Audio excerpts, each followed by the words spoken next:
The following content is intended for a mature audience. Viewer discretion is advised. Artwork was made by myself but does not reflect the story at large. Decker's Iron Hand, written by Timberpen. That's me. Zephyr Wildwood was proud of her military career. She had spent most of her days aboard flying zeppelins and looking out at the landscapes that made up the beautiful planet that they called home. She was a 45-year-old woman who was now a lieutenant within the Navy. She was up for the potential promotion to the rank of captain. Her entire life had led to this moment, but this moment was only a stepping stone in her broader ambitions. She had studied hard, both in theoretical policies that could be passed and the policies that were currently in place aboard the Navy. She considered herself an expert in tactics and had a good solid understanding of engineering, how the various ships and vehicles they used were constructed. Her resume was nearly flawless, almost impeccable, one or two departures from what should be a perfect resume. These departures consisted of slapping a superior officer when he made an inappropriate gesture towards her, and mistakenly turning the wrong valve to dump the Zeppelin's water supply. Unfortunately, this led to several days of everyone on the ship being unable to shower. She considered these blemishes rather minor in the grand scope of what was on other people's records, and she was for certain that she was a prime candidate to become captain. Everything to this point had been building blocks leading up until now. The second-class fleet captain looked at the third-class lieutenant. He shook his head up and down slowly as he reviewed her entire resume, then subsequently picked up a little rubber stamp with red ink. "No," he firmly said as he stamped the paperwork. "You have been denied. You will not receive promotion to captain." "Yes, sir. I understand, sir," said Zephyr. Of course, that's what her mouth said. What her face was saying was, "That's bullshit, and you know it's bullshit." The fleet captain looked at her face and clearly understood the secret message that was hidden within. The fleet captain smirked a bit. "Would you like to know why you have been denied, Lieutenant?" "Yes, sir. I would love to know why," she said. "Have a seat." He pointed to the chair across from him. She sat down rather than standing at attention as she normally would. "Your resume is absolutely spotless. I can see from the time you were a cadet, you took great care to make certain that you were capable of handling everything put before you. It's very clear that you're the kind of lieutenant I would love to have aboard my ship. In fact, if I could just fill my ship with people like you, I'd have no problems in the world. You follow orders, you understand the concepts that we're laying down, even if we don't necessarily say them, and you get the job done. And I can appreciate that, but," he said, looking down at the paper, "you are also a bit of a wild card. I don't know what you'll do when you're the one in command. I just don't know how you're going to handle a situation that doesn't exactly fit into the perfect policies and narratives that we've been putting down here in the Navy. There are times when a captain has to make a decision because a captain is the one in charge. You're a lieutenant. You've been in charge of smaller details, but the end goal was always known. Sometimes captains go into a situation without even knowing what their goals truly are. I'm going to have to see some dirt on you before I'm able to upgrade you to the rank of captain." "Could you be more specific?" requested Wildwood. "Have you ever worn a black uniform?" asked the fleet captain. "No, sir. I've never been reduced to that." "Ah. Do you know what wearing a black uniform means?" "No, sir." "Long time ago, when we were in a pretty bad war, we didn't have time to wear these nice, clean, blue uniforms that we have here. We had to use older uniforms, and the only dye we had was ash black, so the uniforms had to be black. It was the best we could do to just put something on that was suitable for the environment we were in. Heck, even all the armor we were wearing was higgledy-piggledy pieces of scrap metal we managed to sew together and hide within our clothing. It was pretty dark times. I was a young man at this time, of course, but ever since then, we've always referred to those as the black uniforms or black dress. It's perfectly acceptable by Navy standards. In fact, it's considered regulation. But the only time you ever wear them is when you need to. Have you ever needed to? Wildwood composed herself once more. I've been involved in many violent encounters, and we've seen through to victory every time consistently. Yes, that's true. I myself have commanded many Zeppelins, but when a Zeppelin enters an encounter, typically, war has already been declared. Shots have already been fired, we show up after the battle has begun, and we wipe the floor with forces that, let's face it, probably don't present that much of a threat to our vessel. Or, we're hunting down other Zeppelins, either controlled by raider groups or the odd new political faction that needs stamped out. And let's face it, we're kind of set up to succeed. I want to see what you do when you're set up to failure and pull a win out anyway. So here's what I want you to do.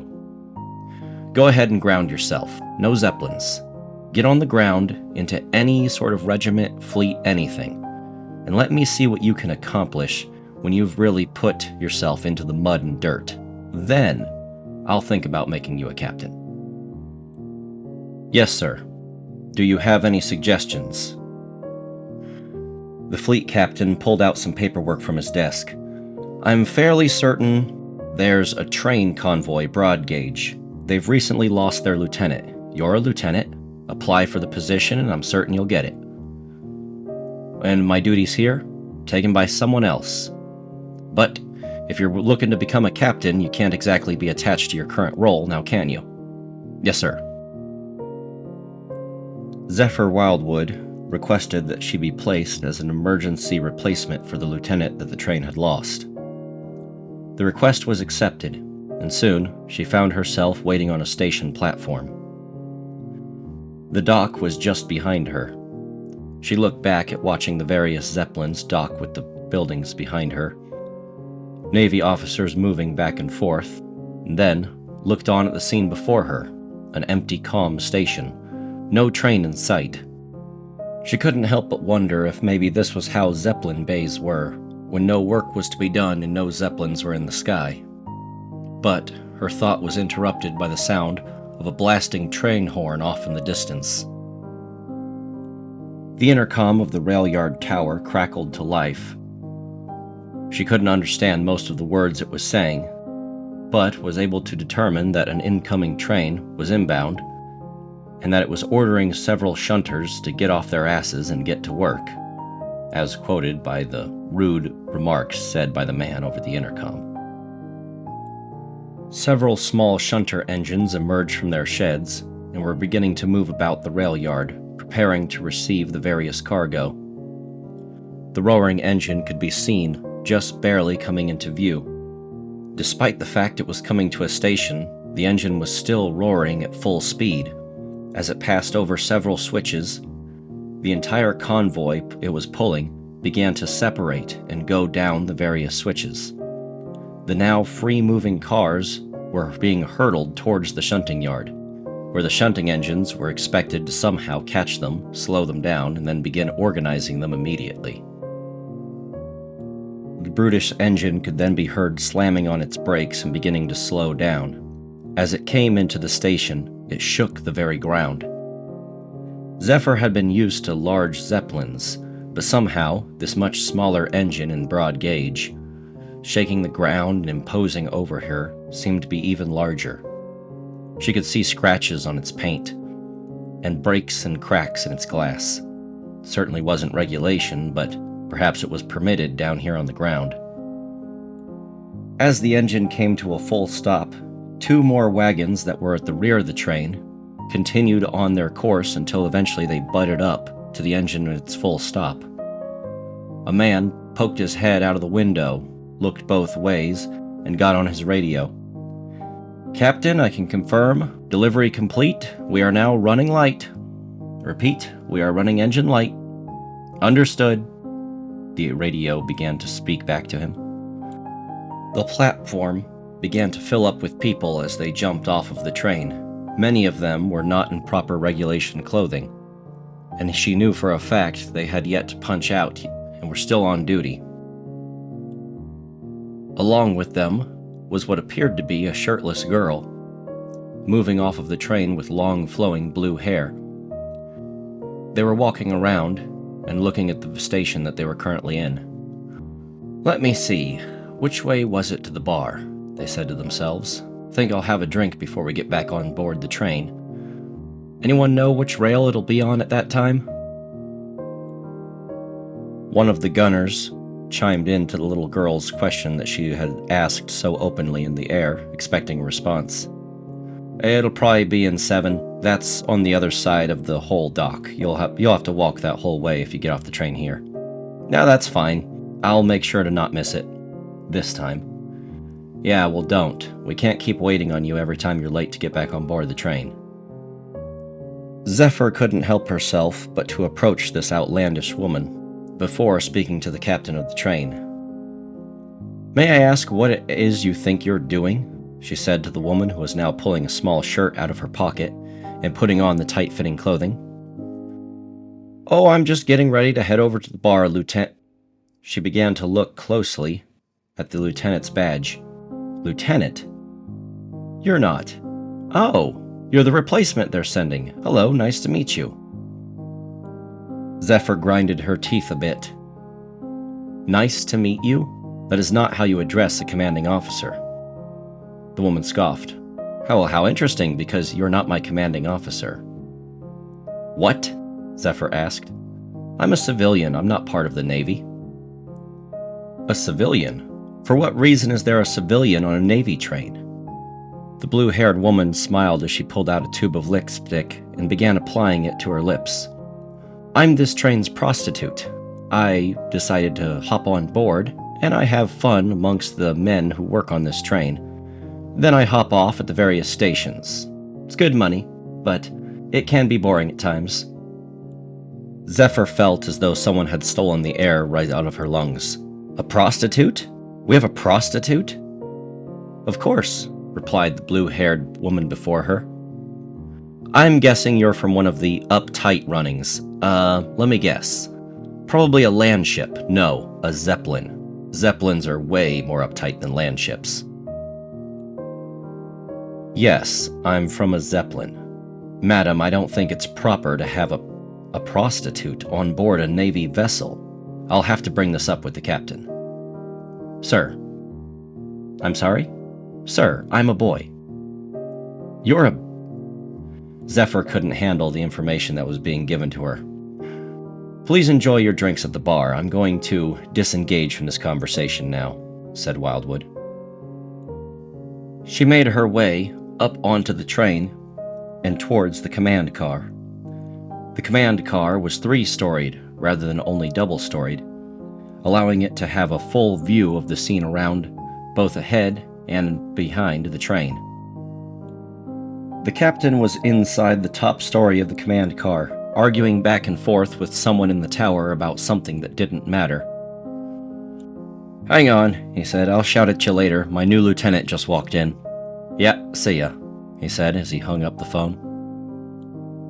Zephyr looked at her new commanding officer. Decker was a 31-year-old man. On his side was hanging the medal that indicated that he was a captain, but was only a 4th class, 1 class lower than herself.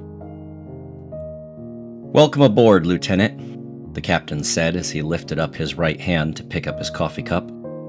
Zephyr noticed that where his right hand should be was instead a mechanical hand. He'd clearly lost his hand somehow. The mechanical hand was a synth hand, with only 4 fingers. "Thank you for approving my transfer request," said Zephyr. "Don't know why you're thanking me," Decker said. "You had a perfectly good career and job up on the Zeppelins. Why give it up to be on a broad-gauge engine running across the frontier?" "I was recently denied a promotion to captain. I figure some down-to-earth experience would help me in my pursuits at becoming a captain." If you don't mind me saying, how old are you, sir? Decker smiled. I'm 31. I'm a captain, and as you can see by my badge, I'm only a 4th class. For now. I'll probably end up bumped back down to 5th class when I do something else that's idiotic. Any other questions? Zephyr stood in a bit of bewilderment. Not only was this man significantly younger than her, he was only a 4th class, and apparently by his own statements, he occasionally gets bumped up and down based upon his achievements or his, for lack of better terms, fuck-ups. How is it that someone as young as you, and with your current class arrangement, becomes a captain? Decker thought about it. Well, mostly out of necessity and out of obligation. Our last captain a long time ago ended up off the train, and I took command, and by the time he was back on the train, I was an honorary captain. And then one thing led to another, and eventually I ended up captain of my own train. Things happen that way, especially when you're on the frontier all the time. They need trains, they need captains. Most captains aren't exactly looking to run trains, so things just happen. I understand, said Zephyr. This train is not exactly up to regulations. I think the first thing I'll do here is make certain that regulations are followed more strictly from now on. Is that so? Said the captain. Well, you're not the first to try that, but you'll find that the functional application of those regulations is not always possible, especially when you're actually doing the job for real. Speaking of, do you know this train's assortment? Yes, sir. I studied it on the way here.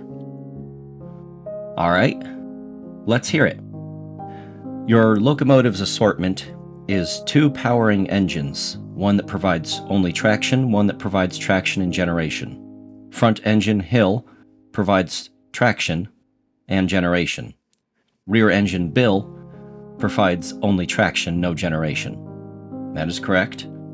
After that is a garrison bunker car armed with 2 cannons, your command car, 2 barracks cars, a mess hall car, another bunker car with 2 cannons, and then at the rear of the train, there is a miniature bunker car and the self-propelled trolley. That is absolutely correct, said the captain. Random question, do you know what the rear trolley is for? Yes, sir. In the event that someone were to fall overboard, the trolley detaches and picks them up off the ground, providing medical aid and returning them to the train. That is correct. Do you know what the mini is for? Rear defense.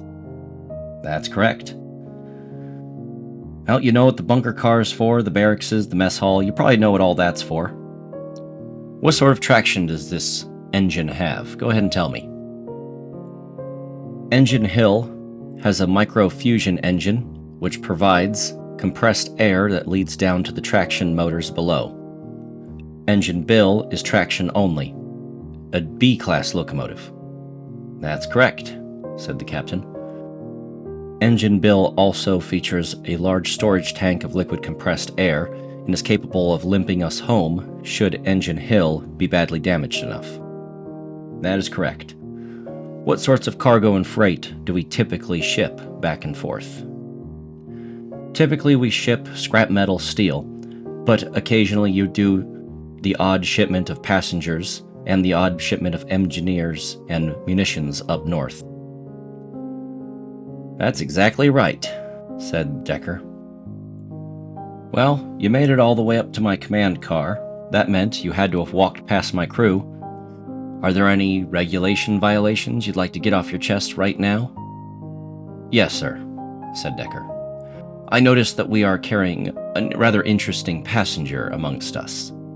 A young man, that is traveling with us in order to facilitate certain personal services. The little femboy prostitute. Yes, I'm perfectly well aware of his presence. It's up to Captain's discretion whether or not we're willing to allow such individuals aboard our engines. And I've decided it's good for morale, and of course, he does have certain other benefits. Zephyr scoffed a bit. I hardly see how a prostitute offers us any benefits to the operation of this vessel. He's an additional doctor, replied Decker. Little Guy has an extensive knowledge of how the human body works, and is constantly checking his own health. He gives you a call and tells you you're getting sick.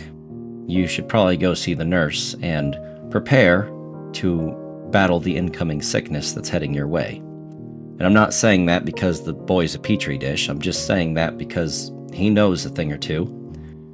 And if you spend a night with him, you're probably going to get tested for all sorts of stuff. The tests are mild, and you honestly probably don't even notice them happening. Zephyr took a deep breath. Well, I don't want to rock the boat on my first day here, so I'll let it lie for now, but I won't be engaging in his services. Suit yourself, said Decker. But just so you're aware, no one here on this train believes that prostitute's claims of being human. We think he's probably descended from the Fae, or is definitely a Fae. We can't be certain, but no way he's human. And you have proof of this? Nope, not a single shred of proof, just a little bit of eyewitness testimony here and there, a few things that we see from time to time. But no way he's human. We all know he's harmless, and we know what he's here for, money and company, so it's fine, just letting you know in case you see something that gives you the heebie-jeebies.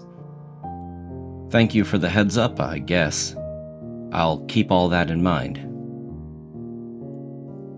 If that's everything you had, Lieutenant, your quarters have probably been welded into the side of the train by now, if you want to go and check to see if they've been welded in properly. Yes, Captain. I think I'll go inspect that now. But before I depart, may I ask a question? Proceed, Wildwood.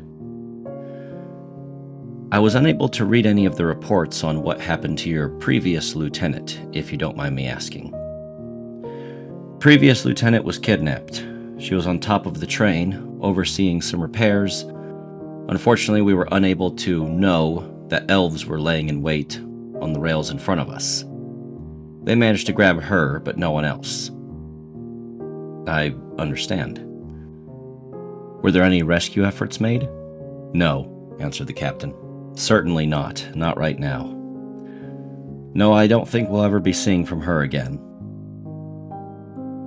Why not stage some form of rescue effort? Probably could coordinate with perhaps a land ship. Probably could, answered the captain. But currently we're facing the aftermath of one such escapade up north.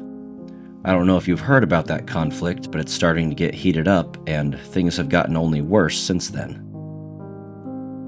The Zeppelin I operated mostly in the south, so no, I've not heard very much of that conflict.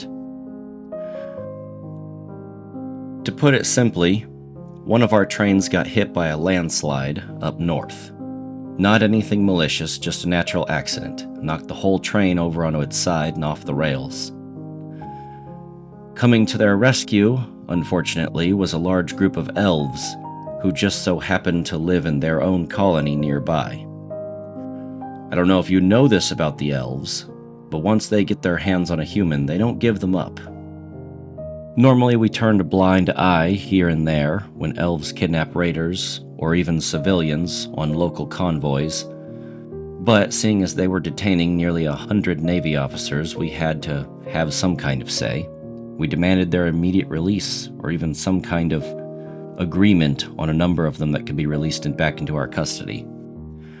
We said yes, they said no, we said yes, they said no. Went back and forth for a while until eventually some idiot fired a shot. So far, we only have to deliver munitions up to those front lines about once a month. I'm hoping it doesn't increase any more than that. And with any luck, no other elf colonies will get involved. For the most part, it seems as though individual elf colonies have no sort of uniform cooperation, aside that of their religious beliefs. So you have a lieutenant kidnapped and can't do anything about it? That's right. The situation up north sets an ugly precedence for what happens when we try to break into their areas and rescue kidnapped people. We don't want the elves to think that we're escalating, we don't want them working together, and we don't want them fighting back against us. So far, all they do is try to ambush traveling convoys, but they never do so all that violently, just trying to grab a person who's loose off of the train and run off with them. That's about all they do. So, as much as it pains me, I have to leave one of my own men in enemy territory. Of course, probably wrong to call them enemies. I can't imagine dealing with a delicate situation like that. I suppose I do have a lot to learn about being captain from you, Mr. Decker. I will see to my quarters now, if you don't mind. Zephyr Wildwood's personal quarters were quite literally removed from the Zeppelin where she was currently stationed, dropped down to the planet below, and then welded onto the train where she was now serving. She checked the welds. They seemed to be within regulation. She turned to the engineer, who had successfully welded her room onto the train, and told him that his job was adequate, perfectly well within regulations. "Thank you, Lieutenant," replied the engineer. "Before I go, you're going to want this." He pulled out a small notebook from his person and handed it to the lieutenant. "What exactly is this?" "Those are the things we're going to do within regulation, and the things we're probably going to end up ignoring. That's just how this train operates. Certain things have to be prioritized against other things. That's a non-official manual of how this train is typically run. If you have any problems with it, you're going to have to take it up with Captain, but you should probably know what you're getting into right now." She cracked open the book. On its first page, she immediately had nearly 10 grievances that she was about to voice to the engineer, but he stopped her with a hand. "This was already approved by the captain. If you have a problem with it, you're going to have to raise it with him. It's beyond my pay grade." She let out a heavy breath of dissatisfaction.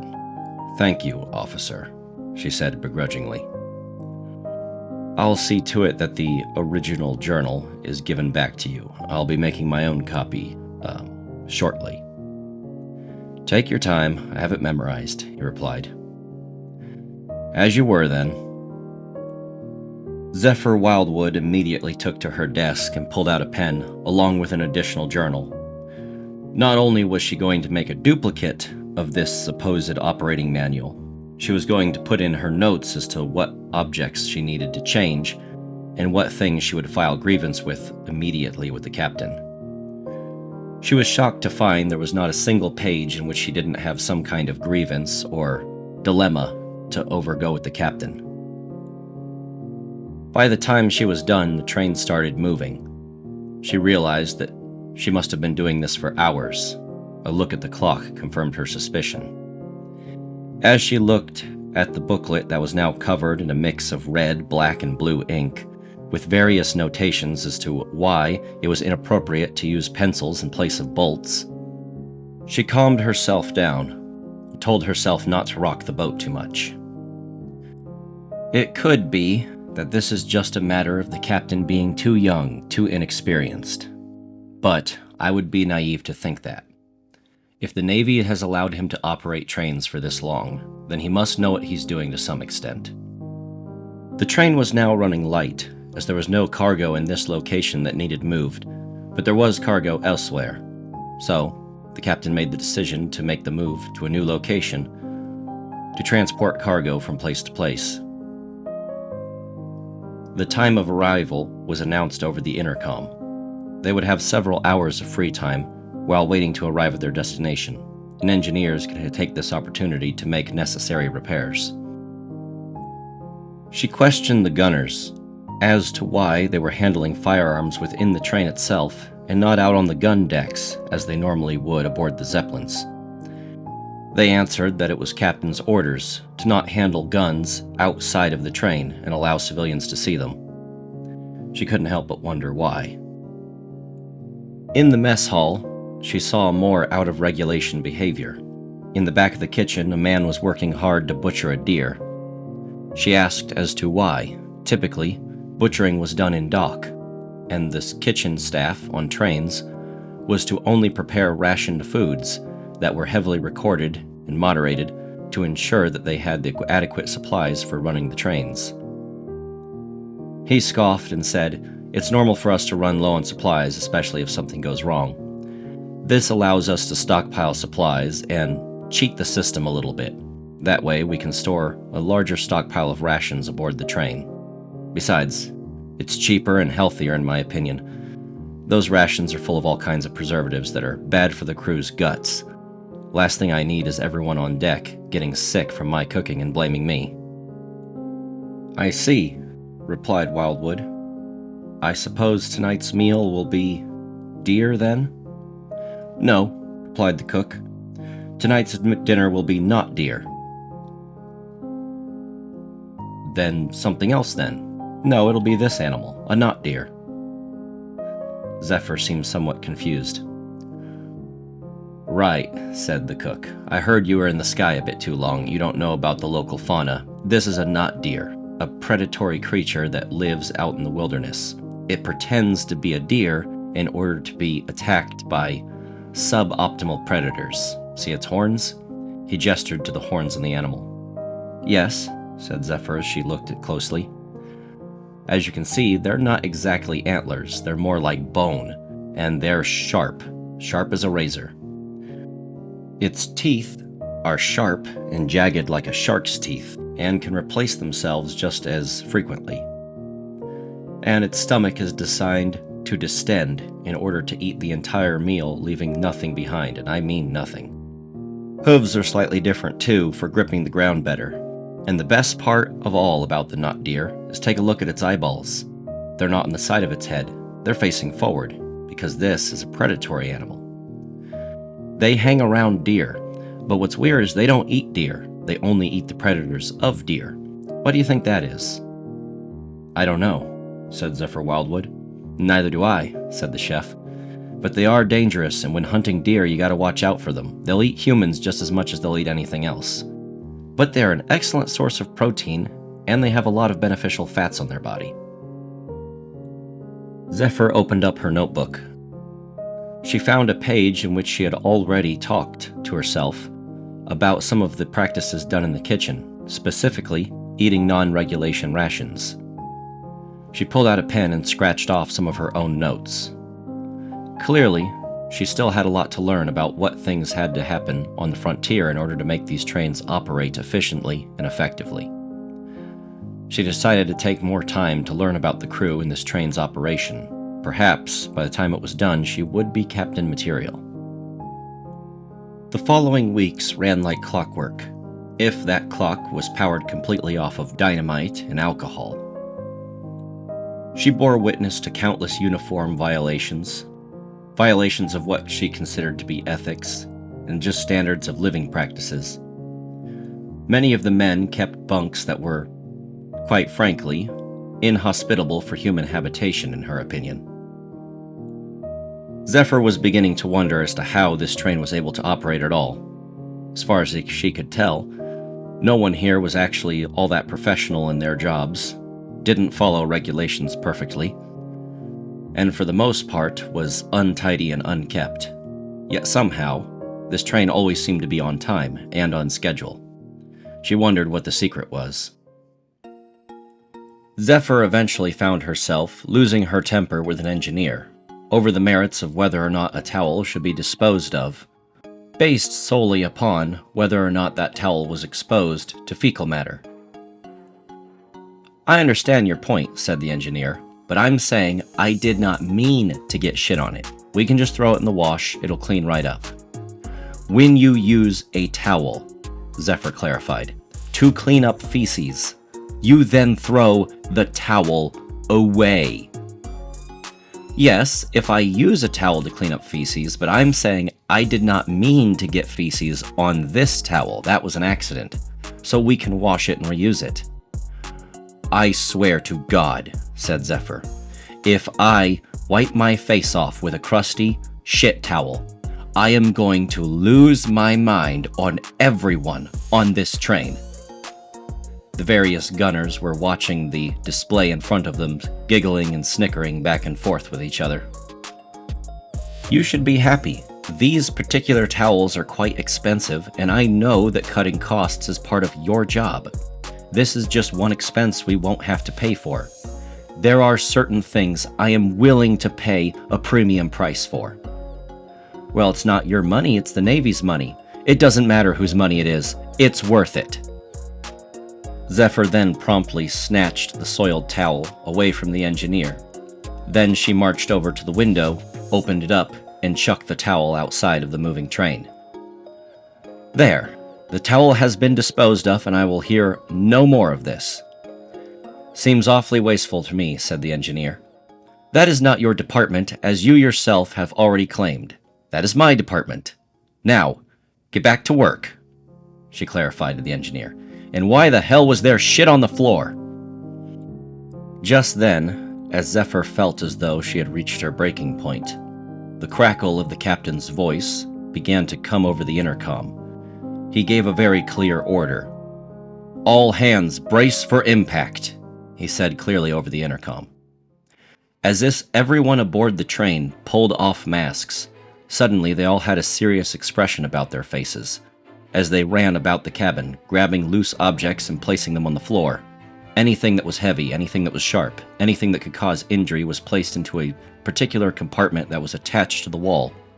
Then, they all grabbed a hold of something tight and lowered their bodies as low to the floor as possible. She found herself instinctively lowering her body just as everyone else was. Then she felt the impact. The train hit something hard. Multiple times she heard a powerful vibration coming from the front of the engine, and the train began to screech to a halt. The captain's voice once again crackled onto the intercom. The train is now at full stop. No enemy presence. Give me an injury report. Every member of the Navy pulled out their personal passport devices. They then connected to a local area computer that was held within the ship, and began logging the report instantly. Clear, no injuries, one of them said as he put the device back into his pocket. The lieutenant then realized that she'd be the last person to file her report if she didn't get on it now. She pulled out her own device, logged in, and gave an all clear, no injuries. Then she reviewed the report. As far as she could tell, no one was injured along the train. The captain then boomed once again over the intercom. Allotted amount of grace time has elapsed. Why is this report incomplete? Suddenly, the train that had never been quick or efficient was now working like a well-oiled machine. It threw the lieutenant off for a second. She had expected something like this when she first boarded the train, but now was suddenly taken aback by it. Her trance was suddenly broken by the crackle of the intercom once more. Lieutenant, you will now meet me in front of the quarters of Mary Sue, located in the first car, third room. She heard the order and immediately began rushing through the train. That must have been the individual to not report in, thereby making the incident report incomplete.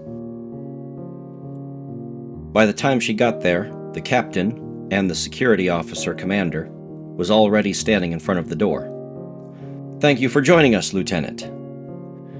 The captain then raised his fist and banged on the door. This is the captain speaking. The train has come to an emergency stop and you have not checked yourself in to the incident report. Are you injured? As no one replied from inside, he immediately turned to the lieutenant. Lieutenant, the security officer has clearance and access to open any door aboard this train. Yes, she said. Do you know what will happen to this officer if he ever uses that clearance without my or your direct say-so? Yes, said the lieutenant. They will be severely reprimanded, could be a permanent mark on their record. No, he said. They will be severely reprimanded, could be a permanent mark on their record, and I will make their life a living hell. There are certain rules that I absolutely enforce. With that being said, I believe that this is an emergency situation. Do you concur? Yes, said the lieutenant. We need to get inside to see if anyone is harmed. Very well. With both of us in agreement, security officer, open the door. As the three of them walked into the room, the captain maintained an expression on his face as though everything were in the norm. Zephyr Wildwood, on the other hand, was forced to experience a feeling of agonizing pain as the muscles in her face were reaching their limit in expressing how much disapproval she currently had for the situation she was staring upon. The security commander only snickered a bit and then tried to compose himself as to not laugh any further. Mary Sue was tied up in a rather compromising position. Her mouth was completely gagged, and all over her body were writings of degrading statements such as slut, bimbo, and whore. As well, inside the room was the train's prostitute, standing calmly against the wall. The captain stepped up and removed one of the earphones from the tied-up woman's head. Mary Sue, the train has come to an emergency stop. You will now escape these bindings and complete your standard issue incident report. She muttered something along the tune of yes, sir. Then, miraculously, managed to escape the bindings effortlessly, stood up, and then began filling out the report. The train's resident prostitute stood there baffled at Mary Sue's efforts to immediately escape her bindings. I double-knotted those. I tried my absolute best. There's no way you just escaped those. Well, I just did, replied Mary Sue as she began filling out her report. The captain then turned to the prostitute. Nix, why have you not filled out your report? You are a member of my train, although not a member of my crew. You are to fill out accident reports. Sorry, Captain. Can't reach my pad. The captain then glanced over to the table. Your personal device, right there? Yes, Captain, Nix said, as he stood against the wall. Walk over and grab it. Can't, sir. Why not? Asked the captain. The lieutenant was beginning to raise her eyebrows at the rather odd exchange between the captain and the prostitute. Because I'm stuck. The captain then gave a deep sigh from inside of his chest and reached his hand out, grasping at a large fake jewel that was affixed to Nix's belly button. He then gave it a small pull, and a personal object came out attached to the fake jewel. Suddenly, Nix was able to move off the wall again. Nix, a bit of advice for the future. Humans do not have orifices in their belly buttons. We also do not have buttholes the size of dinner plates that can stick us to solid surfaces.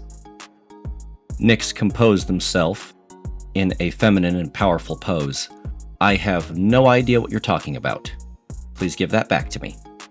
The captain handed it back, and Nix inserted it back into their belly button. He then walked over and began filling out his accident report. The captain then ushered the lieutenant and the security commander out of the room. He then turned back to face the two occupants. I apologize for the disturbance. I hope you understand it was necessary for protocol. The two of you, please continue to enjoy your day. Nix, figure out how to be more human, you little freak. Zephyr Wildwood stood there with her mouth gaping. What the hell was that? Not going in report as a matter of personal privacy, said the captain. Come along, front of the train, we did just hit something. Let's not get distracted. Yes, sir, said Zephyr as she began to follow the captain to the front of the train.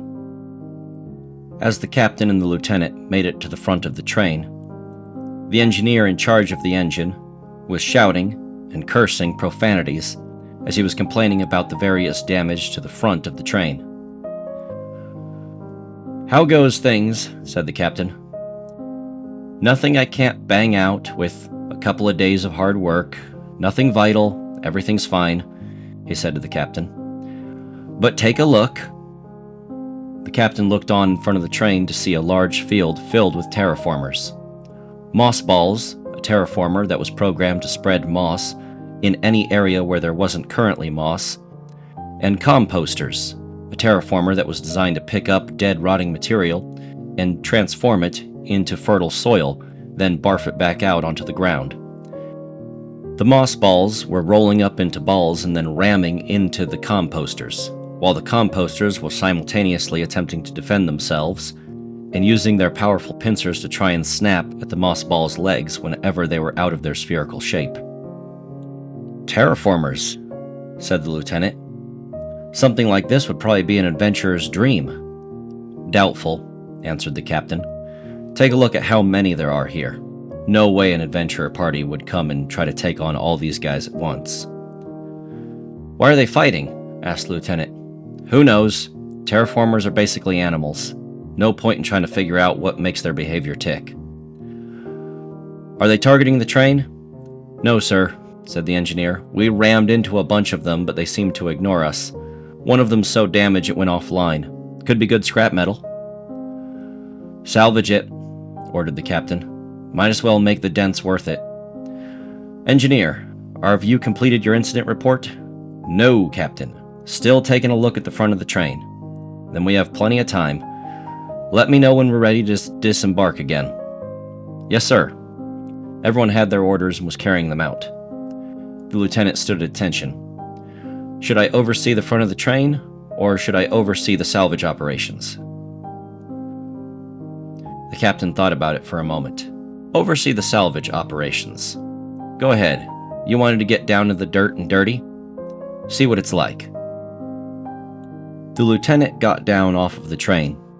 She walked over to the composter that was now lying in a heap of its own scrap metal. "So, this is a terraformer," she said. "Ever seen one up close?" they asked.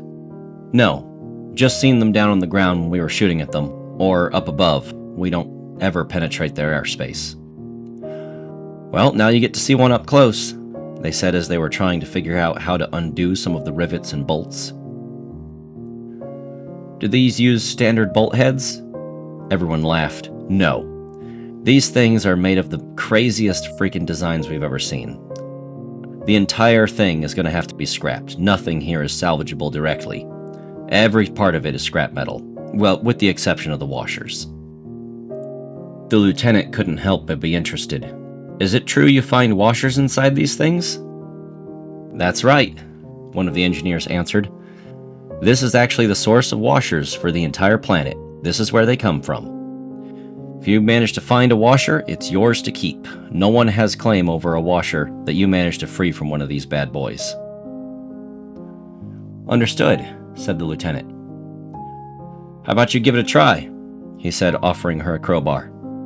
"I got a good feeling there's a washer inside of this joint right here. Look at how heavily worn the joint is. No way it doesn't have a washer inside of it to keep it moving."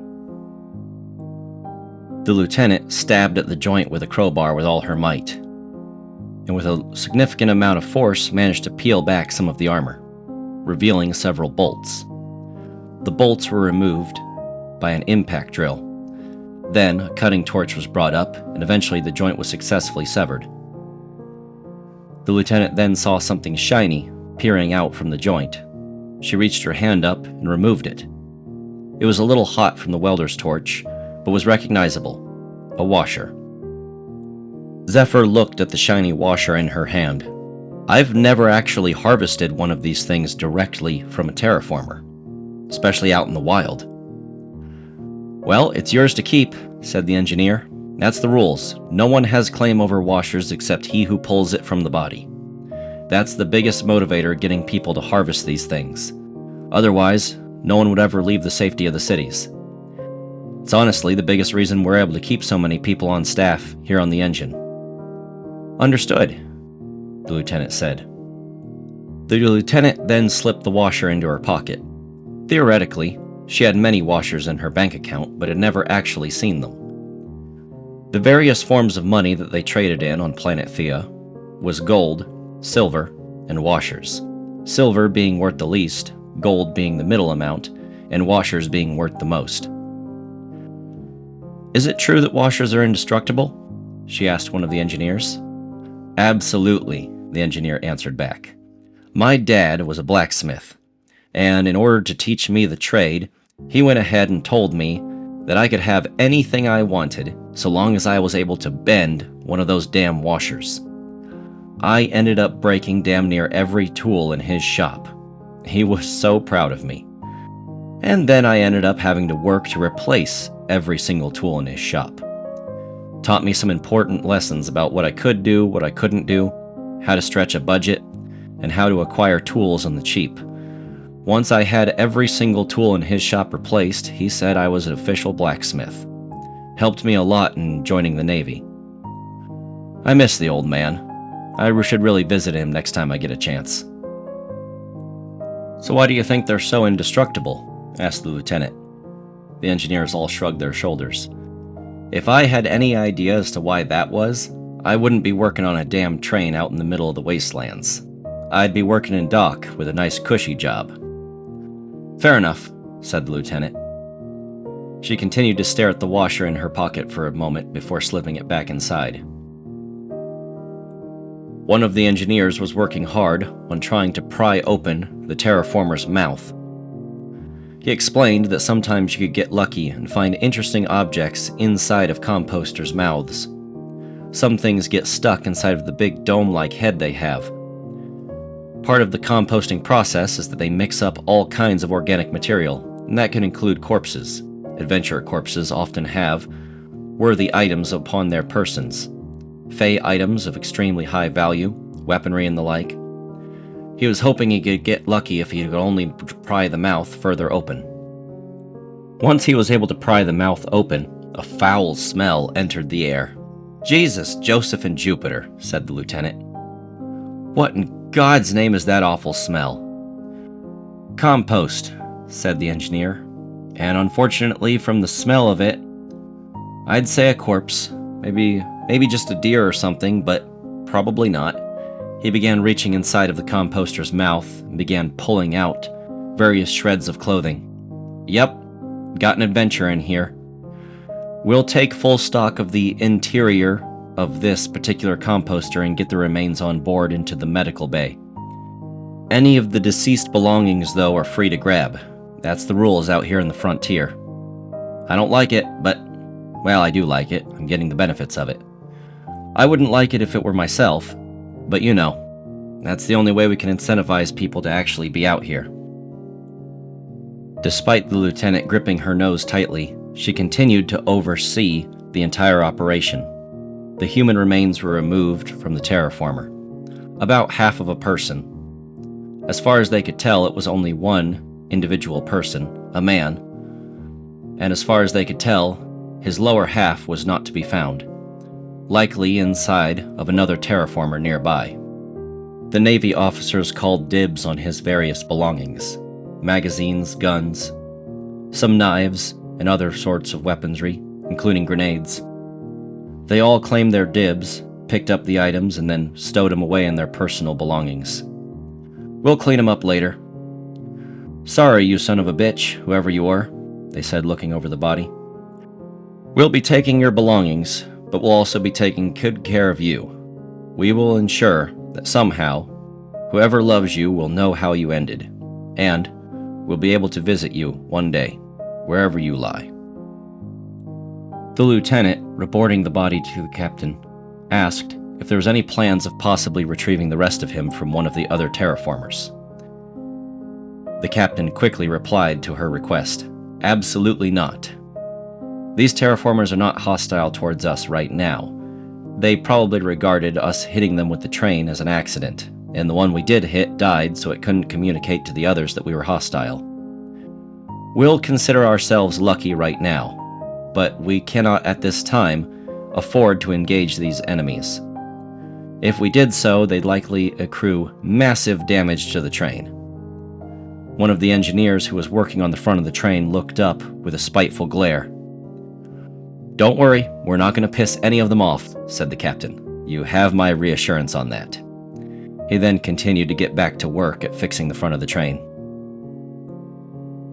Every valuable component was stripped from the composter and placed aboard the train in its various storage bins.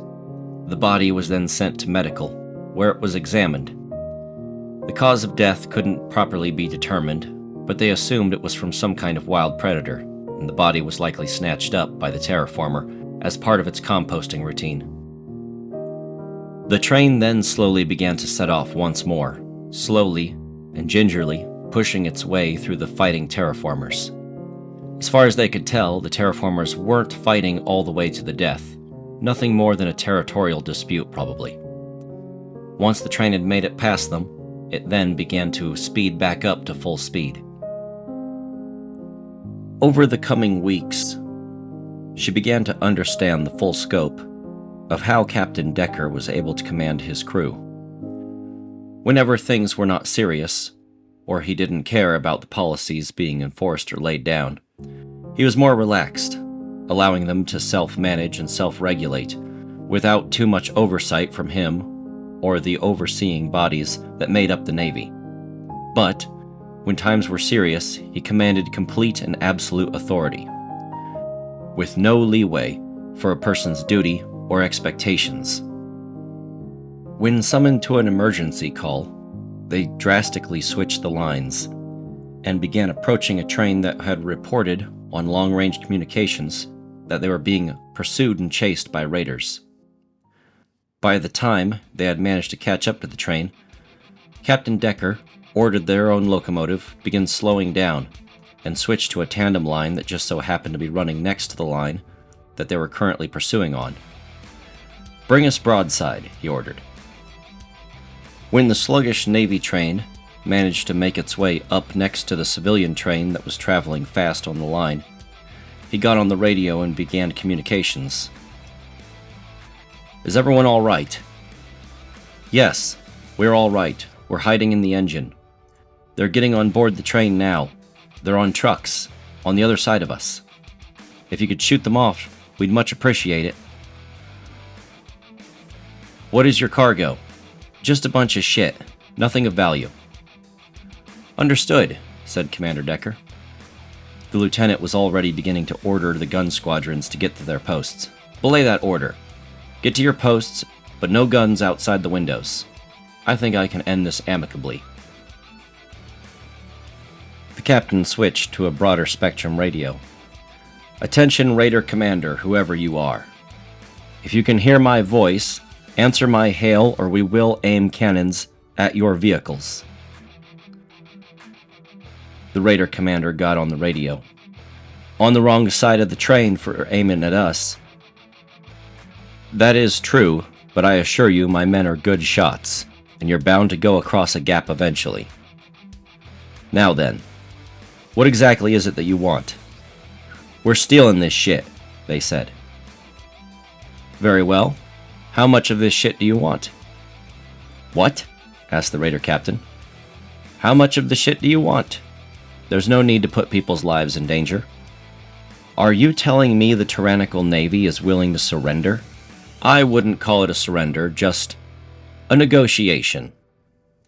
You leave with some of that shit, and we don't bother you." "Fine. No one gets hurt. Is that all right with you, civilian train?" "Yes, sir. They can have it. It's not like shit's worth dying for." The Raider commander began to laugh. "Now that's what I'm talking about. I'll take 10. I'll take 10 of these tanker cars.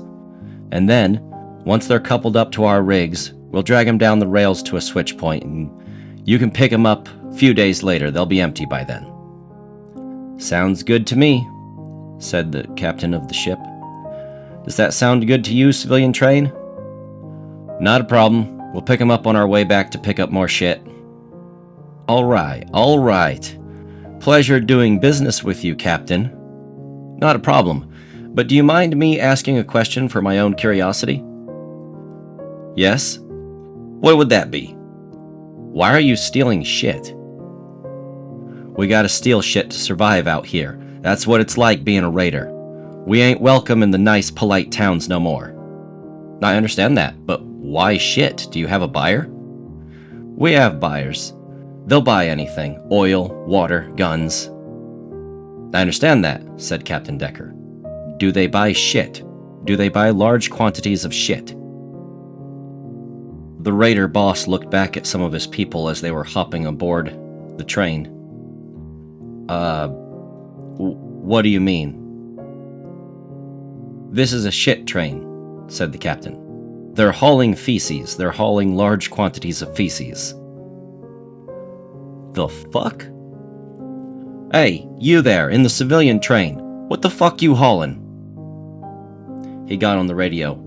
We're hauling fertilizer, reclaimed nutrients, from the sanitation synths underneath one of the cities.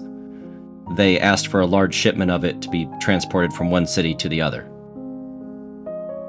The raiders all looked at each other as they heard the news over the radio. Are you fucking kidding me? Captain Decker began to laugh hysterically over the radio. Then, he ordered one of his men to step out onto one of the platforms at the side of the moving train and toss over a crate which was caught by one of the raiders. There's some water sterilizing tablets in there, along with some basic medical supplies and a few other items that you might find interesting. Best of luck. Maybe next time we'll find an excuse to shoot at each other. The raider captain remained silent for a moment before ordering his men to get back onto their vehicles and drive away. As he began to leave the civilian train alone, he got back on the radio. Thank you, he said, before eventually hanging up. Civilian train, are you alright? A synth popped out of the window of the civilian train, along with a small dwarven man. Yeah, we're okay, they said over the radio as they waved. We're making our way to the next town. Thank you. We'll give you a call if we need any further assistance. Not a problem, said Captain Decker. Lieutenant Zephyr stepped next to her captain. How did you know they would just leave? It's not the first time I've seen a shit train accidentally robbed by bandits. They don't always know what's making up a train going across the wasteland. They're opportunistic, just jumping at anything that might be available. Usually they give up if they think it's not worth it. Sometimes they don't. If they didn't, I would have shot them. Wouldn't be the first time I've had to kill a bunch of bandits over a goddamn shit train. The lieutenant sat down next to the captain. It's impressive you were able to resolve a potentially lethal situation with no violence and no casualties on either side. But those are raiders. Shouldn't we be trying to take them in, arrest them, or shoot them anyway? We could, said the captain. But I'm not a big fan of the Navy just running around executing people that it deems are unworthy of life. I'm also not totally certain we could arrest any of them. They're on trucks, we're on a train. Doesn't really lead to our maneuverability. Why make enemies when hopefully we can make peace one day? Who's to say they'll be raiders forever? Who's to say they won't give up their wicked ways, perhaps atone? Probably not in any of the areas around here, but they might decide to pack up and move far out where their reputation does not precede them and maybe start a new life. They still have that option. It's not too late. Either way, you must be proud of being able to resolve a situation like that with low numbers of casualties. I would have probably came in guns blazing, simply cleared out the raiders and made sure the train was okay. Yeah, a lot of new guys would. You'd probably receive high rewards for doing so, too. It's not like you weren't doing the right thing, it's just you were doing a different version of the right thing. Sometimes, though, and this is some advice I'll give you for free, Lieutenant, try not to focus too much on casualties. Just because you don't have any casualties doesn't mean you didn't make a mistake, he said. He took a long look at his mechanical hand as it opened and closed. I take it you did something to cause you to lose your hand? Oh yeah, this was an accident when I was young, before I ever even joined the Navy. But it's also somewhat of a nickname that some of the locals have for me, the Iron Hand. You may see me as a relaxed person on this Navy vessel, but that's because you're used to the strict rules and regulations. How do you think the people outside this train view us? Me, the crew, everyone aboard this train. How do you think they view us when they see this giant lumbering behemoth rolling down on the rails? Well, hopefully, they see a symbol of law and order. Yeah, they might. Many other people, though, the captain began to monologue, see a symbol of oppression, coming to take what's theirs, coming to charge them money for services they didn't ask for, coming to check in on them, vanish them in the night, and pilfer what is rightfully theirs. That's how some people truly see us. Believe it or not, there are those who cannot distinguish the difference between the Navy and a well-organized raider group. How could you say that, Captain? Because I'm part of the reason some people have that failure to distinct the difference. Long time ago, when I was first being made an official captain, I was admittedly eager to prove myself. I was given command, so why not make the most of it? Be the best captain I could possibly be. You already see me as a young man. I was even younger when I was made captain. This isn't a recent promotion. Zephyr Wildwood had to bite her lips a little bit. The knowledge that he was even younger when he was made a captain was a bit frustrating to her, but she went ahead and paid attention to the story, as he clearly had a bit of experience that she did not. I was a young officer, a lieutenant like yourself. Got a good opportunity to be a temporary captain for a time, and I impressed so much that they gave me command of my own vessel. Can you believe it? I took charge of the vessel and took my job very seriously, and I was eager to please. They gave me a broad gauge vessel, this one in particular. I was ecstatic. Most new guys end up on standard gauge vessels, or they end up on narrow gauge vessels. Narrow gauge, the train matters so much, but it also matters that you have the right kind of crew. It's a lot of hard work, and it's really hard on the people riding the train and managing it. You can't move around those trains the same way you can on a standard gauge train. So there's a lot of starting, a lot of stopping, and man, you are exposed to the elements the entire time. Standard gauge is somewhat between broad gauge and narrow gauge. You have enough room to move around, but conditions are quite tight. And you're not nearly as safe as you are on a broad gauge engine, which moves at a much faster speed. You're somewhere in between. So, being broad gauge, I thought, I'm in the perfect position to succeed. No way I could mess anything up. We ran as an additional back engine crew for a long time. I only had Hill and Bill, a bunker car, and my very small barracks car that they called my command car, but it was a barracks car. And we ran as a back engine, helping other trains get up hills and stuff. We also ran the occasional odd job, specials they called them. Let me tell you, you don't really want to run specials as your career. They give you a lot of shit objects and a lot of crap is thrown at you when you eventually fuck it all up. Gave me a lot of oddball materials on flatbeds that ended up falling right off and onto the ground. Had to pick them up constantly. It got so bad that I had to carry a crane with me. That's not the sort of stable career you want as a captain, so the first time I got a job that looked good, I put everything into it. What I didn't know is that job was a test. A test, sir? The lieutenant asked. Yep, a test. An acquisition request. That's what it's officially called, but it's actually just seizure of private assets. Specifically, a locomotive, similar to the one that I have here, Hill and Bill. Except this was a singular locomotive, quite large in fact. Decked out in yellow, nuclear-powered, damn thing could go on for years without ever having to stop to refuel. Good locomotive, solid build. It would have been a perfect match for the Navy fleet. So, I was ordered to acquire it from its current private owner.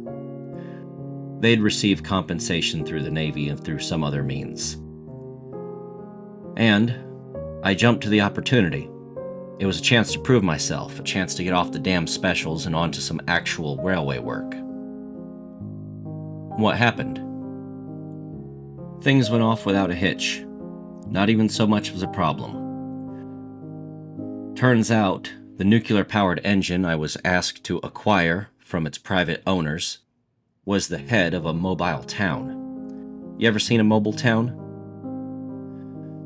Lieutenant thought about it for a second, shook her head back and forth. Probably flew over one in a Zeppelin, didn't even realize it. They're train convoys, just like ours here, except they're entire towns, functional communities on the rails. They stop here and there to do hunting and gathering, and then they mosey on. Typically, whatever colony cities that could house them can't house them, either because of population reasons, shortages of water or food. They have a very difficult time disbanding and just dropping off in any one location. That's why they're mobile towns. Once they get hooked on that kind of lifestyle and freedom, it can be really hard to go to any new ways, drop off at a town and settle down and make roots. So typically, they have their children right there on the train. They raise them, mobile, just like everyone else, and their children don't know any other way in life, so they go ahead and become hunter-gatherer mobile town children too. And everyone just kind of does that for their entire lives, until that delicate cycle is broken through either tragedy or misfortune. Or in the case of a Navy officer willing to prove himself, that decides to take their main source of traction. They just gave it to you? No. We ordered them to stop under the guise of a wellness check. We knew that a search and seizure warrant is often not actually honored, and a lot of people flee, so since we were stealing a rather large and powerful engine, we decided to stop them under more legitimate sounding means and then reveal the truth after we've already gotten control of the engine. We brought them to a full stop under the guise of a wellness check, told them we heard some rumors that something was going on in their town and that we just had to stop everything and hop on board to take a look. A lot of them didn't recognize Navy authority. In fact, you'll find that Navy authority doesn't apply a lot of places down here on the ground. Once we made it to the engine and got the guy out, some of our engineers hopped on board, and oh boy, he lost it. Things got a bit violent after that. No one hurt, no casualties, but we had to take him to the ground and handcuff him. We released him after we managed to sort out the trains at the nearest switch. We were leaving with their main source of traction, their main engine. After that, they were left with only the forms of self-propulsion that the individual cars themselves had. The entire convoy was under traction. That's a term that means you can't go uphill.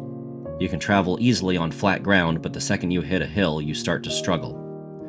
That means you have to take a running start at every hill and just pray to God you make it over. That doesn't sound too bad, said the lieutenant. Yeah, at first glance it doesn't sound too bad, but something didn't sit with me right about that day. About a few months later, I came to a rail yard as Hill had been damaged somewhat and needed proper repairs. We limped into the rail yard and I saw something big and yellow sitting on a siding. It was that same goddamn engine. It had been nearly a year since we were the ones who put it there, and it had not moved an inch. I even hopped on board and took a look inside the cab. Old coffee cups were still sitting in their cup holders. They hadn't used the damn thing. Needless to say, I got a little worried and concerned, decided to do a little research. Went to the information broker, paid him my dues, and managed to get some information on that mobile town. They had been attacked, strafed, and bothered by raiders, elves, the Fae, everything, because they're too damn slow. They can't make it down the rails fast enough to guarantee their safety, so they're forced to constantly defend themselves. Machine guns, rifles, scopes, all that and the like. They're basically in a constant state of war and can't stop anywhere because no town can handle the sudden influx of nearly 300 people off of a train. My God. Do you know what happened to the town after that? The captain thought about it for a second. I check up on them every now and then. I know for a fact they eventually managed to scrounge together enough money to buy a new engine. I don't know its specifications, nor do I think I want to ask in case another order goes through, and some other desperate captain, looking to make a name for himself, decides to take something else that's theirs. Sorry to hear that. It sounds like they managed to scrape by. Yeah, but managing to scrape by and managing to live your life comfortably are two different things. You shouldn't have to defend yourself from raiders or watch your loved ones get shot and killed just because someone else wants something you have. Just think about the hard times I put upon them. It ain't easy to just buy one of these gigantic locomotives. They cost more money than most people can make in their lifetime. And when you're slow as an under-traction train, you have difficult times making money. All of your opportunities are far apart, and if you can't get from point A to point B quickly, you literally eat your own earnings in order to make your way to the next location to make money. You could see entire years in which no profit is actually made. Some of them continue to call me the Iron Hand of the Navy, apparently. I guess some of them saw my missing limb and just put the two pieces together. I suppose now I'm some villain out of an old comic book. The Claw, or the Grabber, or something like that. The Iron Hand, as they call it. I suppose they're not too far off the mark. What I did was tyrannical, oppressive, and I regretted it. I called the fleet captain immediately after to chew him out. You know what he told me? "What was that?" Lieutenant Zephyr asked. He said it was my fault for accepting the mission.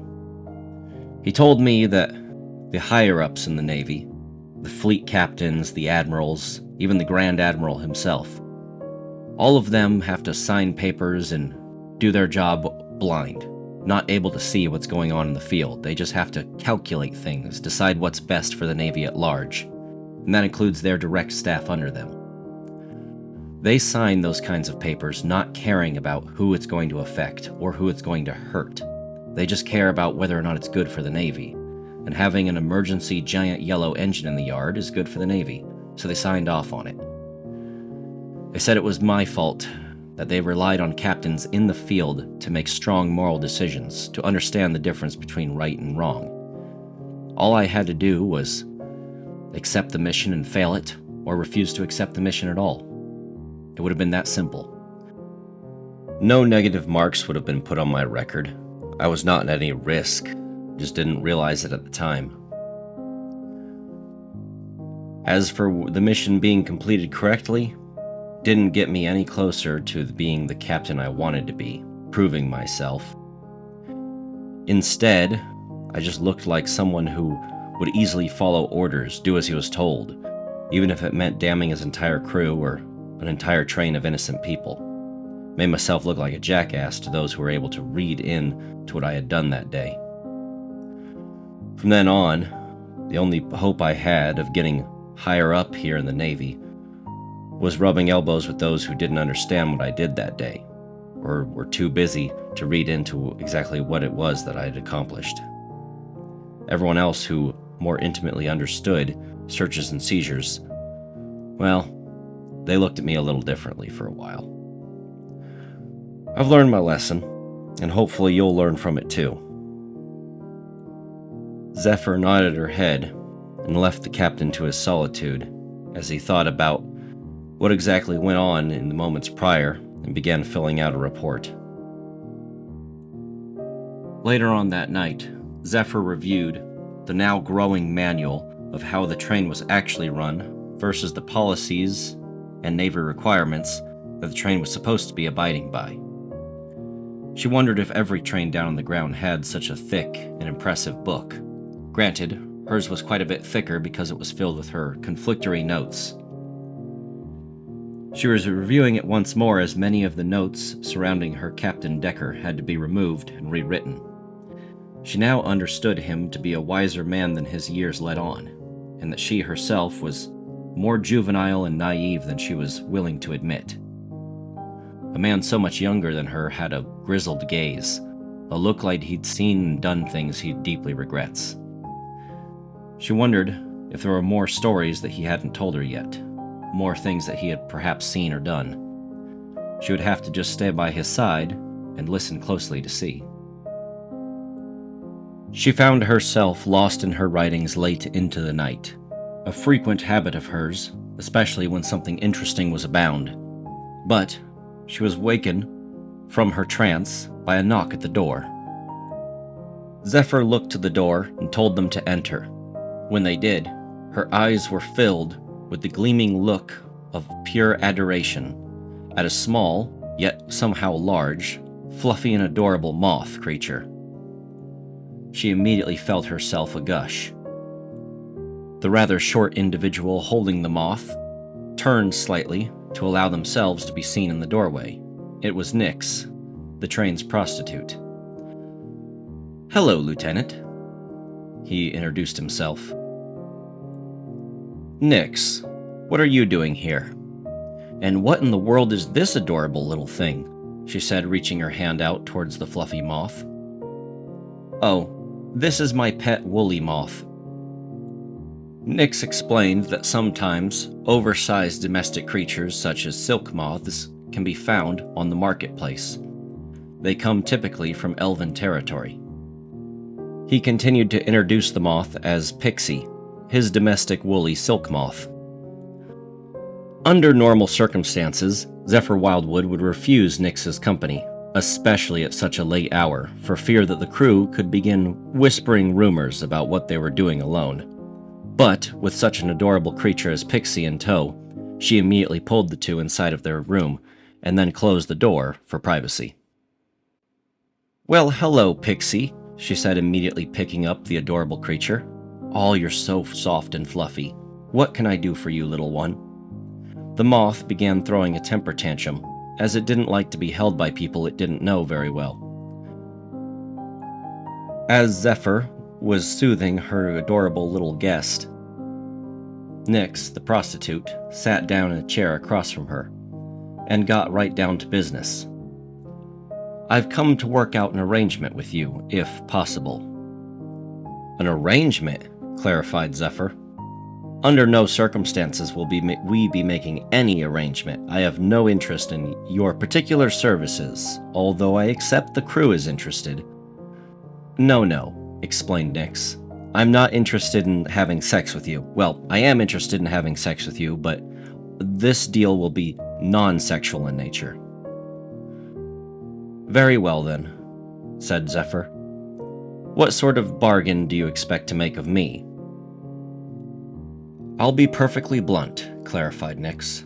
"I would like passage off of this train and onto a Navy Zeppelin. Zeppelins are far safer, and I would like to be as far away from combat as possible. You may not have noticed, but down here on the ground, things have been getting a little bit more heated, and not just for Navy trains. Everyone's bumping elbows. There's more monsters lurking about, and everyone seems to be getting on each other's nerves. I feel like things are only going to get more and more hostile down on the ground, so if I can get into the safety of a Navy vessel, I would definitely do so." Zephyr scoffed a bit. "I'm not so certain you'd fit in on a Navy vessel like a Zeppelin. They're a tightly run ship. Everything needs to be just so, and we expect everything to be done the right way." "Yeah, I figured you'd be saying something like that," said Nyx. "But something tells me you're not going to be pulling from the same pool of well-certified individuals for much longer.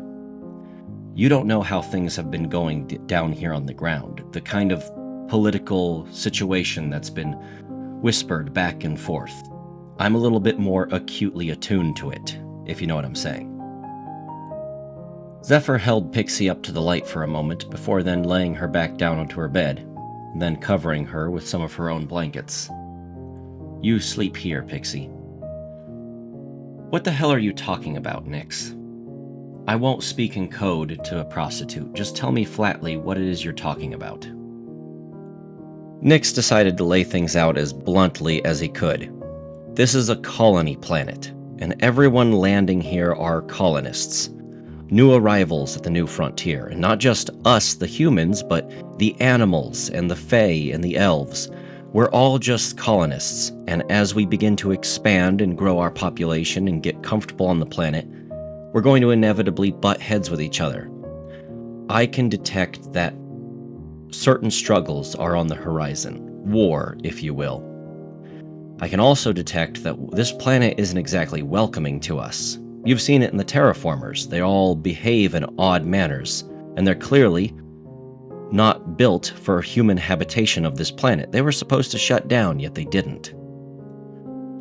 I can tell that there's going to be huge strives and struggles, and if I can get onto a Navy Zeppelin, I can just whisk myself away whenever there's one nearby.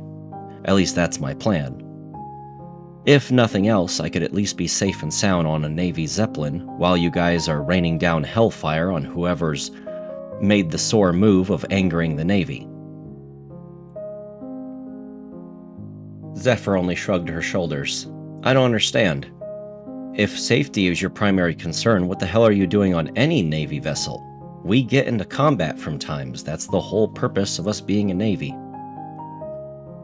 I have to stay mobile, admitted Nyx. It's important that I not stay in one place for any amount of time too long. Nowhere's really safe for me for too long, and I need to stay mobile to stay hidden from those who are looking for me. What, are you in debt to some kind of powerful raider group? We could say that, except they're not raiders, and they're capable of pulling strings a bit better than anyone in the Navy is capable of. If I keep my head down low, and I keep my name off any official records, and I stay mobile, it's likely they won't find me. Who are these people? Enemy of yours? Why not just tell me who they are? Best I not. Best I never mention their names directly.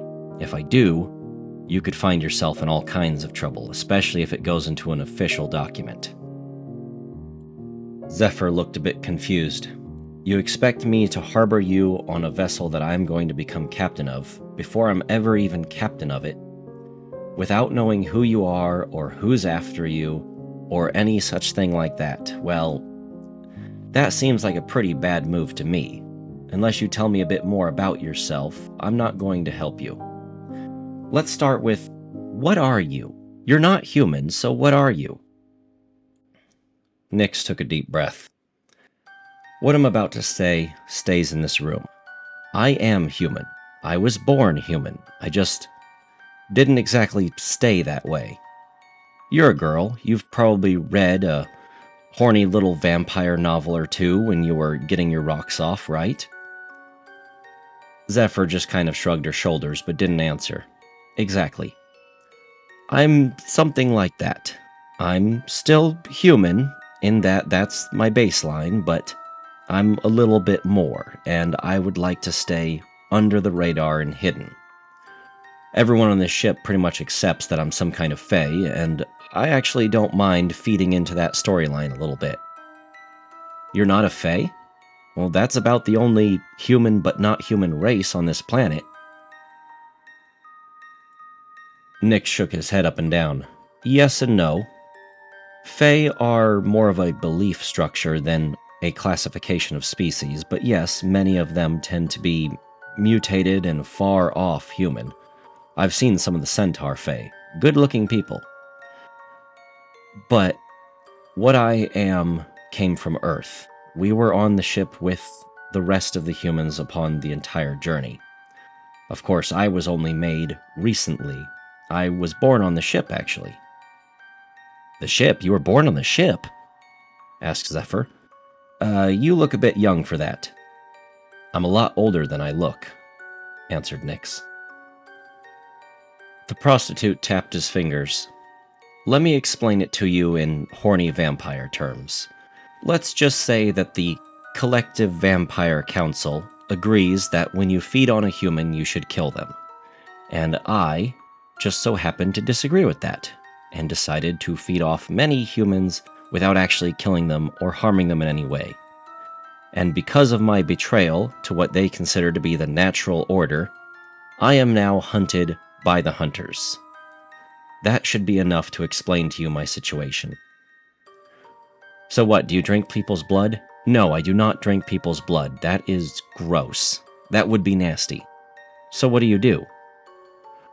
I'll just call myself more of a succubus than a vampire, but what I do is biologically my concern, and none of you who engage with me will ever notice. That should be enough for you. So what, we have a vampire on the train? Something like that. I'm not going to wake up missing any organs or missing blood, am I? No. You wouldn't be missing anything your body wouldn't have already been getting rid of, but again, I'm not going to get into it because I'd rather not tell you anything about it.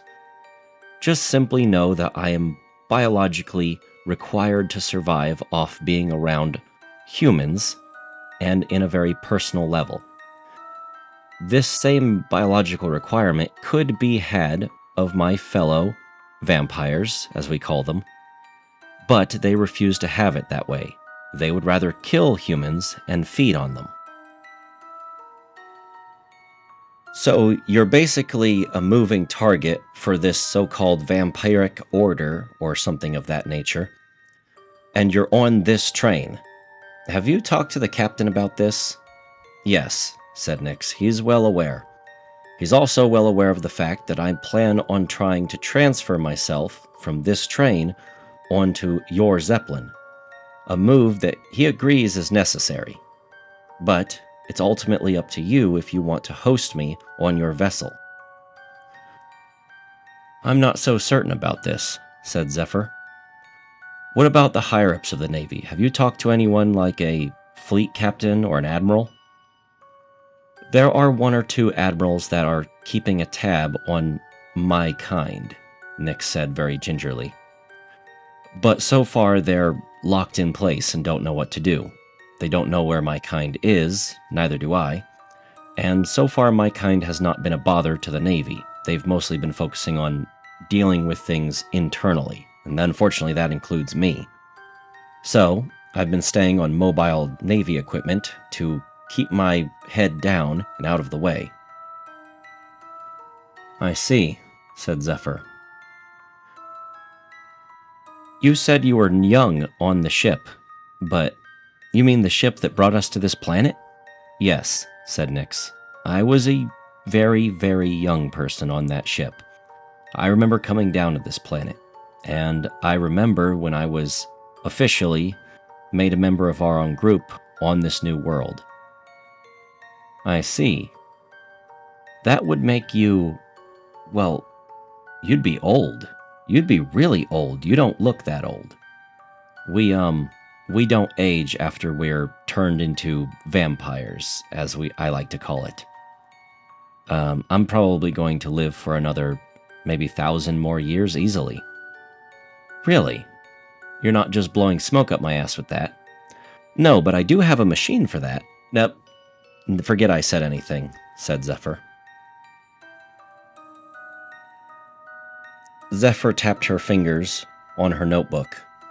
She had many notes about this prostitute, but now all of them would have to be thrown into the trash, and she would have to start writing anew. I don't know. You just sprang a lot up on me, and to be honest, I don't really believe you. I figured you'd say something like that, said Nyx. That's why I brought one of these. He then pulled something out of his small bag that he was keeping on his person. And what's that? Said Zephyr. Her eyes lit up as she saw a beautiful pearl being pulled out of his small personal luggage. This is what I like to call a pearl. Others of my kind call them pellets, and trust me, theirs are not as beautiful as mine. Zephyr immediately put her hands out. Can I hold that? Yes, I trust you, but please do not drop it. These things are unusually precious to me. I have a bit of a obsession with keeping them safe and sound. I can't really explain it. But yes, I trust you enough to hold it. She took a look at the large stone. What is this thing? Calcified something rather? It is a pearl, definitely. It's definitely some kind of biological process. What kind of oyster did this thing come from? Didn't come from an oyster, replied Nyx. It came from me. I occasionally have to shed my own internal organs. Before they're shedded out, they all are condensed and calcified into a singular pearl. The rest of my kind don't do it that way. The way they do it is they shed out something different that they call a pellet. My process doesn't involve killing people, so I shed out a pearl instead. Needless to say, this means that we are by nature enemies for some reason. I find what they do to be disgusting, and they find what I do to be disgusting. And we'll leave it at that. Zephyr was a little bit grossed out by the true biological nature of the pearl, but couldn't bring herself to drop it. As she handed the pearl back, she wiped off her hands. I'm guessing as you keep comparing yourself to a horny vampire or a succubus, there's a reason you're a prostitute and it's not for money. Nyx confirmed, and replied that he makes one of those pearls as a routine yearly event, and that often intimacy with humans is required to make a new one. I see, said Zephyr. Well, you are certainly a freak, I will give you that. Any reason you decided to spring this on me now? Nyx shook his head up and down. With any possibility, I'd like some kind of guarantee of getting off this train. I need a safer location. I need some place where I can stay away from my own kind, as I'll call them. I see. What will they do if they catch you? They won't kill me. They value my life more than human life, but they'll force me to do things the old-fashioned way. And I don't want to do that because I can't bring myself to hurt anyone. I'm a bit of a pacifist. You can tell by my more docile nature and my love of rather soft and friendly company. Zephyr smiled and pet the small creature now laying sleepily in her bed. I'll certainly think about it, replied Zephyr, as she was continuing to help Pixie tuck in for the night in her own bed. Obviously, there'll need to be some ground rules, and I will want a full and thorough explanation of exactly what the hell you are before I let you on one of my vessels long term. We'll keep it between us and we'll figure it out. But I can't promise anything at this point in time because I don't even know if I'll make it to captain, at least not in the next few weeks. But we'll see. Nyx stood up in his chair as he began to approach Pixie. Well, thank you for hearing me out either way.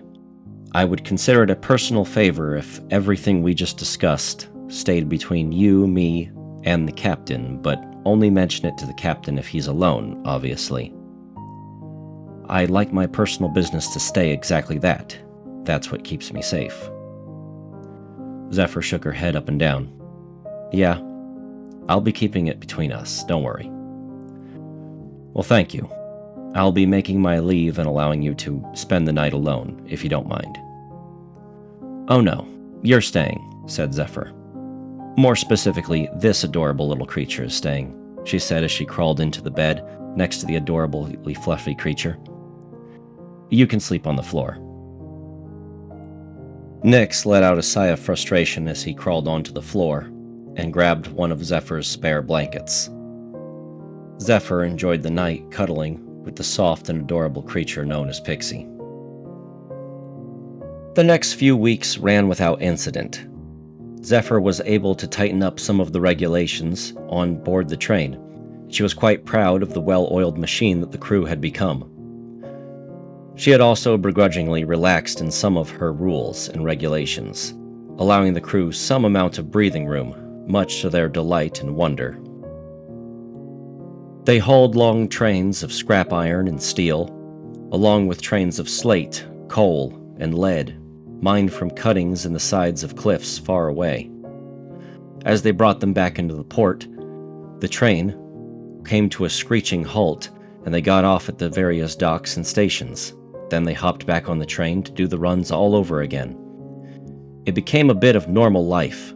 It was different than how the Zeppelins were operated, but it also had its own kind of way that she seemed to develop a large amount of respect for. They found themselves backing up to a large line of cars. The cars were loaded down with sandstone blocks. Sandstone was easy to cut and easy to move, making it a great building material, especially for flopping up cheap and quick walls that could later be faced with concrete. Zephyr found it somewhat disturbing how much the market of wall construction was beginning to flourish. It seemed like every single city around had some kind of demand for a physical barrier, along with the more active deterrents such as gun turrets. The terraformers seemed to be getting more aggressive, as was the wildlife. It wasn't just deer and not deer roaming around in the wasteland.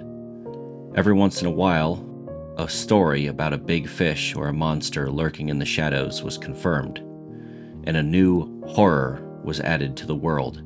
Seemed like every other day now. As Zephyr was looking at the long line of sandstone cars, suddenly, a noise was heard on the radio, and she was called into the captain's office. As Zephyr turned to walk into the train to join the captain in his office, she couldn't help but notice that the engineers were uncoupling the sandstone cars they had just attached to the train. She couldn't help but wonder why as she began to walk to the captain's office. As she arrived in Decker's office, she sat down. Captain Decker had a ghostly expression on his face, flushed of color, and his eyes were wide. Sitting on the table was speaking a speakerphone. She could recognize the voice over the small intercom long-range device, and recognized it to be an admiral. Decker was speaking to the device sitting on the table. "Hang on, Admiral. My lieutenant just walked in. Do you mind if I get her briefed?" "Go ahead. We need everyone up to speed. As soon as you're done, we'll continue our conversation." "Thank you. Zephyr, have a seat." She sat down in the chair across from her captain. Decker's metal hand was tapping the table. "Aberfour no longer needs those sandstone blocks. We're going to run engine light all the way over to the city." "Why run engine light all that way?" Zephyr asked. "Because there isn't a town anymore. Apparently, a few days ago they got hit by a sterilizer. We're just now hearing about it." "A sterilizer? For real?" Zephyr asked bluntly. "Yep. Apparently they were hit sometime a few days ago. We're not exactly certain about the time frame, but apparently an adventuring party went back to the town to turn in a quest, and they realized that everyone was, well, sterilized." "So, were there any sightings of the sterilizer itself?" "No. There almost never is. No photos, no pictures, no one to say exactly what it looked like, just sterilized. We are assuming that it was the same set of circumstances that other sterilizing cases have followed, but we cannot be certain. This makes maybe a handful of random attacks over the past few years, and seemingly no rhyme or reason. This time, however, the entire town is under the affected zone. It's not cut in half, so there are unfortunately no survivors. They don't need the sandstone anymore." "My God," said Zephyr. "I assure you God had no hand in this atrocity," finished the Admiral. "Decker, you are to take your train to Aberfour immediately. Go ahead and leave the sandstone blocks behind. They no longer need them. Once you are in the sterilized area, you are to secure all Navy assets. That includes all vehicles, uniforms, weaponry, anything left on the ground. Secure it in a central location and defend it from any potential looters. We will be sending a large number of reinforcements shortly, probably within a few days." As ghoulish as it may sound, there's an old Earth proverb that could easily be applied to this situation. Never let a good crisis go to waste. Although I do feel for the people of that town, they've always had very anti-Navy sentiments, and they often didn't appreciate our military presence in the area, although we did provide them security. From now on, we'll be staffing the entire town with Navy personnel. With any luck, the entire area will become a new military base for our efforts. And, seeing as it is a major hub close to Elven territory, probably best it be under Navy control anyway. Captain Decker quite rudely cleared his throat to cut off the Admiral. There will be plenty of people going to that town and claiming some kind of ownership on the various properties. Probably loved ones of those who've died. What do we do about them? Never mind about them. That is for the Admiralty to worry about. Decker banged his metal hand on the table. You cannot deprive private citizens of their just property rights, just because this is an opportune moment. An opportune moment, yes, but it's an opportune moment happening close to Elven territory, and I say that gives me all the authority I need. Whether or not you have the authority is not in question, said Decker. Whether or not you are doing what's right or wrong is in the question. You always say that you rely on us captains to deny certain orders and keep you on the moral high ground. Well, I'm doing it now. Maybe we should have some second thoughts for the people who are affected by this tragedy. The Admiral snapped back. Your thoughts are duly noted. Now then, as soon as you've secured all of the Navy equipment, proceed to secure any privately owned vehicles under Navy authority and keep them at the dock until further notice. Decker banged his hand on the table. That's bullshit, he said. I would be doing seizures on potentially hundreds of vehicles. Not to mention I would have to break into people's private property before we'd even manage to figure out who's been dead and who's still alive. Some people will be returning home only to see that we've ransacked their private property of their loved ones. That may be so, said the Admiral, but there's a clear risk versus reward calculation being made here. The potential for gaining hundreds of new scrap metal components for the building of hundreds of new vehicles for the Navy is clearly in the air. We cannot deny the clear benefits that we would gain by simply seizing all the private assets of this town. So, we shall do exactly that, and those loved ones who come up and have certain claims, we can compensate them later. Compensate them, scoffed Decker. I've seen Navy compensation rates, and frankly, if I was compensated for my personal belongings, I'd tell you exactly where you could shove it, he said to the Admiral. That is borderline insubordination, said the Admiral. I understand, said Decker. I'm just trying to make certain that we run this entire plan past the GFY. The GFY? Asked the Admiral. The go fuck yourself, replied Decker. The look of horror on Zephyr Wildwood's face could best be captured by an old oil painting made in the 1800s back on Earth. Despite Decker's court-martialable behavior and attitude, the Admiral started to chuckle over the other end of the intercom. Okay, Decker, you win. I will raise your complaints with the Admiralty, and I'll be a little bit more forceful about it than I was the first time. To be honest, these seizures do seem a little bit extreme, even by my standards. I'll see what I can do. But you do have to get your train over there, and you do have to start the orders as I have instructed. I'll let you know if they've changed. Understood, replied Decker. Thank you, Admiral. Not a problem. You're a good soldier and you do a good job. But I wouldn't be surprised if you probably lose some more pips here in the coming future. Decker laughed. Like I ever care about those damn things. When the communication was over, Zephyr Wildwood looked in astonishment at her captain. You realize an attitude like that could get you court-martialed. You risked a lot just then. Absolutely, Decker replied. But I'd rather be the captain who risks something in talking to a superior officer than a captain who sits by and does nothing while atrocities are committed in his name. You think the Admiralty is the one who's going to be blamed when we go and ransack this town? No. It's going to be us. It's always us. There's a reason they call me the Iron Fist of the Navy, and it's not because people like me.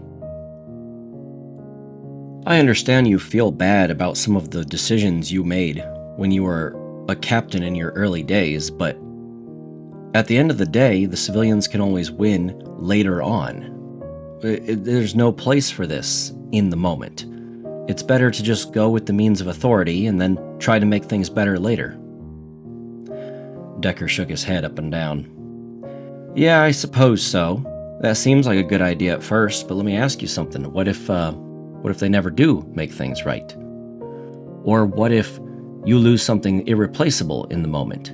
Or what if we just constantly say to ourselves, we'll make it better in the end, and then things just never seem to turn out that way? Do you know what is needed above all else to be an effective governing body, to be an effective policing force? Above all else? Decker thought about it. Organization, logistics, weaponry. The support of the people you govern. Above all else, you need the support of the people you govern, answered Decker. If you don't have that, you have thousands of agents working against you. And eventually, you'll become so inefficient, eventually you'll become so bogged down with little complaints here and there, and it'll be so impossible to effectively police that not only will you seem obsolete to the people, but you'll seem like an active force against the common good. And when that becomes the case, eventually, every great totalitarian nation falls. Eventually. I just can't help but wonder, how amazing will our fall be? How many people will die and what will be lost? Could the entire planet be put into chaos as a result of the Navy just crumbling under its own might? Decker looked out the window. I'm just one man, a force against it. I have a couple of allies, but it feels like we're losing ground. Wildwood decided to change the subject a bit.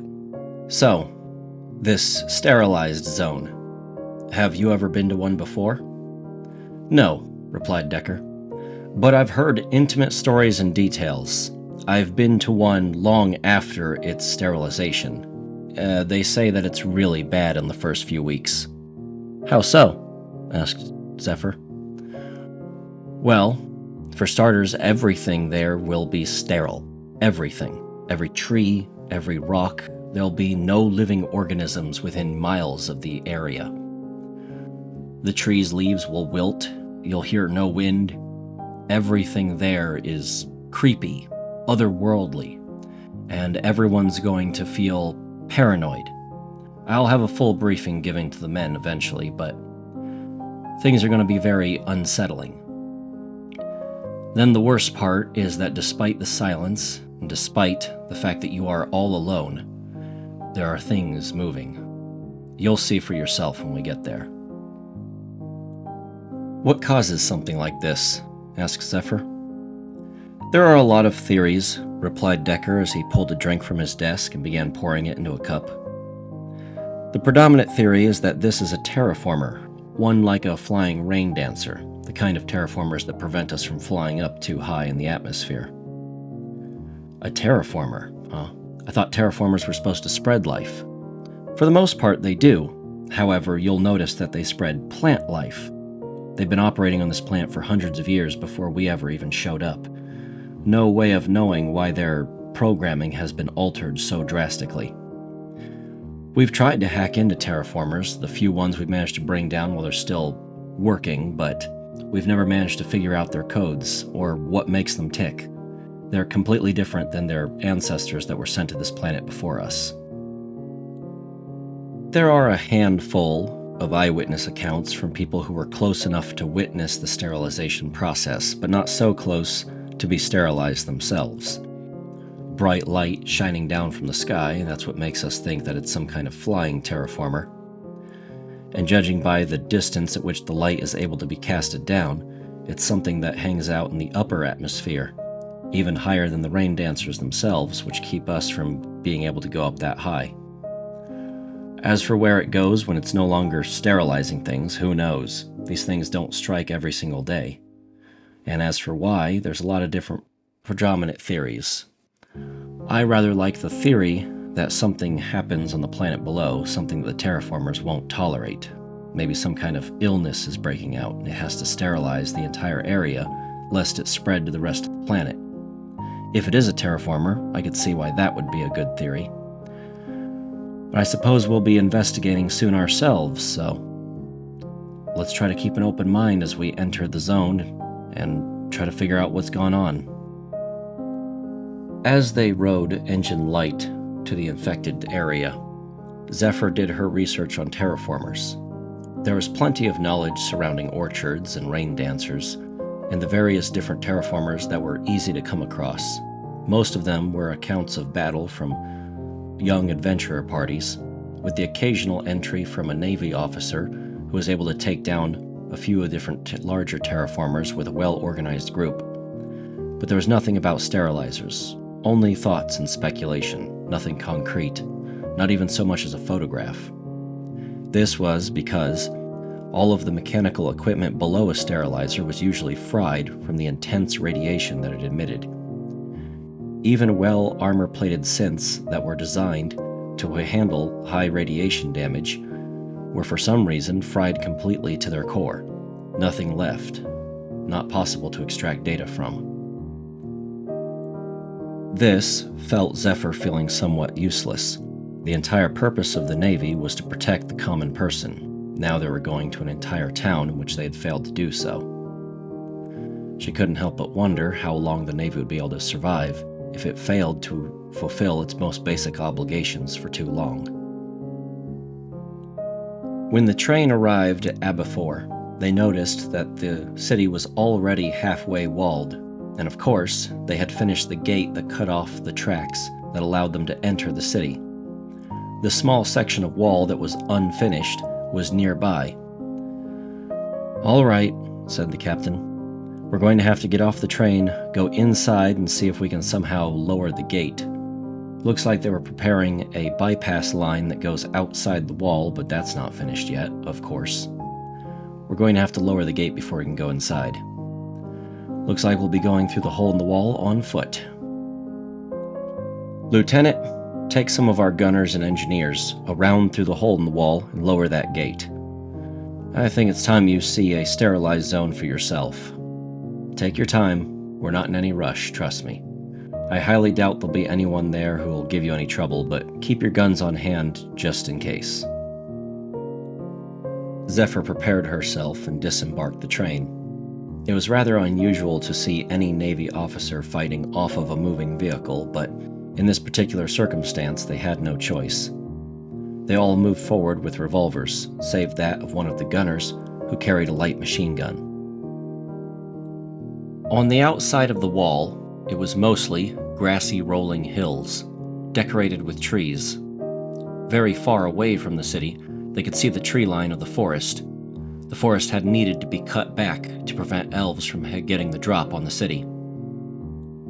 They stepped over the foundation, where the wall was being laid down. On the other side of it was sprawling farmland as far as the eye can see. It would be a bit of a trek to get through the farmland to the main city tile, a gargantuan structure that was once part of the Leviathanian ship that had brought them to this world. Now that they had made their way inside of the walls of the city, they went ahead and started walking back towards the gate. The lieutenant allowed the gunner with the machine gun to take point. Everyone with a pistol came up behind him, keeping their eyes peeled for any potential movement. The lieutenant looked to the engineer following her.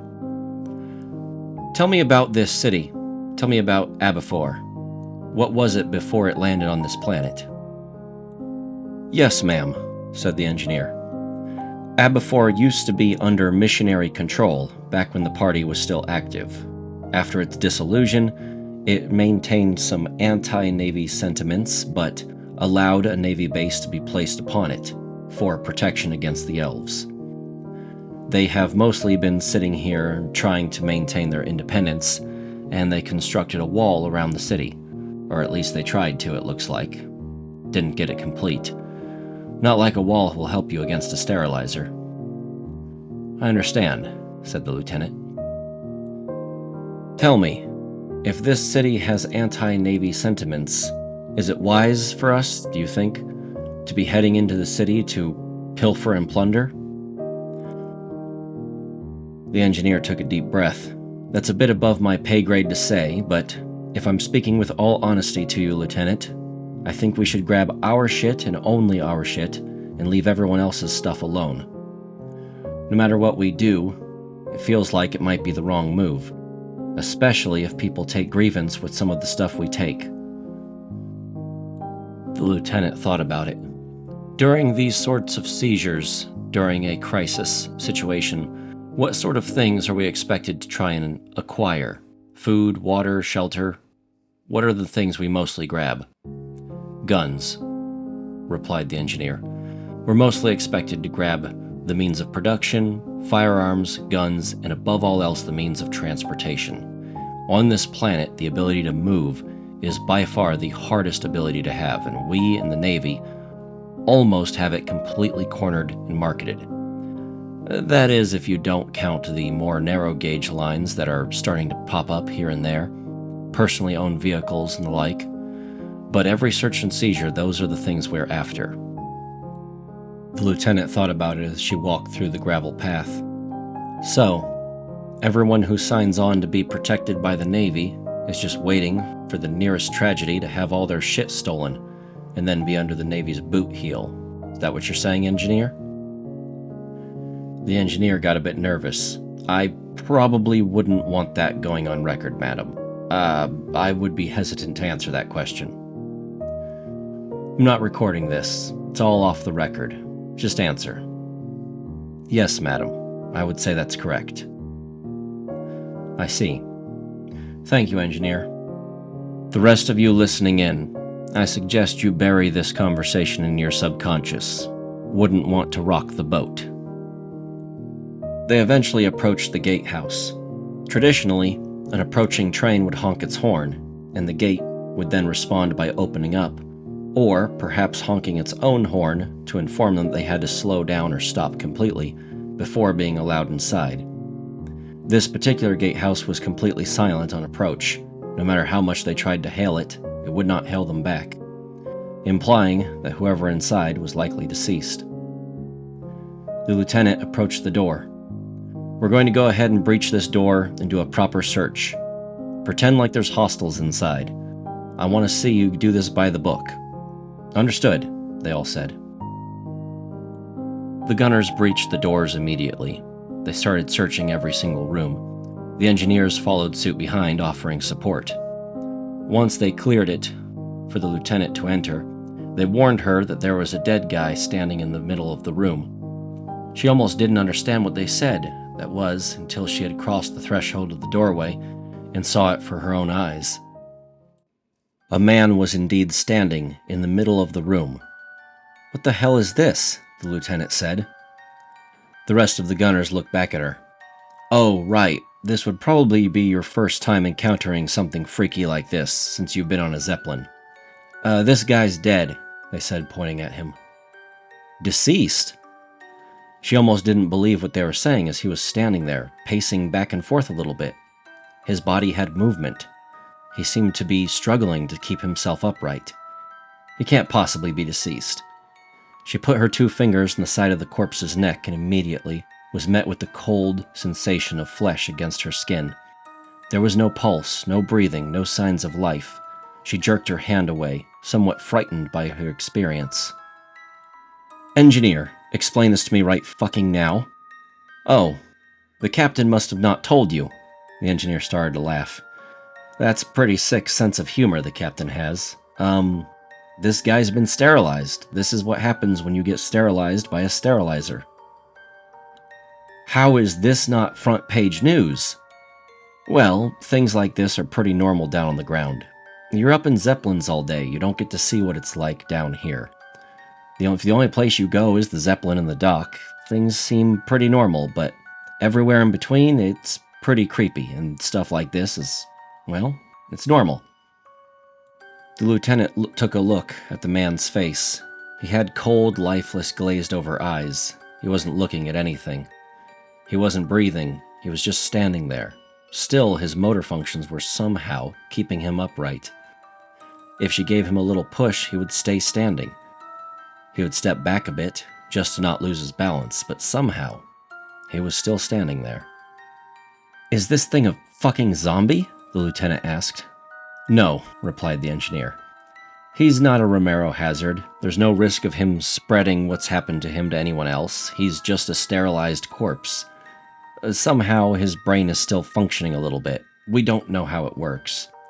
He's puked up all his digestive fluids. Everything inside of him is now outside his body. And he's just standing here. Honestly, they can stand here for months before the bacteria eventually blow in and attach to their bodies. Then they rot and fall apart, and they kind of take care of themselves. They just sort of disappear."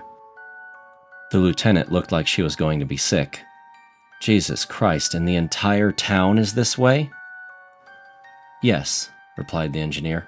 "Likely the entire town and every single plant, animal, person, everything inside of this town is like this. Oh, except for any synths or robots.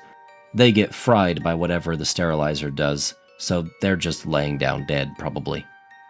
The lieutenant pulled out her personal device, her passport, and attached it to a small radio upgrade. "This is the lieutenant to Captain Decker. This is the lieutenant to Captain Decker. Captain Decker, go ahead." "You fucking asshole, you didn't tell me that the dead guy would be walking." All she could hear was Captain Decker laughing on the other side. "A bit of dark humor, I know, but there was no way I could have told you and had you believe me. You had to see it for yourself. Go ahead and bring him back. We need to check on him in the medical bay anyway. We need to figure out exactly how he died, although we likely already know the answer." "And how exactly am I supposed to bring him back, you ass? What, am I supposed to put him on some kind of stretcher? You didn't give me one." Decker laughed once again. "Boy, you're starting to get the attitude that a train driver would have." "Shut up," she said. "If you hadn't shown me a dead body, I could maintain my professional composure. Now, how am I supposed to bring him back to the train?" Decker laughed. "Isn't it obvious? Hold his hand. He'll walk right along with you. He won't even put up a fight."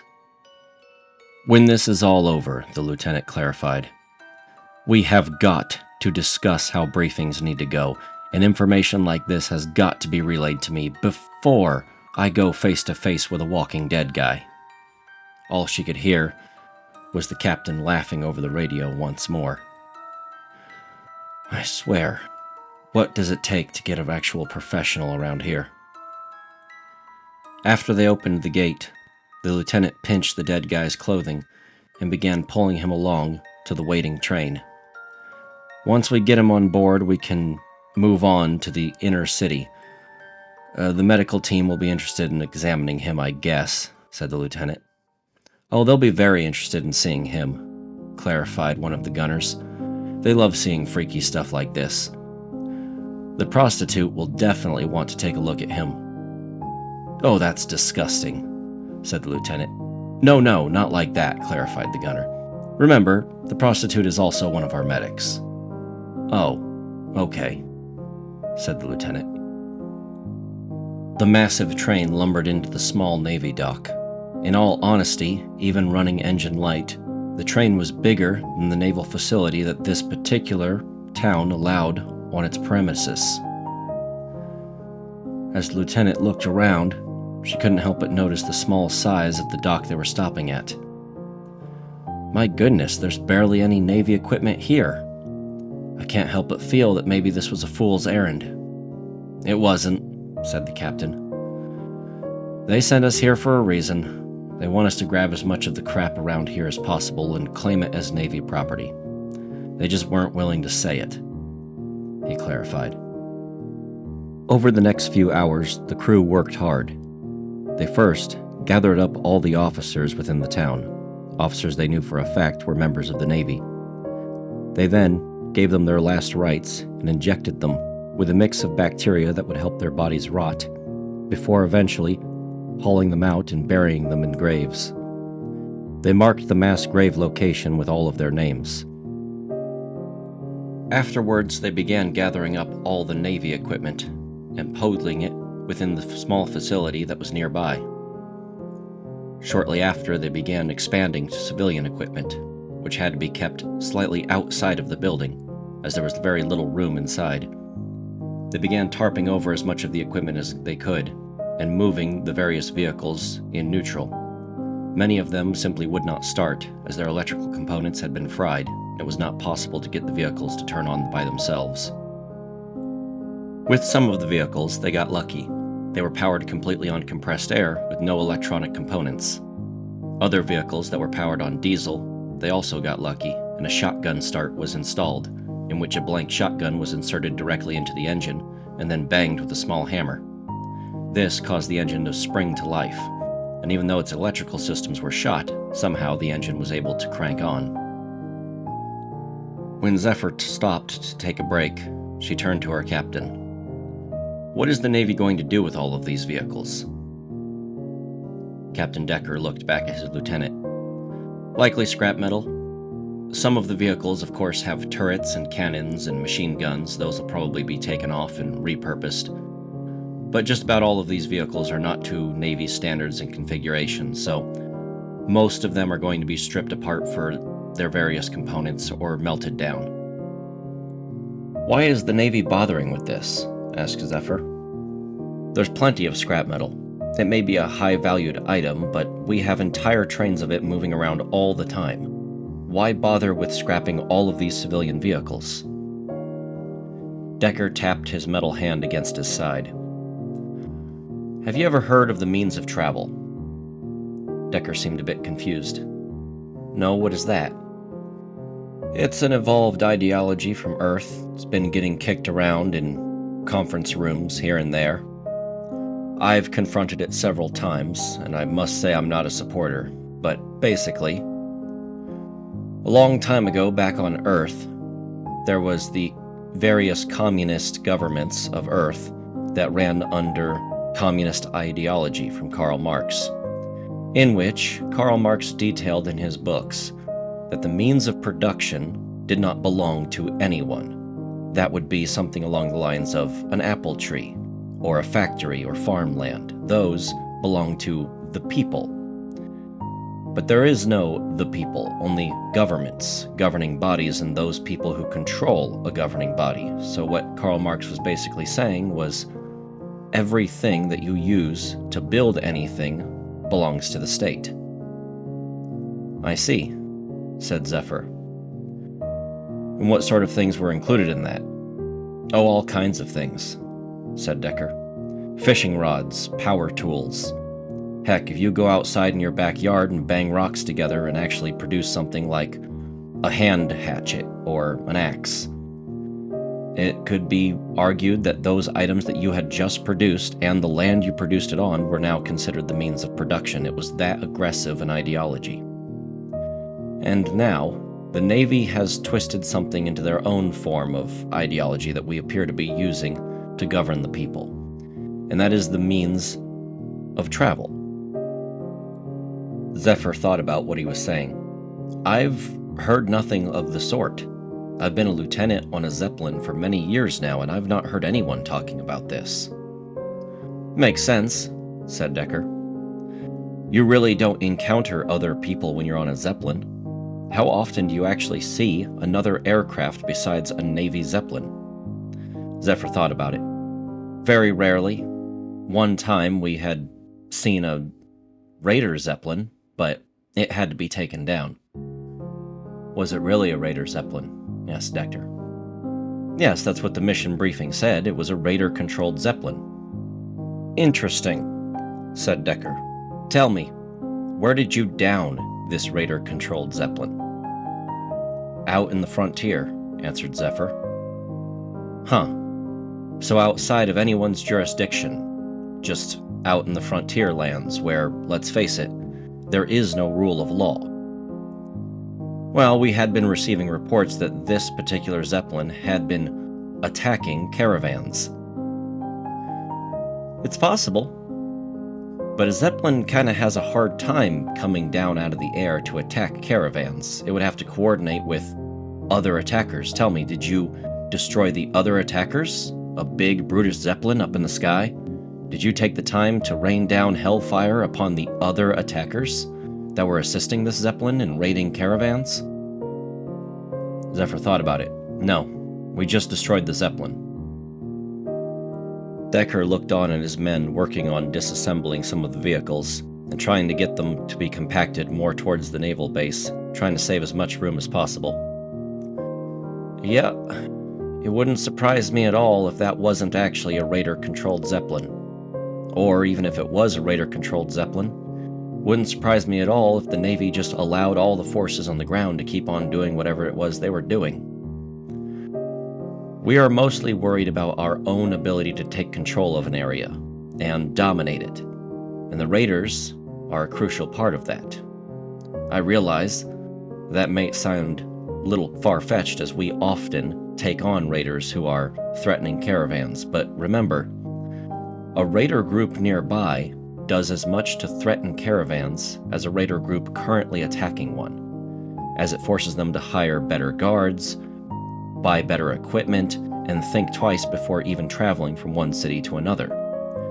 So we, the Navy, who can offer safe travel and can police the roads and rails, well, we benefit heavily from that sort of thing.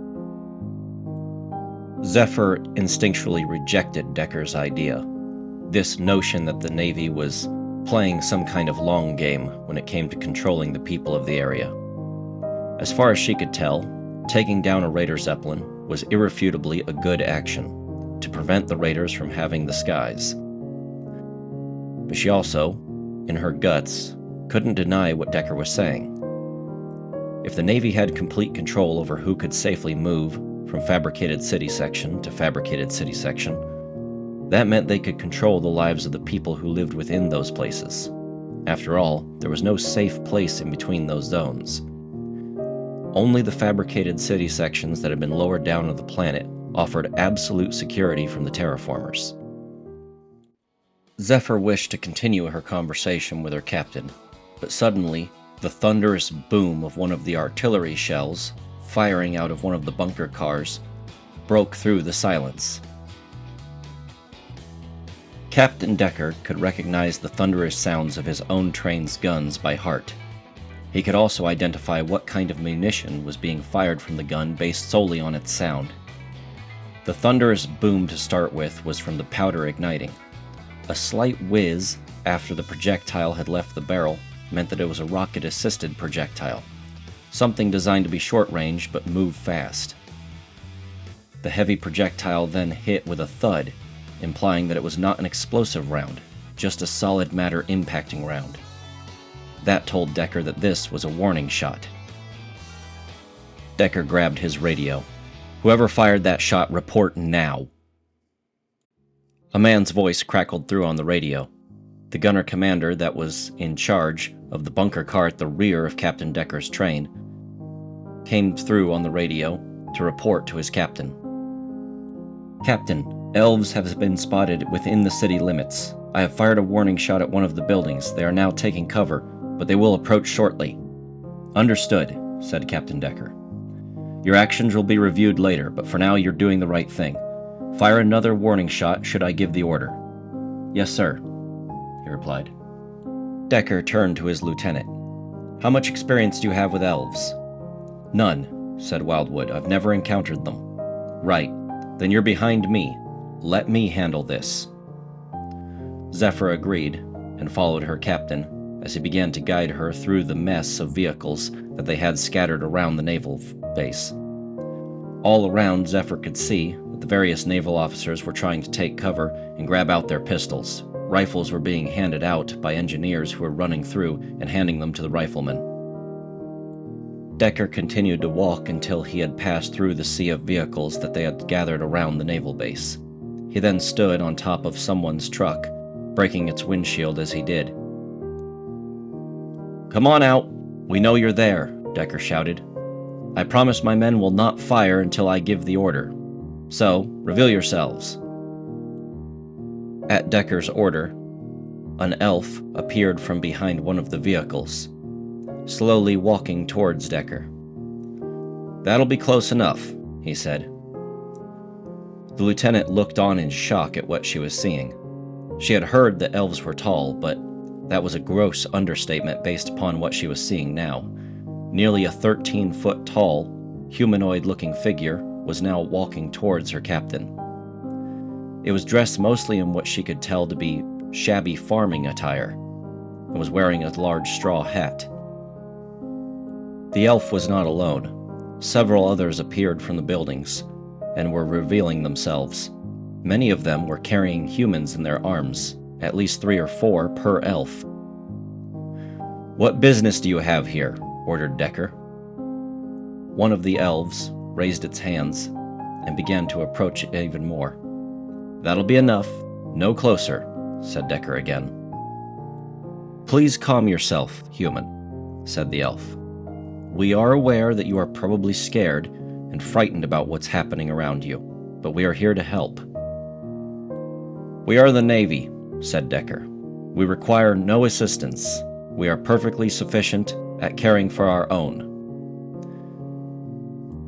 "Please," asked the elf. "If you lower your weapons, we can easily take you into our custody, give you food, water, and shelter, and protect you from this whole situation that you're in now." "Is that so?" said Decker. "Tell me, are you the ones that sterilized this city?" "No," immediately responded the elf. "Do you understand what it is that sterilized this city?" The elf again shook her head. "No, it must have been a sterilizer, a terraformer that flies in the sky. That's what everyone says that they are." "I see. So you do not know what has caused this devastation, yet you insist that you can protect us from it. Somehow I find that hard to believe. Tell me, why are you carrying those corpses?" The elf looked back at the other elves that were carrying human bodies. "Not corpses. They are still alive on some level. We are trying to save them." "I see. Then it is likely your resources are already completely filled to capacity. You cannot possibly tend to the medical needs of those bodies and our own needs. So how about this? We don't shoot you, you don't come any closer." The elf put her hands on her chest. "Please, we are trying to help you. We have humanity's best interest at heart." "I'm absolutely certain you do," said Decker, "and that is what keeps us so afraid. On my order, another warning shot will be fired. Am I going to have to give that order?" The elf lowered her posture and raised her hands once more. "There's no need for those big guns. We are not going to do anything to harm you." "I'm perfectly well aware of that," said Decker. "But you see, I do believe it was your very group of elves that snagged my lieutenant a few weeks back. My men sure did like that lieutenant, and therefore, they awfully miss her. You could understand that they might want a little bit of revenge on the people that took her away from us." Now, said the elf, "no harm has come to her. I know who you're talking about. She now lives within our community, not too far from here. If you like, we could certainly escort you to meet up with her." "Absolutely not," said Decker. "Not a single human that has ventured into elf territory has ever returned, and as I do not plan on getting kidnapped by you elves anytime soon, I do not think that'll be happening. Although I would love nothing more than to make contact with that lieutenant again, and make certain that she is doing all right, I cannot risk the safety of my men." The elf laughed. "The safety of your men and women are not in question here. We have humanity's best interest at heart. We are trying to help you with everything we have. If you lay down your guns and submit to elven authority, we can promise you all the food, water, freedom, safety, everything you could ever desire within the bounds of our safe environment that we make for you." Yes, said Decker. "It's nothing I haven't heard before.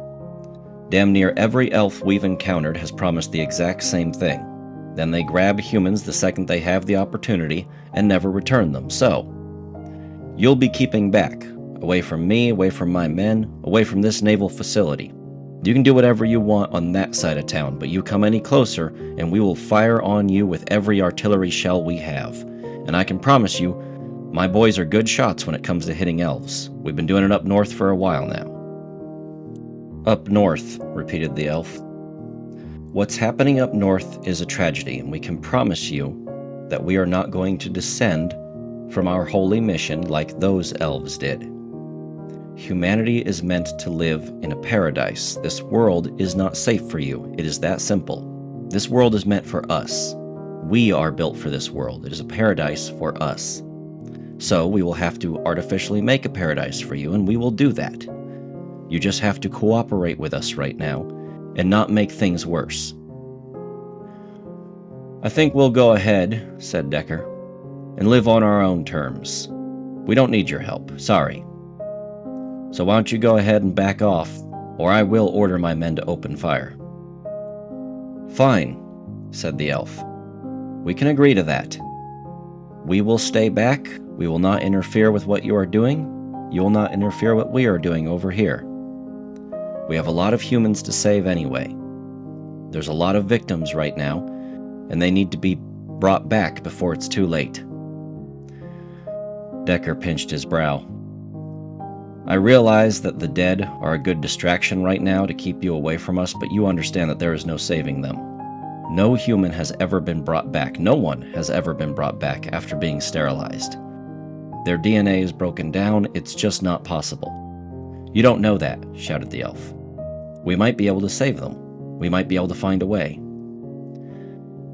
Decker sighed. "You're more than welcome to try." Then began the long, arduous, tense situation of a standoff. Half of the Navy forces were now focused on holding their guns level towards the town, while the other half was trying to complete their jobs. The Navy was only grabbing vehicles, after all, and equipment.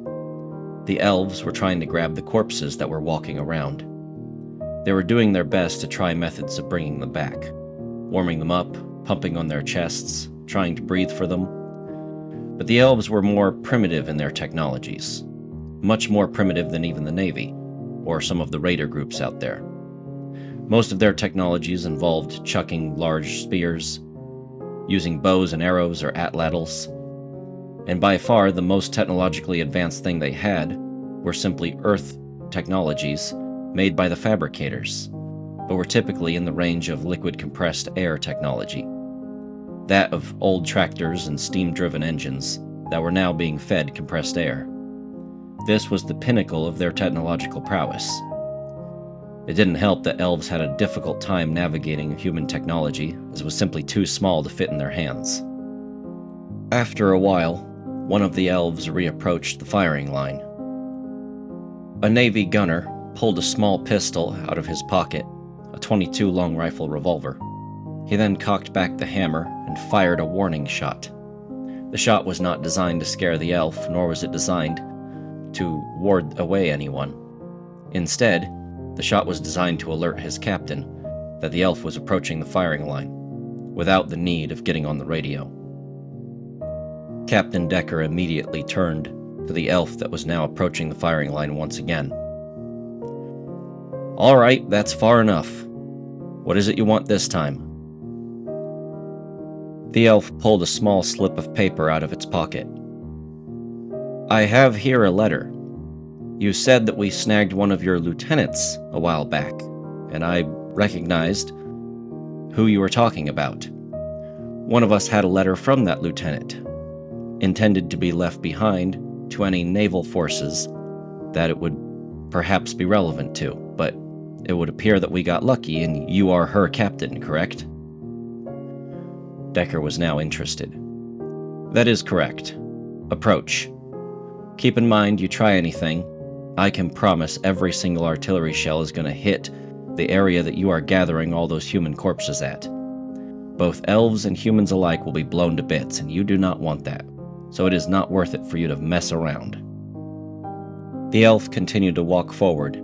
Despite the fact that Decker was now standing on a car, the elf was still looking down upon him. She handed him the small slip of paper. "As I said, this is from your lieutenant.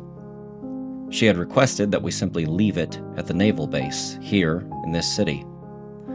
But it would appear that we can hand it to its intended target directly. That must be good fortune. Perhaps the gods are smiling upon us.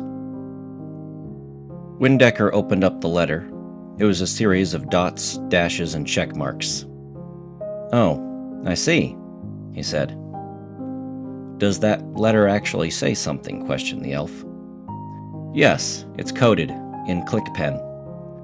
We Navy officers have a secret language that we use, where we click the tops of pens in order to speak to each other. It's no secret. We use it to quickly communicate things to each other that we don't want other people to be able to understand. If you can understand ClickPen, it means that you're part of the Navy. Simple as that." The elf got down to Decker's level, looking at him eye in the eye.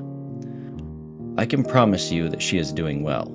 She is well fed, she is well cared for, and she is living with an elf who is meeting her every need and whim." "Uh-huh. What about freedom? Is she allowed to leave?" "She is allowed to leave, but she is closely monitored, and if she attempts to run, she will simply be hauled right back to the elven city where she lives safely." "I see. You understand that she has a family?" "Yes," answered the elf. "We've asked several times where they live, but she has refused to tell us. Because she doesn't want them wrapped up in it. She doesn't want them to be hauled off to some elven town like she was." "They could be reunited," said the elf. "Perhaps you should make the offer, tell them where to go. If they show up at our elven city gates, we will let them in." "I'll pass on the message," said Decker. "But you're going to find that we have no interest in being contained by you." "Why must you use words like contained?" said the elf. "Can't you put a more positive spin on it?" "No," said Decker. He tapped his metal hand against his side. "You're injured," said the elf. "It's an old injury. Been injured for a long time." "Well, I'm certain we could do something to aid that injury. I know for a fact humans have the technology to replace missing limbs. Why have you not simply had your arm replaced?"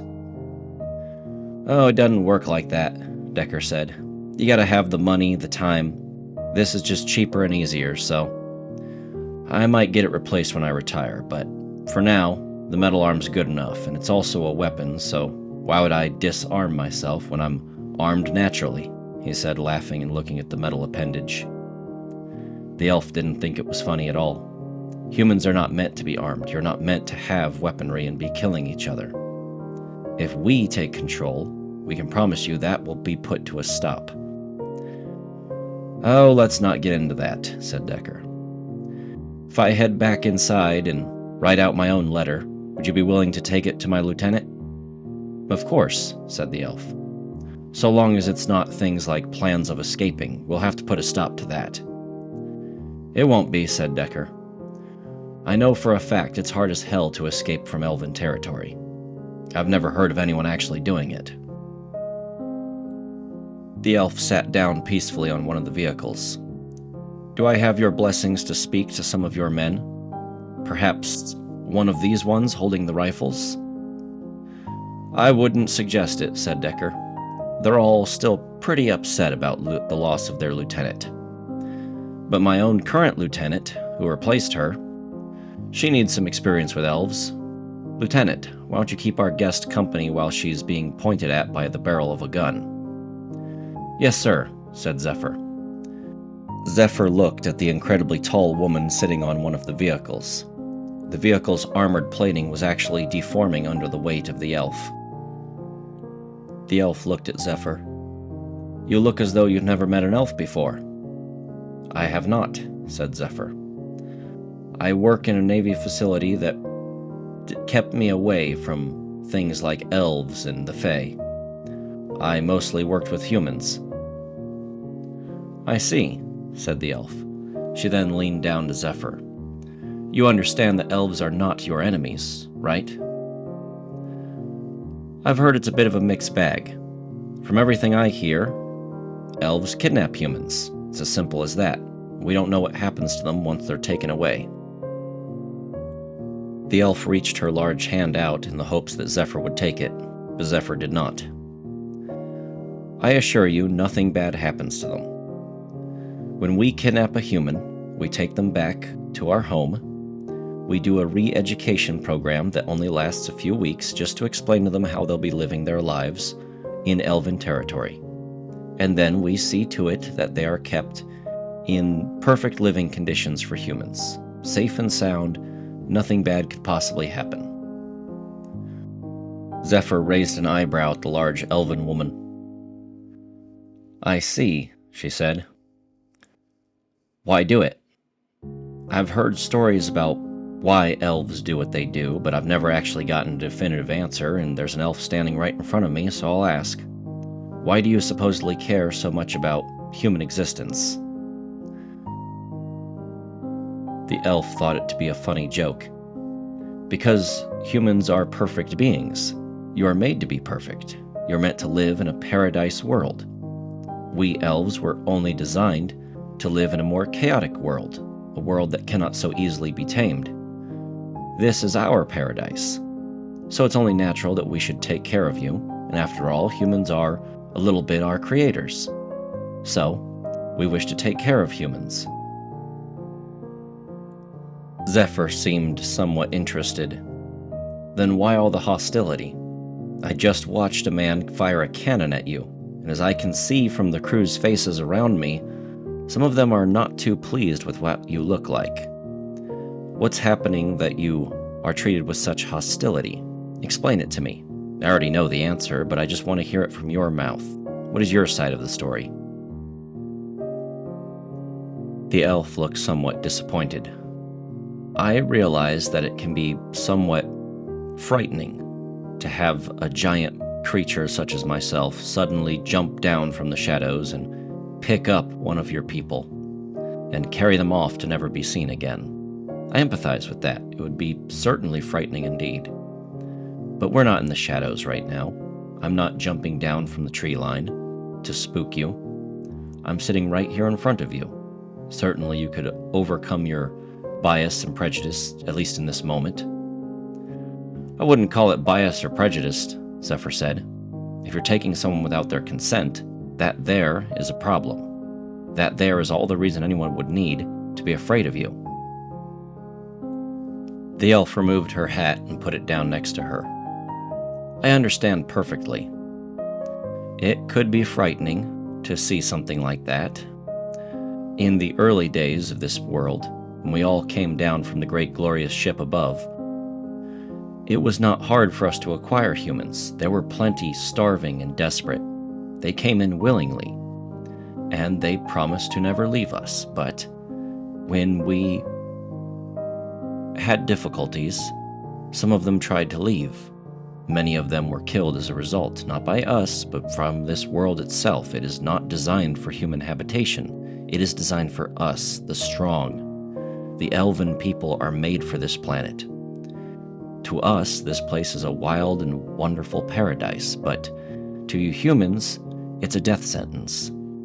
You're not meant for this world, so you're meant to be contained within our confines so that we can keep you safe.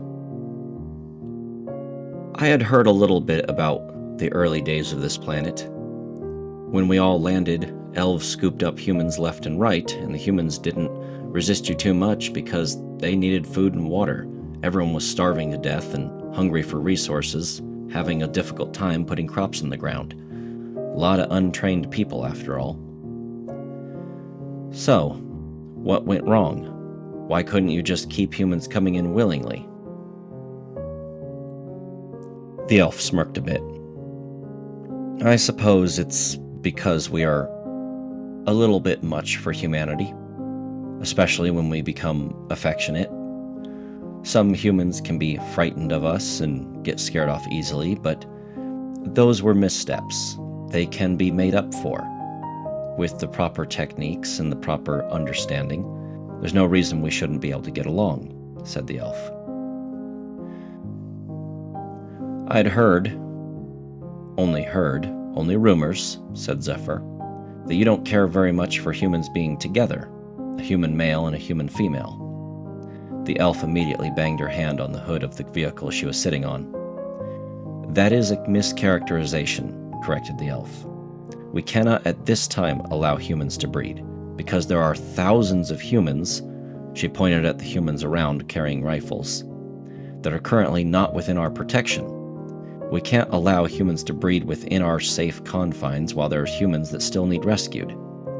As soon as all humans submit worldwide, we can then allow humans to breed with each other, but for now, we can only allow humans to breed with us elves. That way, there's more of us to take care of you. It's just a simple misunderstanding," reassured the elf. "You take us as pets," said Zephyr, "and then use us for breeding.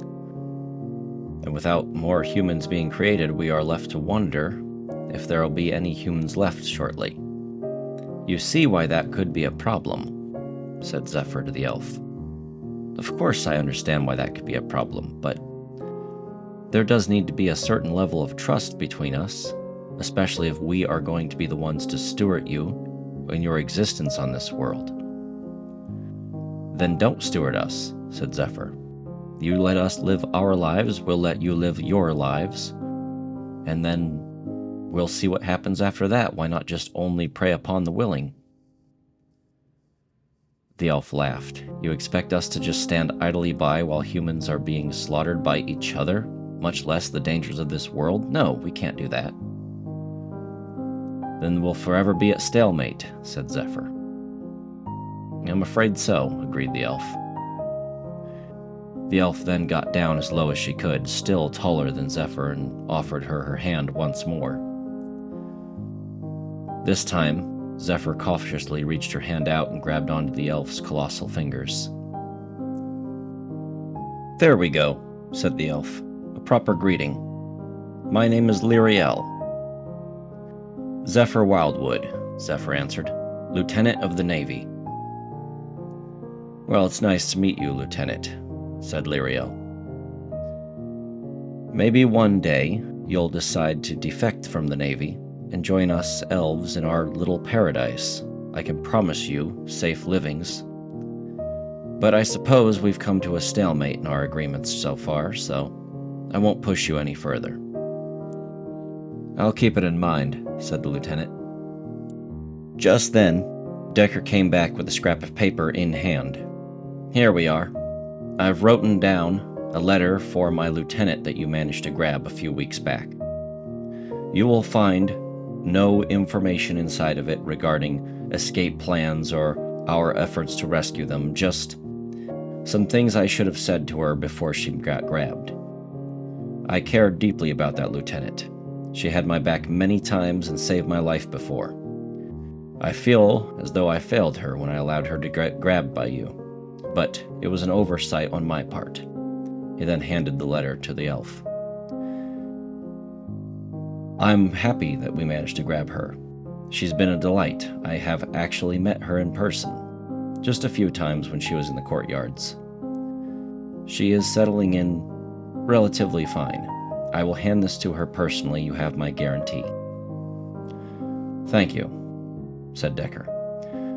"Now you will step away from our firing line and you will not approach again.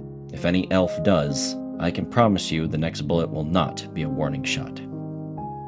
"Understood," said the elf. She got off the vehicle and began backing away slowly. Zephyr looked at the hood of the vehicle where the elf was sitting. The armor was dented in slightly, and the hood could likely no longer be lifted up to check the engine. "Those things are huge," said Zephyr. "And dangerous," replied Decker. "One of them can easily throw a cannonball faster than a cannon can fire it, and the damn thing will fly farther, guaranteed." "That's impressive," said Zephyr. "Yeah, and they hit with pinpoint accuracy, too. Physically, those things are beasts. We're lucky they can't figure out Earth technology.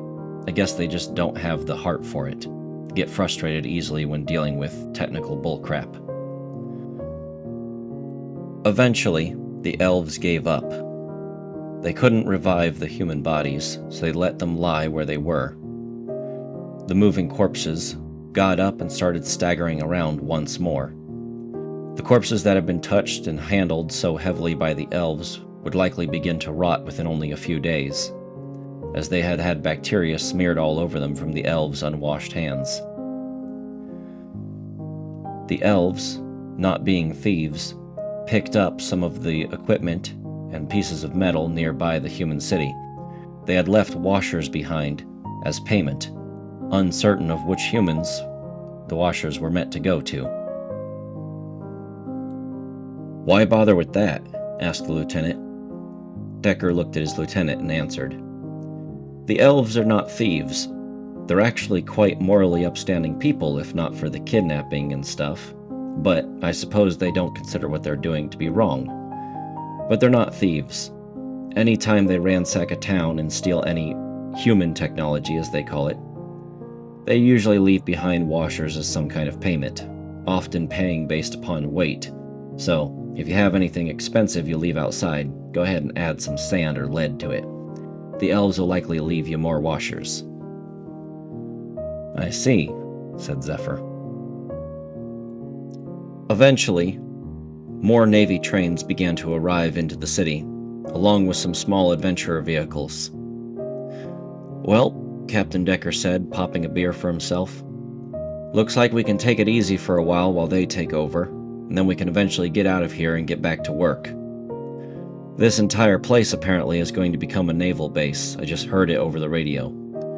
They're going to kick out every single resident and not allow them to retake over for their family members." "That's horrible," said Zephyr. "I agree," said Decker. "But that's the way the cookie crumbles. Let no good tragedy go to waste and all that. So, there's nothing we can do about it, except move on and just keep on doing what we're doing." "I can't believe the Navy is doing this kind of stuff, and it's been happening just below my feet this whole time." "Yeah, a bit of a disconnect between what's happening in the air and what's happening on the ground. Hell, even the land battleships have a vastly different hierarchy system than the trains. But nothing we can do about it. At least, at this current stage. There's a bit of a movement to try and clean up the Navy, but it's slow going. We have to be careful who we talk to and really get to know the people who are working with us. Otherwise, we'll be getting some bad actors in, and that's the last thing we need." "Bad actors?" questioned Zephyr. "What do you mean by that?" Captain Decker tapped his hand once more. "Well, you heard it yourself when I told you my little story about me robbing a train by accident. It's up to us captains to be the moral guide and moral compass for the Navy. The admirals have admitted as such. They sign off based on what is beneficial for our military organization, not based upon what's right. So, whoever becomes a captain has the moral obligation to be the most upstanding of the Navy, to make up for the less moral captains that are often acting within our field. Bad actors. With very loose morals and obsession with getting things done, they can run a real muck and cause nightmares down the road. Of course, those kind of captains move up and then they promote other captains, so they're kind of beating us when it comes to numbers, but hopefully we'll beat them out in where it matters, quality. And then the admirals up above will hopefully listen to us as we sway things in a more favorable direction." Zephyr looked at Decker. "Is that why I was sent to this train? Not just for the dirt and grime of work experience, but to become one of these good actors within the Navy?" Decker smiled. "Hey, look at that. You're finally catching on," he said, as he tapped his head with his metal finger. "Let's see what other kind of wonderful resolutions you come with down here on the ground. When you do become a captain and get back in one of those Zeppelins, let me ask you something. You gonna sink an enemy Zeppelin without first thinking about who's on board?" "No," said Zephyr. "Likely not." "Good," said Decker. "Then we are getting through to you." After they had managed to ransack the entire town and get all of the various vehicles around the military base location, they secured the rest of the town as best they could, put up barriers and blockades to prevent any wayward adventurer from sneaking in and making off with any of the loot inside. Looted from vehicles and homes were thousands of rounds of ammunition. Guns, larger weapons, melee weapons, armor, everything a person would need to survive outside the walls was gathered in one central location, where it was then carefully inventoried. When it was time to deal with the wandering corpses, a large hole was dug just outside of town. Then, each body was carefully led out and placed into the hole. The bodies were not particularly good at walking up hills, so the hole itself did an excellent job at keeping them in the center. They filled the hole slowly, with person after person. Eventually, animals were placed in the hole as well, to prevent the stench of decay from overwhelming the entire area. Decker was shocked to see a no-neck was affected by the sterilizer. He didn't even know they were around this part of the area. Either way, it was led into the hole where it stood by, the most docile he'd ever seen such creatures. The naval officers, who were affected by the sterilizer, were placed in their own hole, separate from the civilians. They had a naval ceremony, whereas the civilians, the animals, and the no-neck, buried together, had a civilian ceremony to honor their passing. The existence of every individual within the hole was recorded on several stones and placed around the holes. But the holes would not be filled until the bodies had stopped moving, which required a catalyst.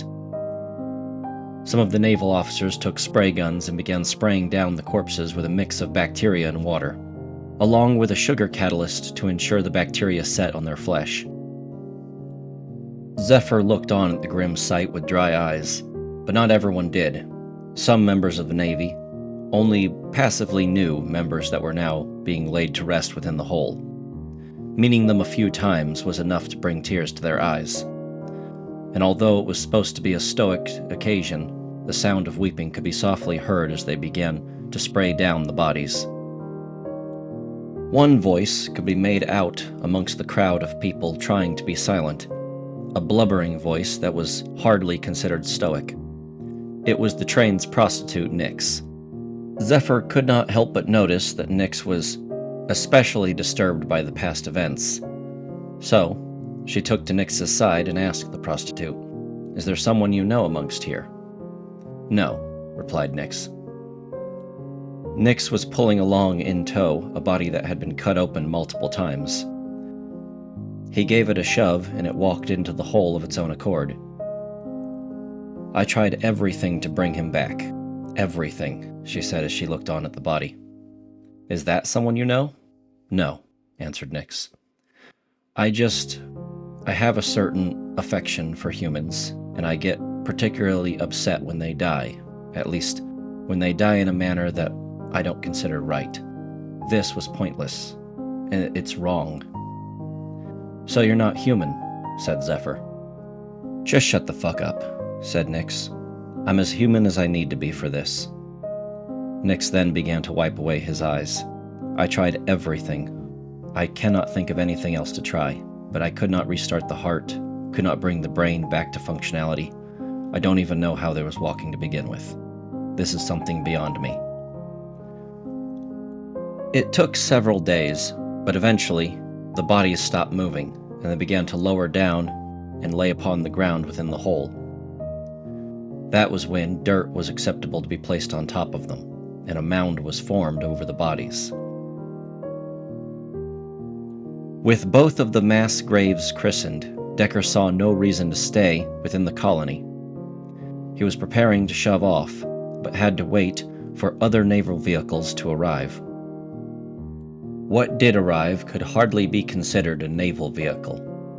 Various land vehicles began trundling their way through the mountains and forests, and arrived at the colony tile, along with a small train of civilians. All of them had some kind of relation to people who once lived within the city, and they demanded their rights. Some of them demanded the land owned by their loved ones within the colony section. Others demanded the vehicles that the Navy had seized under Navy authority.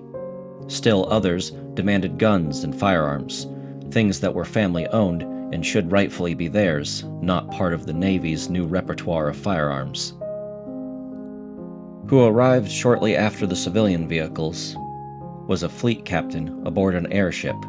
His position was to take over this city tile as a full naval base, with no civilians being allowed. He was interested in converting the entire thing into a docking station for airships. It now had high value on the naval radar. The civilians argued that it had no value on the naval radar until all the civilians were removed, that this was nothing more than a Navy seizure of assets. Although there was a large number of civilians arguing back and forth over the rights of the land that was now being seized by the Navy, they had no formal governing body, no one person to declare themselves leader and pioneer some kind of petition against the Navy, nor did they have any sort of standing forces, so in the end, the Navy simply told them all to go home. No one was paid their just dues, no one was compensated for the land and vehicles taken. No one saw a single firearm, weapon of war, or a piece of ammunition returned to them. Instead, they simply turned around and went home. Just before their departure, the Navy announced that the existence of elves within the city during its sterilization told them that they were far too close to elven territory for civilian population to be here anyway. Of course, Zephyr knew for a fact this was a lie. The elves were anything but hostile, and they could easily be kept at bay with simple firearms. She knew that this was a Navy deception. She looked at Captain Decker, who clearly did not agree with the Navy's stance on removing civilians from the area. As their train departed the city, she turned to her captain. "Why didn't we speak up, say anything on the behalf of them?" "And risk losing my position?" replied Decker. "That is a frustration I often have. I usually get demoted every time I say something along those lines. I have to be very careful when I speak up, for every time I do speak up, I run the risk of losing everything I have. I could be downgraded as a captain, I could be put on shunting nothing but specials, I could be placed in a position in which I do not have the ability to stand up for the rights of the civilians, so I have to measure and decide when is enough enough. In this particular circumstance, I would say I'm going to let it slide. The Navy does need an air base. Right in this location is a perfect spot. Everyone in that town is dead. All of their family members live in other towns, and as much as they might complain, let's face it, it's not that big a deal. So this isn't the time for me to raise my voice. There will be times, and I would be more than happy to sacrifice everything I have in order to raise my voice, but this just isn't it. The reason the civilians are raising their voice is because every time is the right time. There's no reason for a civilian not to raise their voice against the Navy. They only have things to lose, and that's pretty much it. So, this time I stayed silent and allowed them to trample upon the rights of the people. I'm not happy about it, don't mistake my words, I'm quite upset, but there are worse things to be upset by, and there are better hills to die on. That's the way I see it. When Zephyr Wildwood had first boarded Decker's train, she thought the Navy to be a morally upstanding group of people, by far humanity's best hope at surviving in this new frontier world. Now, however, she wasn't so certain. The cracks in their facade had certainly shown their ugly heads. Lieutenant Zephyr Wildwood could no longer tell the difference between a raider trying to steal the bread off your table, a terraformer trying to rip the ground out from under your home, or the Navy trying to steal your home itself. The three obstacles to human survival seemed all but the same. She wasn't certain whose side she was on anymore. But as a lieutenant in the Navy, she wore a rank much higher than the average individual. She couldn't throw away all the hard work she did now, just to stand up for what it was right for people who wouldn't recognize what she was standing up for. She didn't know what to do. She felt almost stuck. Perhaps this was the state of mind that the captain was trying to breed in her from the start. The train departed the controversy and moved on to its next job. This is how things were on the giant workhorses, never sticking by long enough to actually see a problem's conclusion. It was their job to perform their tasks, deliver cargo, and move large items and nothing more. So, they moved on. Zephyr did not know if the people were given what they were owed, or if they were compensated for what the Navy stole from them. It was unclear, and she had no capacity to look into it, not at this time. They had to move on to their next task. Zephyr returned to her quarters as the train continued to thunder down the rails, disappointed in her actions that day. Life aboard the train carried on as normal for the next few days. They completed several journeys to deliver the sandstone blocks back to that same city cell. Zephyr had noticed that there were no civilian vehicles still standing there. Instead, it was only Navy logos being painted upon the sandstone, and Navy vehicles being parked here and there. She did not see sign of any of the civilian vehicles they were scrapping, but she did not know if they had simply reduced them to scrap metal and sold them off, or if they had given them back to the people who rightly deserved them. She had no way of knowing. Zephyr was working late into the night. Next to her was a small pile of worn-out journals, and sitting in front of her was a brand new journal where she was revising once more her ideals for how the train should be operated. As she cross-referenced across all three journals, she could see the change in her own demeanor and ideologies. Gone were the days of following rules simply for the fact that they were rules, and had entered the days of understanding why the rules were rules, and what was effective at getting the train to actually operate. She felt the sharp sting of guilt hitting her gut as she looked at all three journals and noticed that morality, rights, and the respect of the common man seemed to play almost no part in how the journals were being written. The operation of nearly every naval vessel gave to no credence the existence of the common man, and that sent a chill down her spine. She pulled out her small passport and turned it to the Rights and Civil Liberties page. This passport update was given to all of the passports when they were first fabricated aboard the great ship that had brought them to this world. Of course, most people ignored this text, but she decided to take a read of it. She knew that some people held this as a holy and sacred document, but members of the Navy often skimmed it over as something that just got in the way of them doing their duties. For the first time, she actually took the moment to read the document. She was interrupted when she heard a knock at the door. "Enter," she said. Nix, the train's prostitute, confidently walked into the room carrying his pet, moth, Pixie. "Hello, Lieutenant," Nix said as he flopped down onto her bed. "Has the captain told you about the rumor yet?" "If I was told about it," replied the lieutenant, "it wouldn't be a rumor anymore, now would it?" "I suppose you're right," said Nix.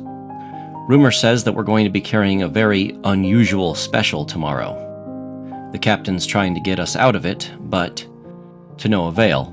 They've asked for us specifically for some reason." "Have you ever done a special before?" "No," replied the lieutenant. "But from what I hear, they're an absolute nightmare. It's not like we haven't already been dealing with nightmarish situations." Nix let down his hair and took off the dress he was wearing, revealing himself to only be wearing a small pair of ladies' underwear.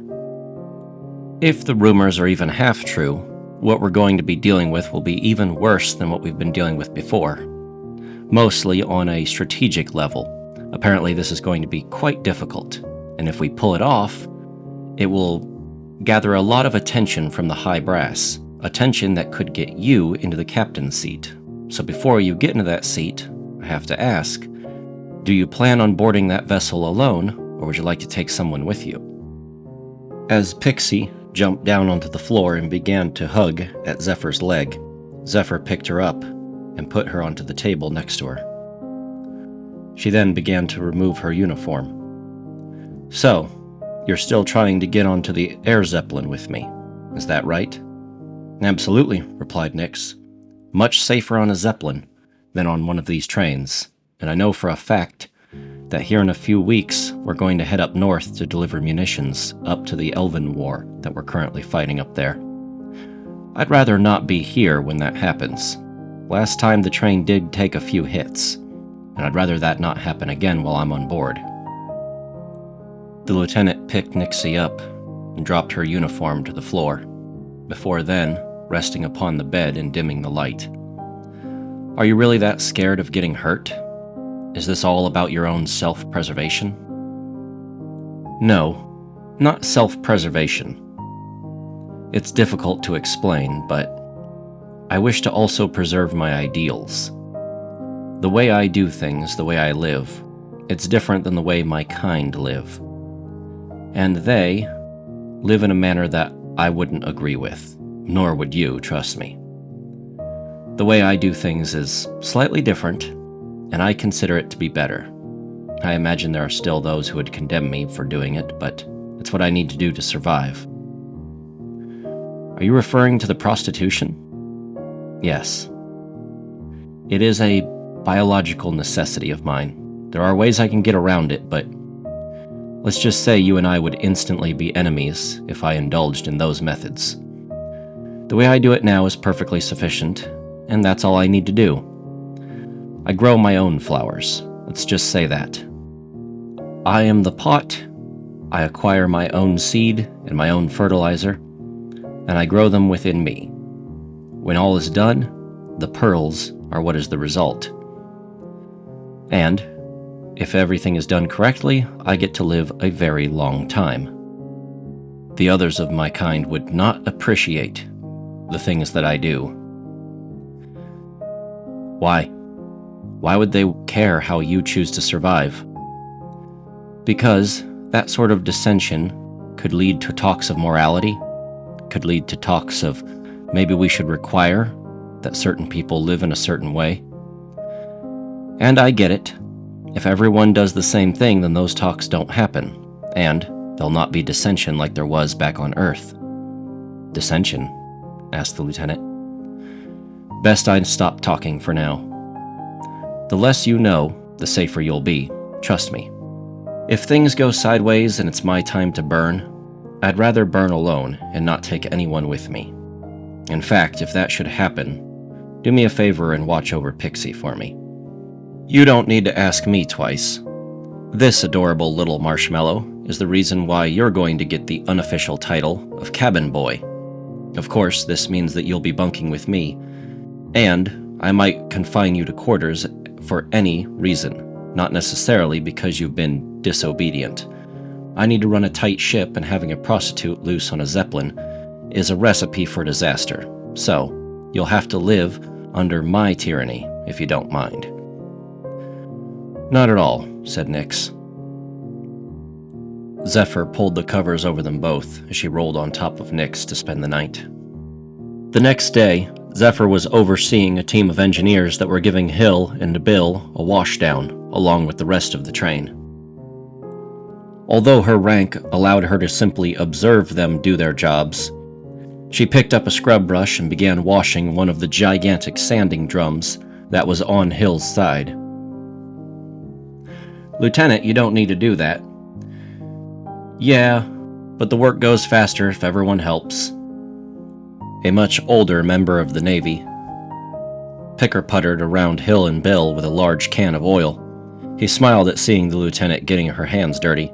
She was even wearing her labor uniform, something most lieutenants went ahead and threw away. As they were finishing up the general maintenance on Hill and Bill, Captain Decker stepped out onto the platform above them and loudly cleared his throat, letting them know that he was about to say something of importance. "Captain on deck," they all shouted, and began to stand in line. "Lieutenant," he said, "to my side, please." Zephyr immediately climbed up onto Hill. She then clambered up to the next to her captain's side, where she stood in attention. Captain Decker then looked at his crew, who were now standing at the side of the train. "We've got a special." The entire crew began to make sighs of disappointment. "I know," Captain Decker said. "Believe me, I know. I've attempted to use my authority to resist this order, but unfortunately it went through several fleet captains. All of them agree that we're the best crew for this particular job. So, we're going to be hauling a special. It's actually in dock right here. It's going to be pulled up alongside shortly." As if on cue, a gargantuan land battleship pulled up alongside the slightly smaller naval train. The entire engineering corps, who was in charge of making certain that the train ran smoothly, looked on in horror at what they were expected to haul. "Sir, that isn't a special. I don't know what the hell that is supposed to be, but it's not a special." "Enough," shouted the lieutenant. "That is insubordination." "It's fine," said Decker. "I'm sorry, everyone, but this is the special we're going to be hauling." Although the land battleship was slightly smaller on the scale as land battleships went, it was still a beast of a vehicle, and how they were expected to haul it onto a broad-gauge railway car, none of the engineers exactly understood. The captain then raised his voice once more. "In addition to hauling this land battleship here, we're also going to be expected to carry a couple more barracks cars and take on some more men, beyond that of just the men who staff this land battleship." Everyone seemed almost confused. "What the hell is this all about?" some of them asked. The captain of the land battleship then stepped out onto its platform, loudly interrupting the little meeting by hailing Captain Decker. "Well, if it isn't Ryan Decker, tell me this isn't your dumb idea." Captain Decker looked back at his elder. A 40-year-old man by the name of Blake Driller was now waving at him, as if jovial in a familiar manner. "Well, hey there, Driller. No, this isn't my dumb idea. I figured it was yours. Didn't you order a lift from a broad-gauge engine?" Driller shook his head back and forth. "Nope. I was compelled to perform this little exercise in idiocy. Not my idea." Decker looked at the rather nervous-looking man standing next to Driller. "Is that there your new lieutenant?" "Yes, sir," Blake Driller replied. "This here's my brand new lieutenant, recently promoted, by the name of Thomas Croft." Croft immediately saluted the two captains. "Sir, I won't let you down on this mission, sure." "How many missions he been on?" Decker asked. "This'll be his first one as a lieutenant," Driller replied. "Of course. Well, who's the mastermind behind this exercise in idiocy? Come on out and reveal yourself." "I am," a raspy but commanding voice broke through the crowd. "I am First Class Fleet Captain Kalen Volkov, and I will have no more insubordination. Now then, get this land battleship and the barracks cars I ordered into configuration. We will meet in Captain Decker's command car, where you will all be briefed on the situation. That is all." Zephyr briefly was able to shake the hands of Thomas Croft before they were then forced to put the gigantic land battleship onto a huge flatbed broad-gauge car. It barely fit and hung over the rails quite a bit, but not so much as to violate the rules of the gauge. Broad-gauge engines were given a very large amount of extra room, as they often had to carry larger equipment, such as cranes and cannons.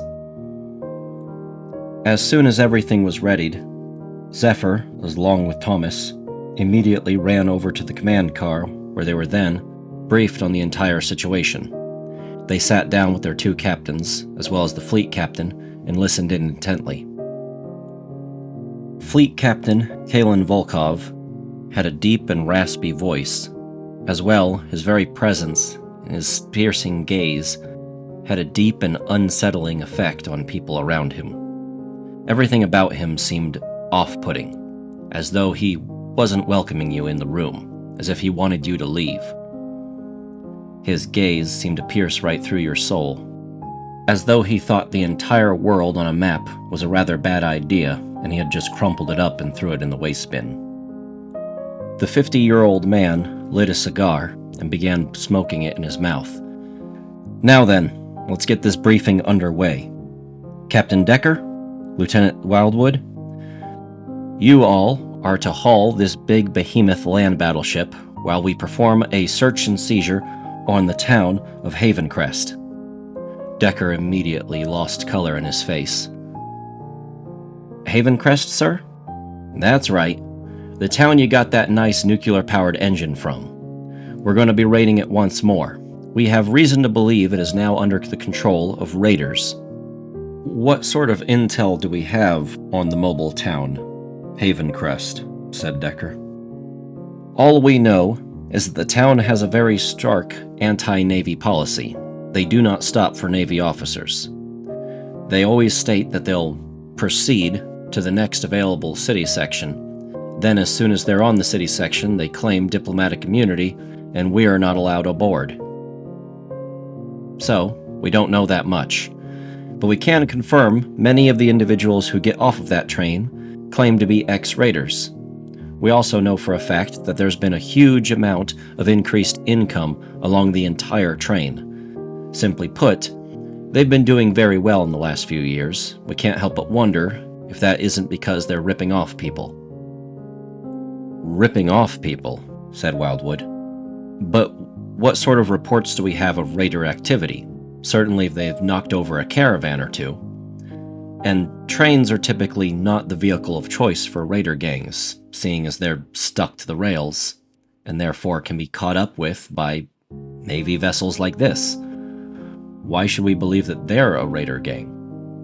Volkov looked almost disgusted by Wildwood's intervention. Well, Lieutenant, that is what a wellness check is for. So, we're going to stop the train and check on their wellness. Thomas Croft began to say something, but he was relatively new as a lieutenant, and therefore didn't say much. Blake, his captain, immediately recognized exactly what he was trying to say, and voiced it for the entire group. Why the hell do you need a land battleship? This isn't exactly going to make the entire process easy.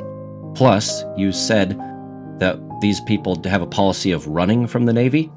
Well, we're not going to be able to chase them down if we're carrying a land battleship. I have acquired my own backer engine that will be assisting us, said the fleet captain. As well, we will need the 2 big main guns on that battleship.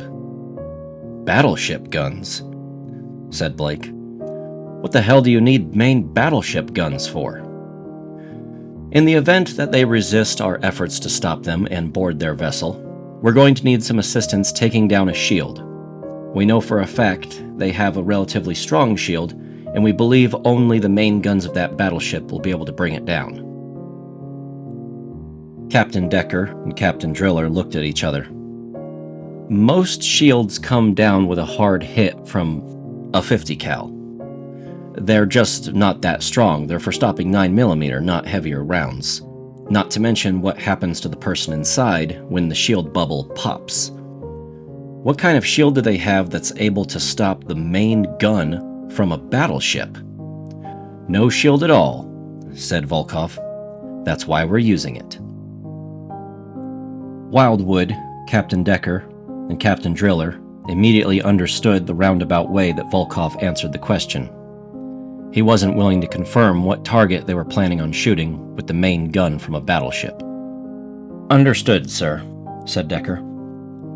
How exactly are we going to perform this maneuver? Do we know the whereabouts of the town? Not currently, replied Volkov.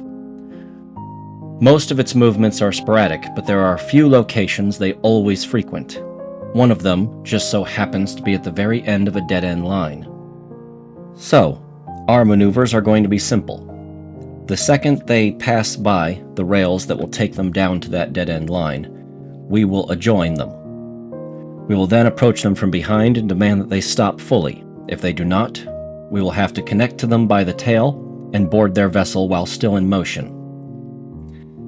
That's going to be awfully difficult, replied Decker, especially while lugging a land battleship. I suppose it is possible, though. We will need an extra beefy locomotive at our rear. Luckily, you've provided one such locomotive, replied Volkov. A nuclear-powered engine that was formerly the main tractive effort for Havencrest. It will be serving as our back engine. Decker looked almost ashamed of himself as he put his hands onto his face. Volkov looked at Decker. I know you think you muddied the waters with that, but if the town is being run by raiders, this is your opportunity to make up for it. We should be happy that we're stopping them. We will return order and the law to Havencrest, and they will be thankful for the Navy's intervention this time. Is that so? Said Decker. Either way, said Volkov, we'll be taking control of the town and seizing all applicable military assets. That includes guns, ammunition, and certain technologies that are probably best not left in the hands of the public. The brass can figure out compensation after that. Typical Navy policy, said Driller. I'll have enough of that, said Volkov. Volkov pulled a cigar out of his pocket and lit it. This made the second cigar he smoked while in the command car. It is imperative that we stop the train before it reaches the end of the line. The town that rests at the end of the dead-end line is actually a transfer yard. It transfers goods from the narrow-gauge railway onto the broad-gauge railway. It also used to supply a standard-gauge railway, although that is no longer being used. We need to make certain that we stop this mobile town before it reaches the end of the line. Why is that? Decker asked. Because the town at the end of the line used to be owned by the Navy. We ran it completely and decided that it was no longer of value when the goods that were coming from the mountains just no longer measured up from the goods we could get elsewhere. We abandoned the town, but not before harvesting it for its scrap metal. Needless to say, the few people that are left within that town no longer appreciate the Navy being around. Decker tapped his metal hand against the table. If this town already has anti-Navy opinions, and so does the town of Havencrest, it would make sense as to why they're willing to go up a dead-end line like that. Are we certain that we're able to stop the train before it meets its destination? Yes, replied Volkov. I am confident we can stop it before it reaches its destination. All of you get to your stations. We've got a train to move. Let's get to work. As everyone was leaving Decker's command car, Decker happened to notice that Volkov was pulling a cigar out of his pocket and placing it into his mouth. That had made nearly 2 cigars he had smoked in only a half-hour's amount of time. Zephyr Wildwood had taken it upon herself to enter the large land battleship and ask about their crew what kind of things that the train could do to make the travel easier. The engineering crew aboard the battleship was thankful for this. Well, madam, we have large gravity plates installed in the bottom of this land battleship that allows us to hover along the ground. A lot of people think that land battleships ride on their tracks. That's untrue. The tracks only touch the ground barely, and they only provide a couple of tons of pressure. It's mostly for forward motion and turning. That's all the tracks are for. For the most part, we actually hover on these large plates. Whenever the train hits a turn, we have to compensate to prevent us from bearing our full weight down on the rails below or sliding off the train entirely. So if we could get a heads up about every single turn, in fact, if we could get radio contact with your engines Hill and Bill, that would be really helpful, along with radio contact with the engine at the rear. Consider it done, said the lieutenant. Why wasn't this sort of thing set up beforehand? Asked Zephyr. An older man, applying grease to a metal component with a putty knife, was happy to reply to the lieutenant. Because Kalen Volkov is a desk jockey, said the old man. He gets his commendations through paperwork and technicalities. The only reason he's a fleet captain at all is because he practically paid for the position. That's what I say. This little stunt of his is nothing more than a cheap grab at some kind of technology so that he can up his rank even further. I think he's shooting for Admiral, but that's just my opinion. Zephyr was shocked to realize that such a fleet captain could even exist within the Navy. Someone who hardly knew what they were doing, but barked orders as if they did.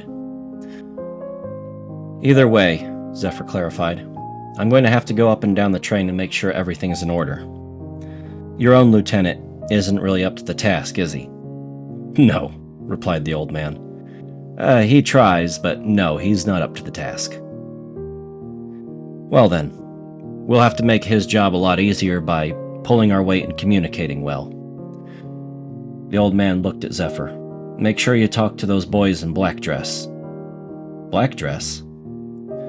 The ones that the fleet captain brought on board. They're supposedly for breaching through doors and stuff, getting onto the other train when we get up to it. We're currently pushing a breaching car at the front of Hill. That's what I heard.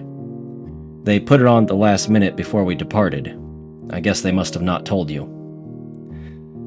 They didn't tell me a lot of things, said Zephyr, as she began to march up and down the train, trying to figure out if everything was actually ready for this maneuver.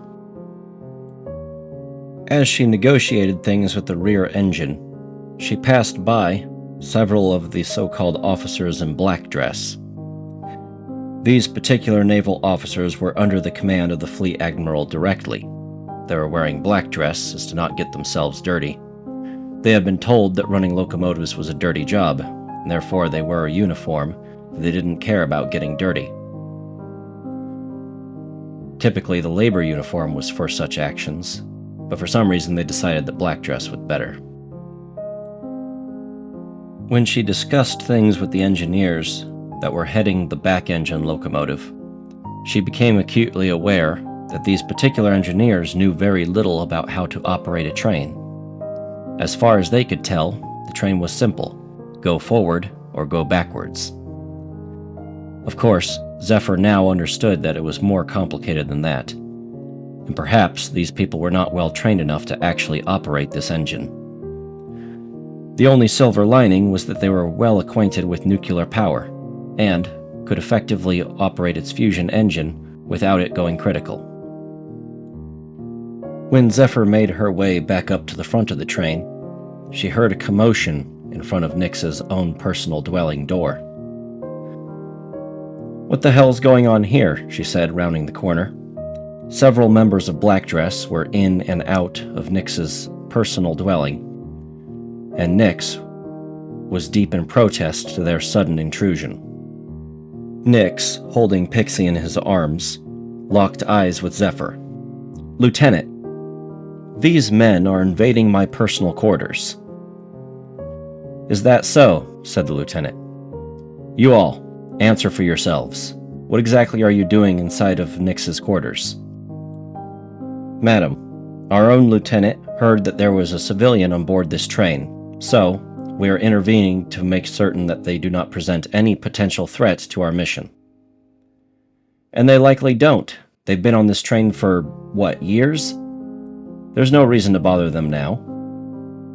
"They were uncooperative," said one of the men in black dress. "They didn't open the door immediately when we requested entry. That should be cause enough for us to enter and search the entire premises." One of them was holding one of Nix's large pearls.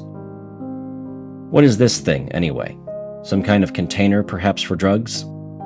"No," Nix replied. "That is a personal item, and it's none of your business. Besides, even if it was drugs, this train operates in between the various city tiles. Drugs are perfectly legal in most cities anyway." "Well, you got a whole lot of them," said the officer. He pointed at Nix's room, in which many of the pearls were displayed on shelves. The lieutenant had seen enough, and decided to intervene for the train's prostitute. "Gentlemen, please exit the domicile. Nix operates as a prostitute on this vehicle. We get a benefit in that they are an excellent doctor, and they provide personal relief for some of the crew members that engage in his services. As for those pearl things you keep handling, I'm pretty certain they're a byproduct of Nix's biological processes. Pretty certain they're some kind of fey, maybe a half oyster or something.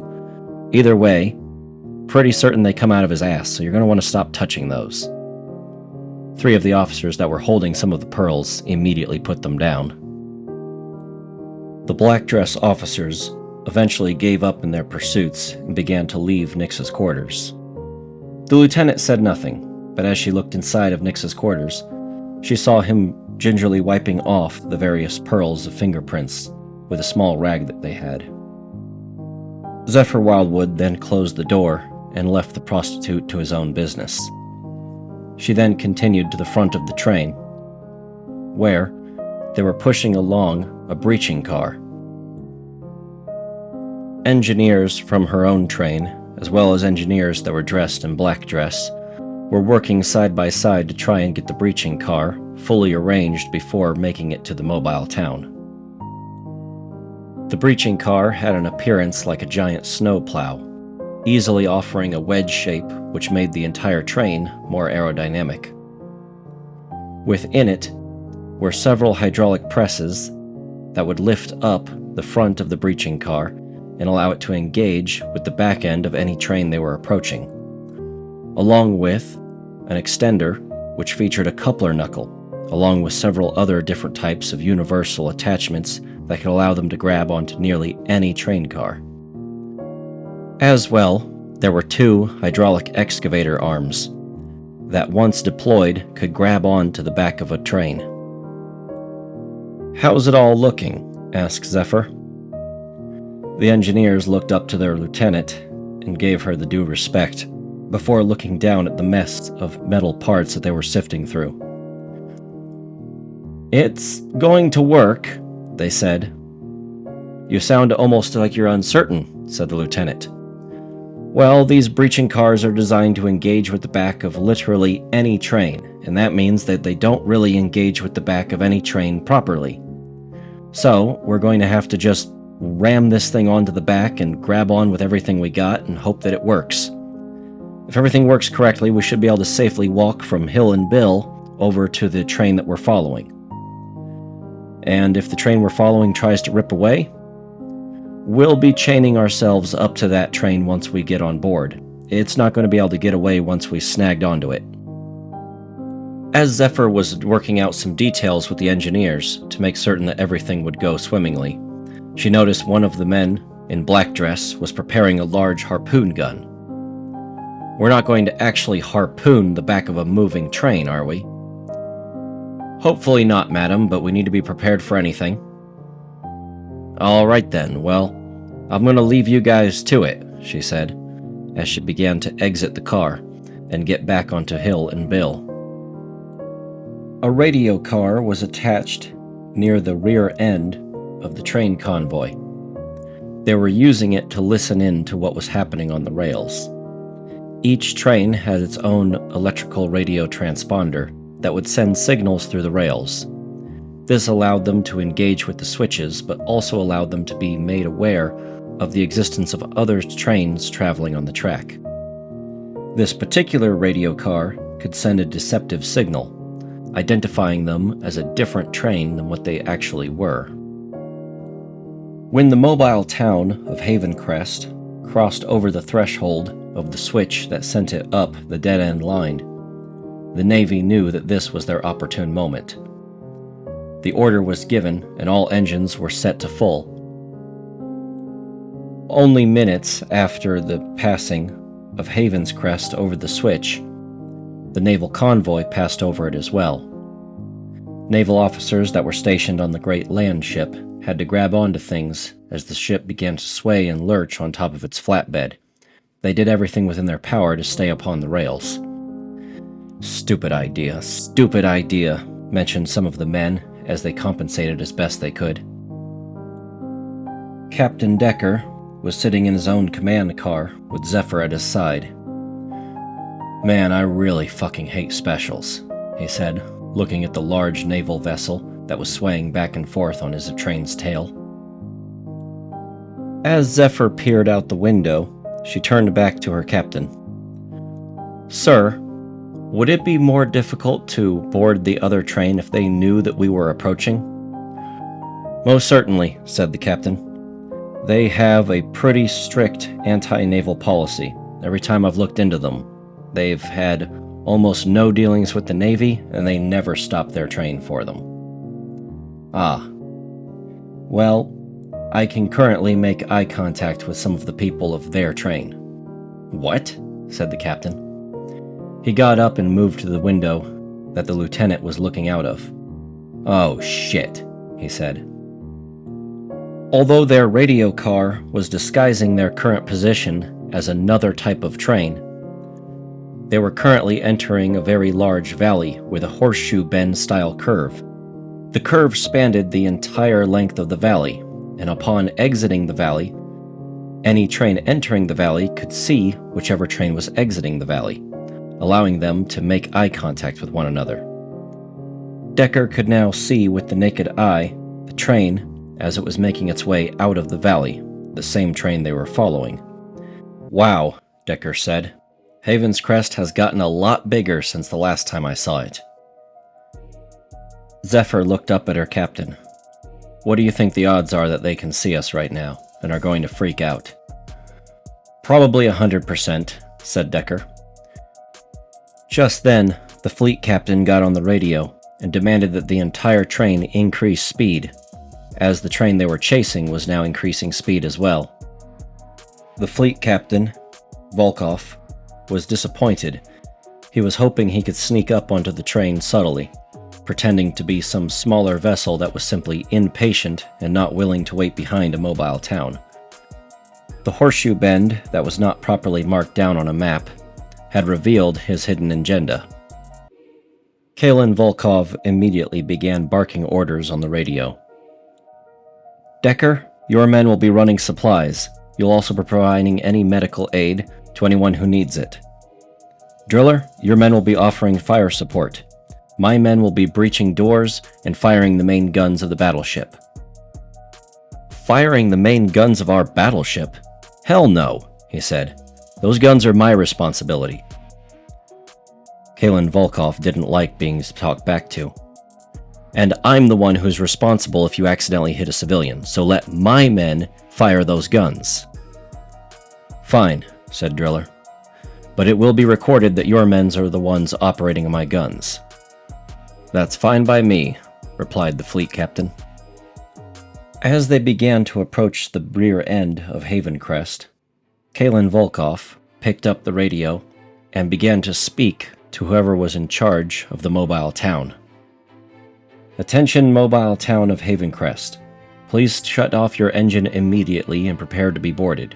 We are performing a wellness check." A quick reply instantly crackled through on the radio.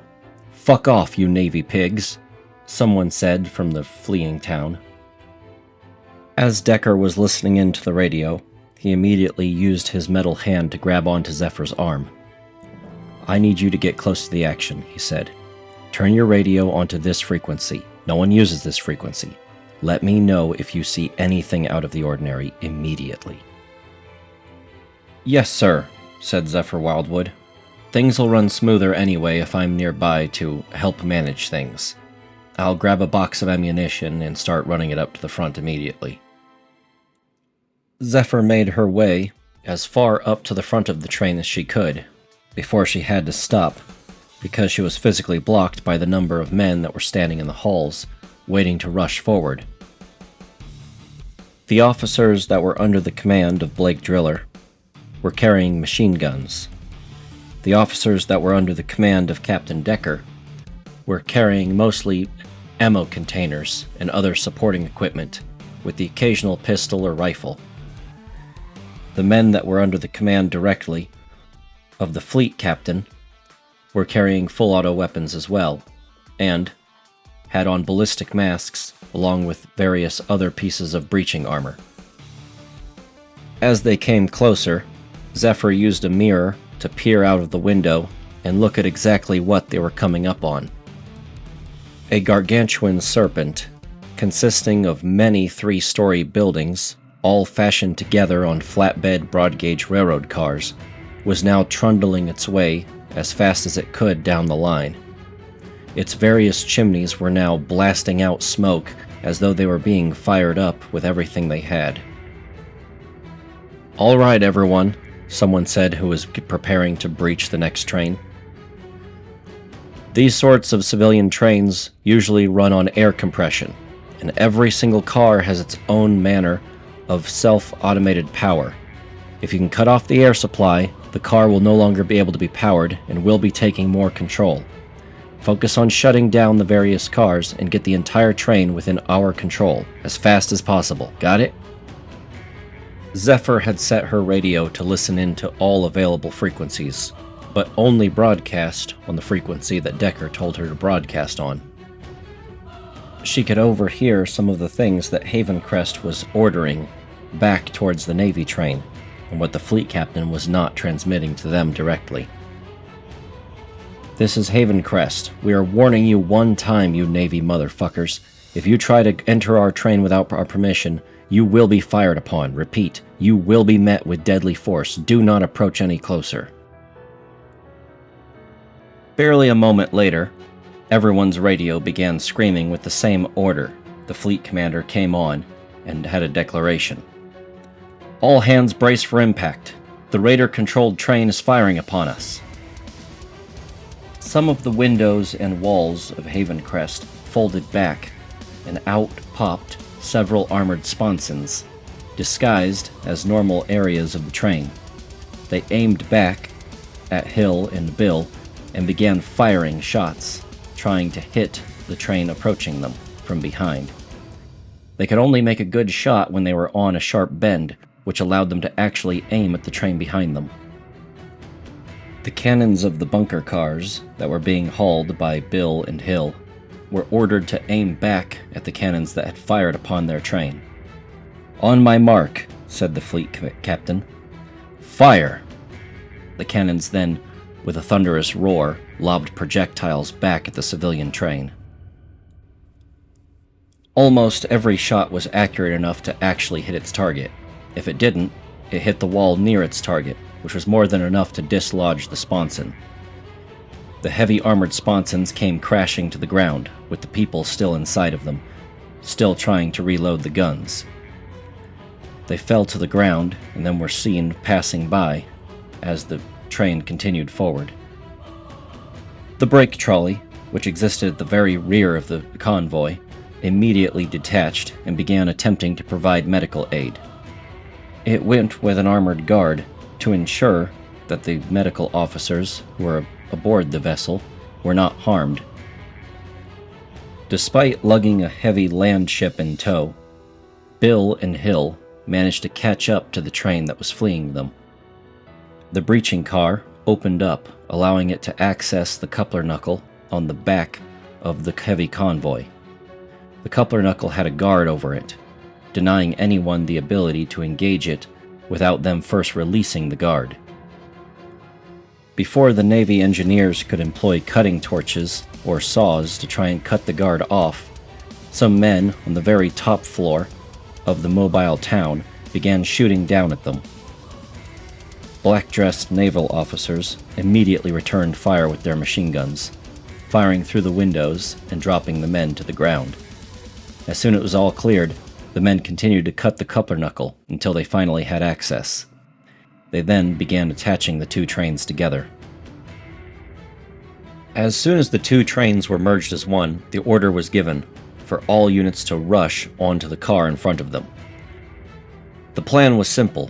3 teams would organize on the 3 different floors and push forward from car to car, making certain that each car was cleared before moving on to the next one. The officers under the command of Captain Decker were pushing supplies forward before they were asked for the supplies. This meant mostly moving redundant ammo boxes and pushing them forward to be as close to the men operating guns as possible. They were met by a thick barrage of suppression fire, fired mostly from 22 Brownie machine guns. 22 Brownies are a recreation of a John Browning 50 caliber machine gun, however rechambered into 22 long rifle. They are then placed on top of ammo boxes filled with 22 long rifle, whereas they can be set on any flat surface and allowed to automatically fire on their own. Usually, there is a delay between each shot, programmed into the mechanism, which allows them to fire and conserve ammunition. While these automatic 22 long rifle guns offer very little threat, they do allow an individual to hide behind them and use their own personal firearm, often chambered in bullets that are far more expensive than 22. They're also incredibly versatile, the ability to toggle their firing rate, as well as add auto-aiming functions, which make them actually lethal. Navy engineers put up mobile bulletproof barriers in front of where they had managed to control the very rear end of the town's train cars. The engineers, leaning up against the bulletproof barriers, signaled to the rest of the crew. We're going to move these up as you manage to clear things out forward, but make sure you retreat behind them whenever gunshots are fired at you. The MCAT 1000 defense rifle was the main rifle being used by the singular individual that was firing back upon them. This weapon was formerly a commissioned weapon by the missionary party, back on the ship Pangaea. The missionary party was dissolved, but many of its weapons ended up in civilian hands. These weapons do not operate well under civilian hands, as they need a specialized loading mechanism to engage with their injection port in order to load the 500-round capacity magazine that they have. If one does not have this specialized piece of equipment, they are forced to inject the rounds, typically 5 rounds at a time, using a homemade injector system. This was not a design flaw of the weapon, rather it was one of its design features. The weapon being nearly unusable by civilian arms was always its intention from its first concept and creation. The weapon was designed by a totalitarian state that sought to oppress an unarmed people. The man operating the MCAT stopped firing occasionally in order to pick up a 5-round injector and begin injecting 5 rounds at a time into the weapon. He tried to do this sporadically, without having a pattern, but one of the Navy officers managed to pick up on it, as he could hear the whirring turbine inside of the MCAT occasionally spinning down as he was forced to inject new rounds.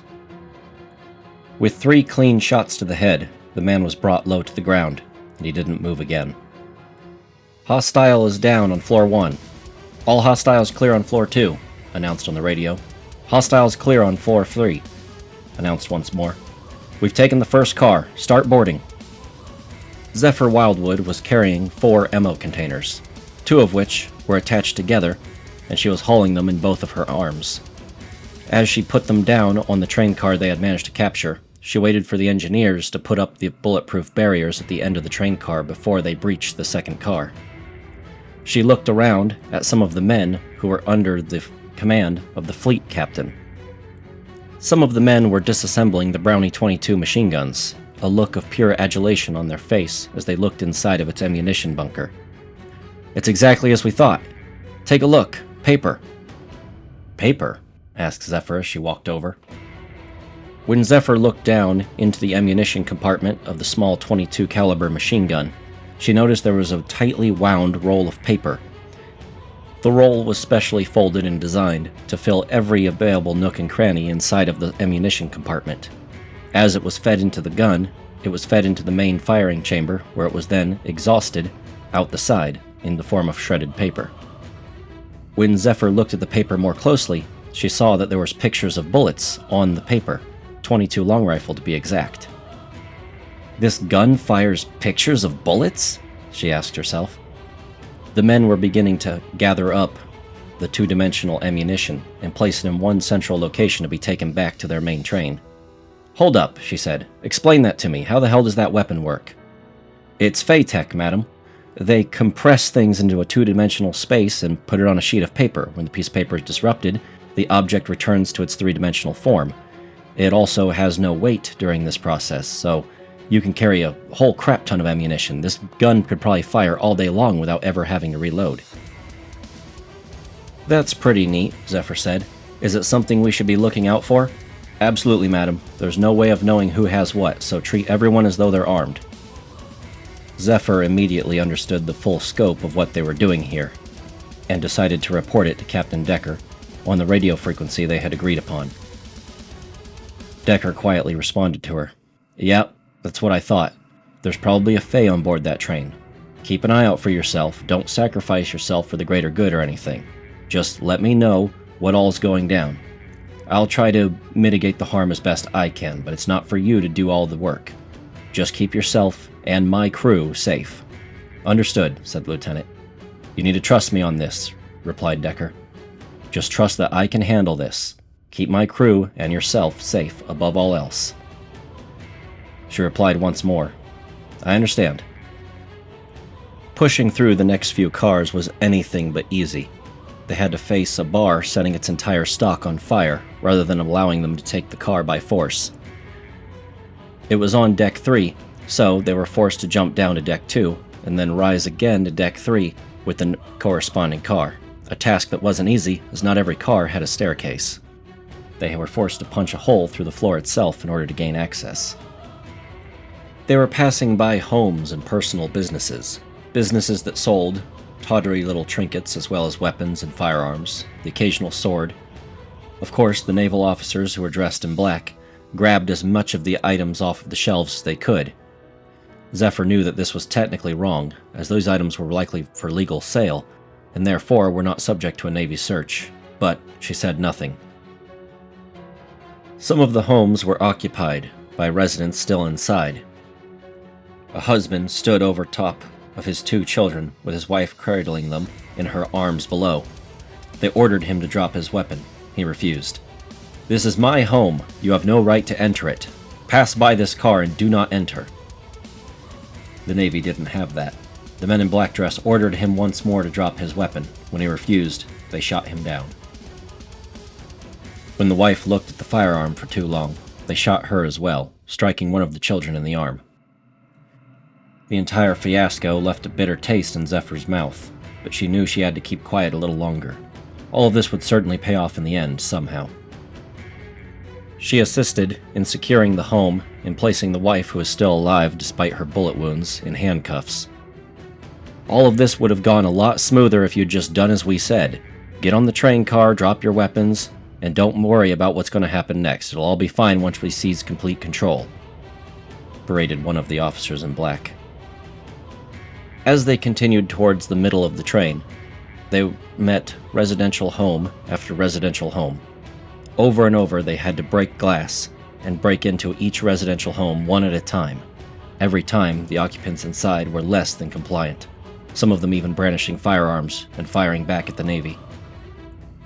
They were placing as many people as they could in handcuffs. When they ran out of handcuffs, they used leather straps that could easily be taut like a belt in order to hold them still. "God damn it," Zephyr overheard one of the officers dressed in black saying as he arrested one of the individuals laying upon the ground.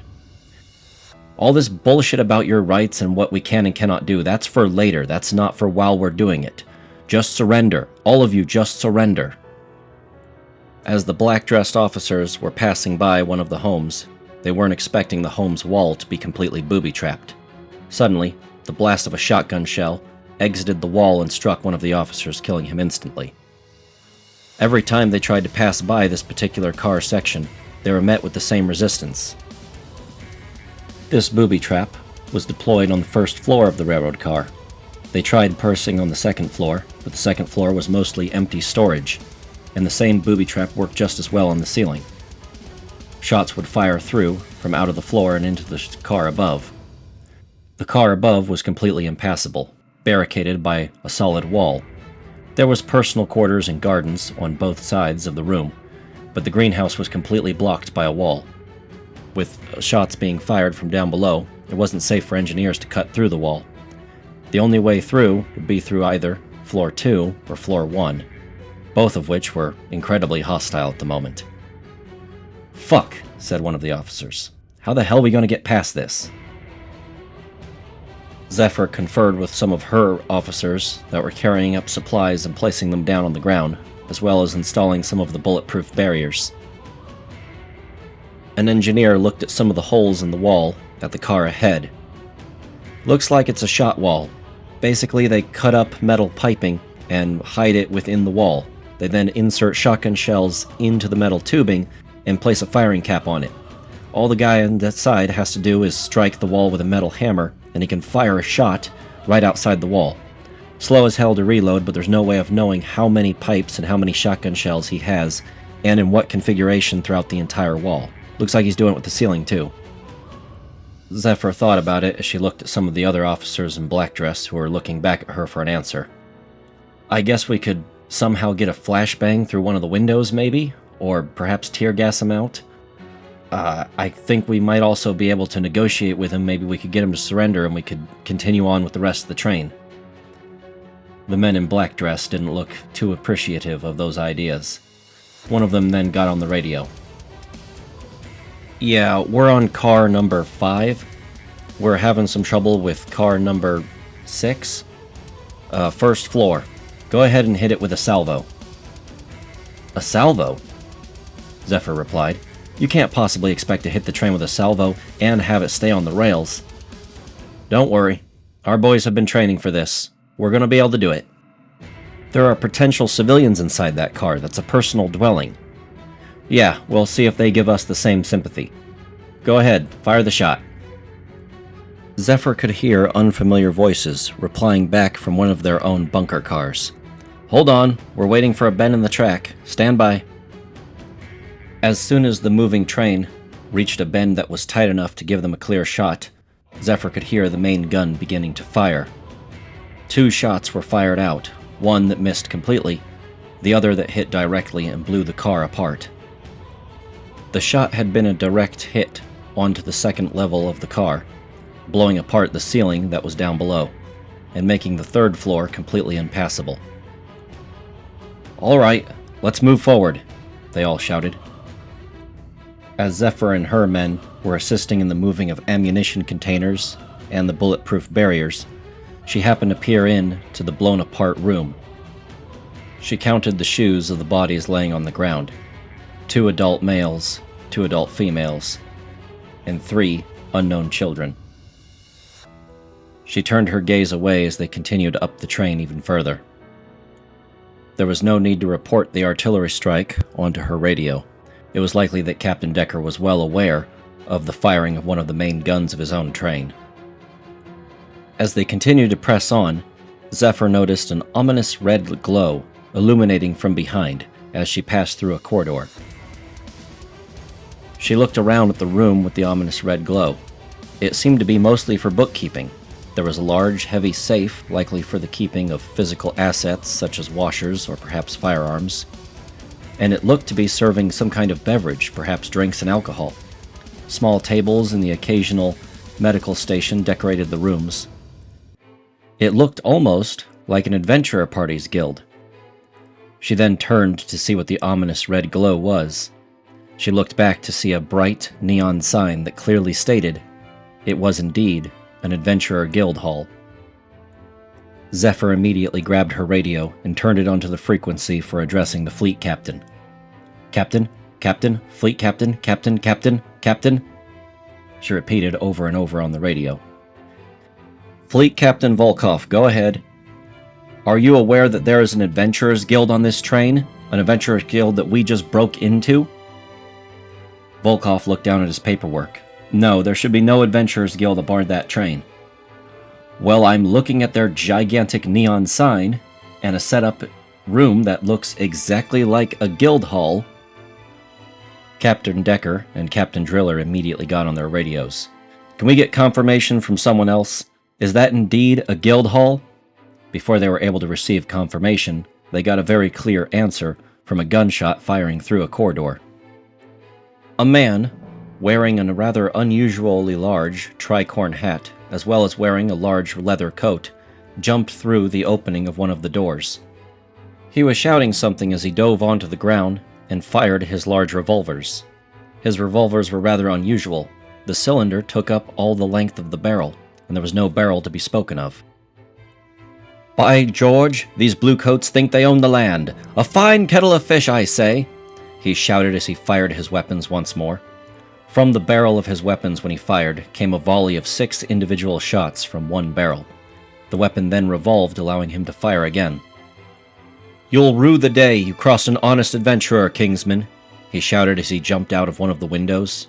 It looked as though he had jumped off the train completely, but at the last second a rope shot from his hand and he swung away as though it was no big deal. Zephyr looked up from where she was taking cover. She saw that 3 of the men wearing black dress were now dead on the floor. She immediately got onto her radio. "Yep, I can confirm it is definitely an adventurer. The crazy bastard took out 3 men in one try, then he jumped off the train like it was nothing. We don't know where he is now. Can we please get some kind of support up here?" Adventurers were not like the normal combatant, such as a Navy officer, a raider, or perhaps the odd bounty hunter. Adventurers were specifically contractors that fulfilled things called quests within inside of cities. These quests could include any number of odd jobs, from the digging out of ditches or perhaps the removal of a large sewage spill on some part of the small town, to anything as crazy as killing an entire infested lair of some kind of monster. This was the normal task for adventurers, and for some reason, these insane individuals loved what they did. Occasionally, as Zephyr traveled, she would see the strangely dressed man jumping around on the outside of the train, followed by heavy machine gun fire from the rear of the train as they were trying to support with one of the larger mounted machine guns. "Tories! Tories, the lot of you, I say!" he shouted as he jumped across the cars. "Let's hope that's the only one," said Zephyr. As they continued to push forward, suddenly, the remaining men in black dress had a change in their demeanor. "We got him! We got him up ahead in the car in front of us! We got him! Sir, we need artillery support!" "Artillery support?" asked Zephyr. "What the hell are you calling in?" When she looked ahead to the car that they were breaching next, she saw a strange creature indeed.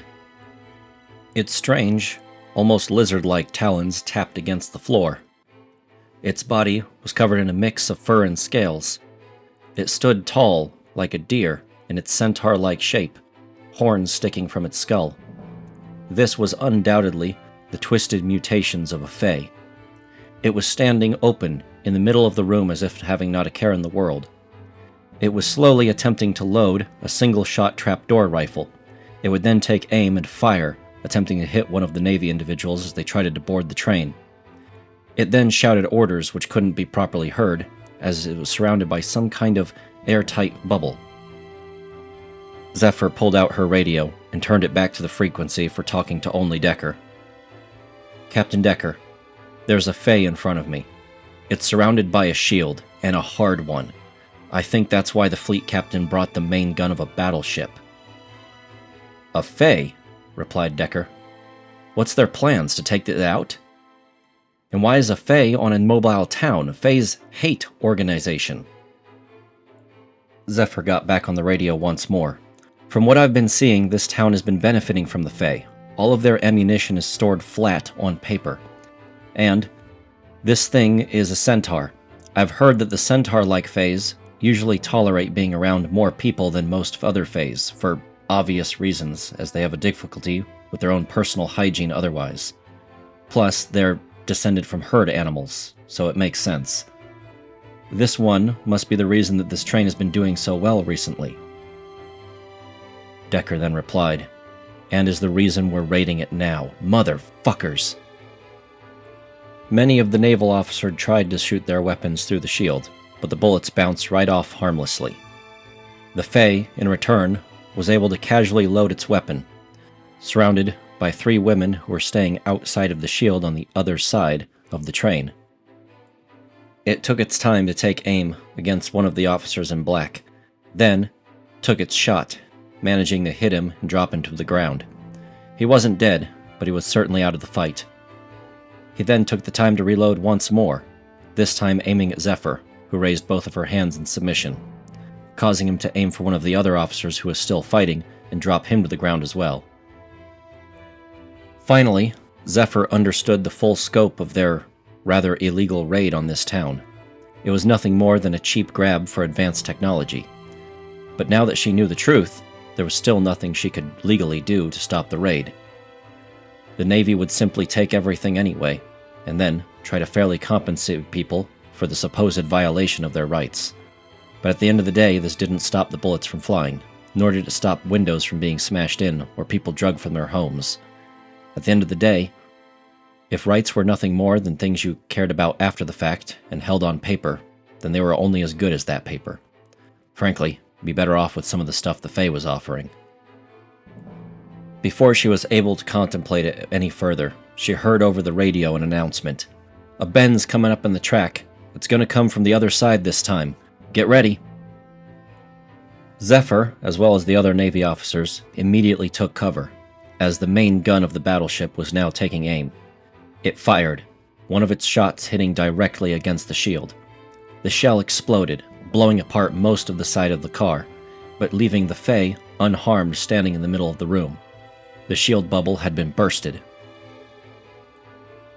The evolution of firearms on the battlefield throughout the entire history of the human race had a somewhat secular nature to it, whereas one side would invent one thing, and then it would be countered by the other side, and then it would be countered by something on the other side as well, and eventually something that was once abandoned would be picked up again and made viable, such as the sword or shield. When the energy shield was invented, Many weapons at the time focused on accuracy, stealth, technological advancements that applied to long-range distance fighting with minimal force. The shield, however, rendered those obsolete.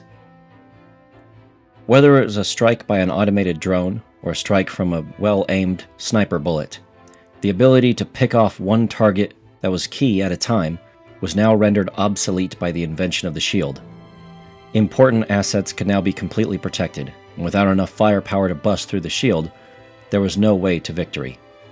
This brought back into the field heavy artillery, and when this heavy weaponry was fired, it was usually better off to be not wearing a shield at all. When a high-velocity projectile carrying a large amount of energy impacts a shield, the projectile is still deflected, even if the shield is broken as a result, but the energy that projectile carried with it is transferred directly to the individual inside the shield. This meant that an ordinary shot that would have missed you completely now has the extra surface area of hitting the shield, and if it is high enough impact, the individual inside the shield will face the full blunt of its impact. The main gun of the battleship had fired. The side of the railcar had exploded out upon the ground, taking with it one person in the higher deck. The Fae was left standing, motionless and seemingly unharmed in the middle of the room, at least at first. Its gun fell to the ground as it dropped it from its hands. Blood began to pour from its eyes, nose, and mouth. Its ears began to bleed as well. Eventually, it simply fell into the puddle of its own body, motionless and still in the center of the room. The three women that had been standing back, away from the shield, managed to survive the strike. They rushed forward instantly, trying to drag the body out of the room, but it was too heavy for them to carry. They settled for falling down on top of the bleeding body in a sobbing mess, crying out a name that Zephyr couldn't hear or understand. As the officers in black dress began approaching the deceased Fae in the middle of the room, one of the women seemed to come to her senses for a second. She ran to the other side of the room and hit a button on the wall.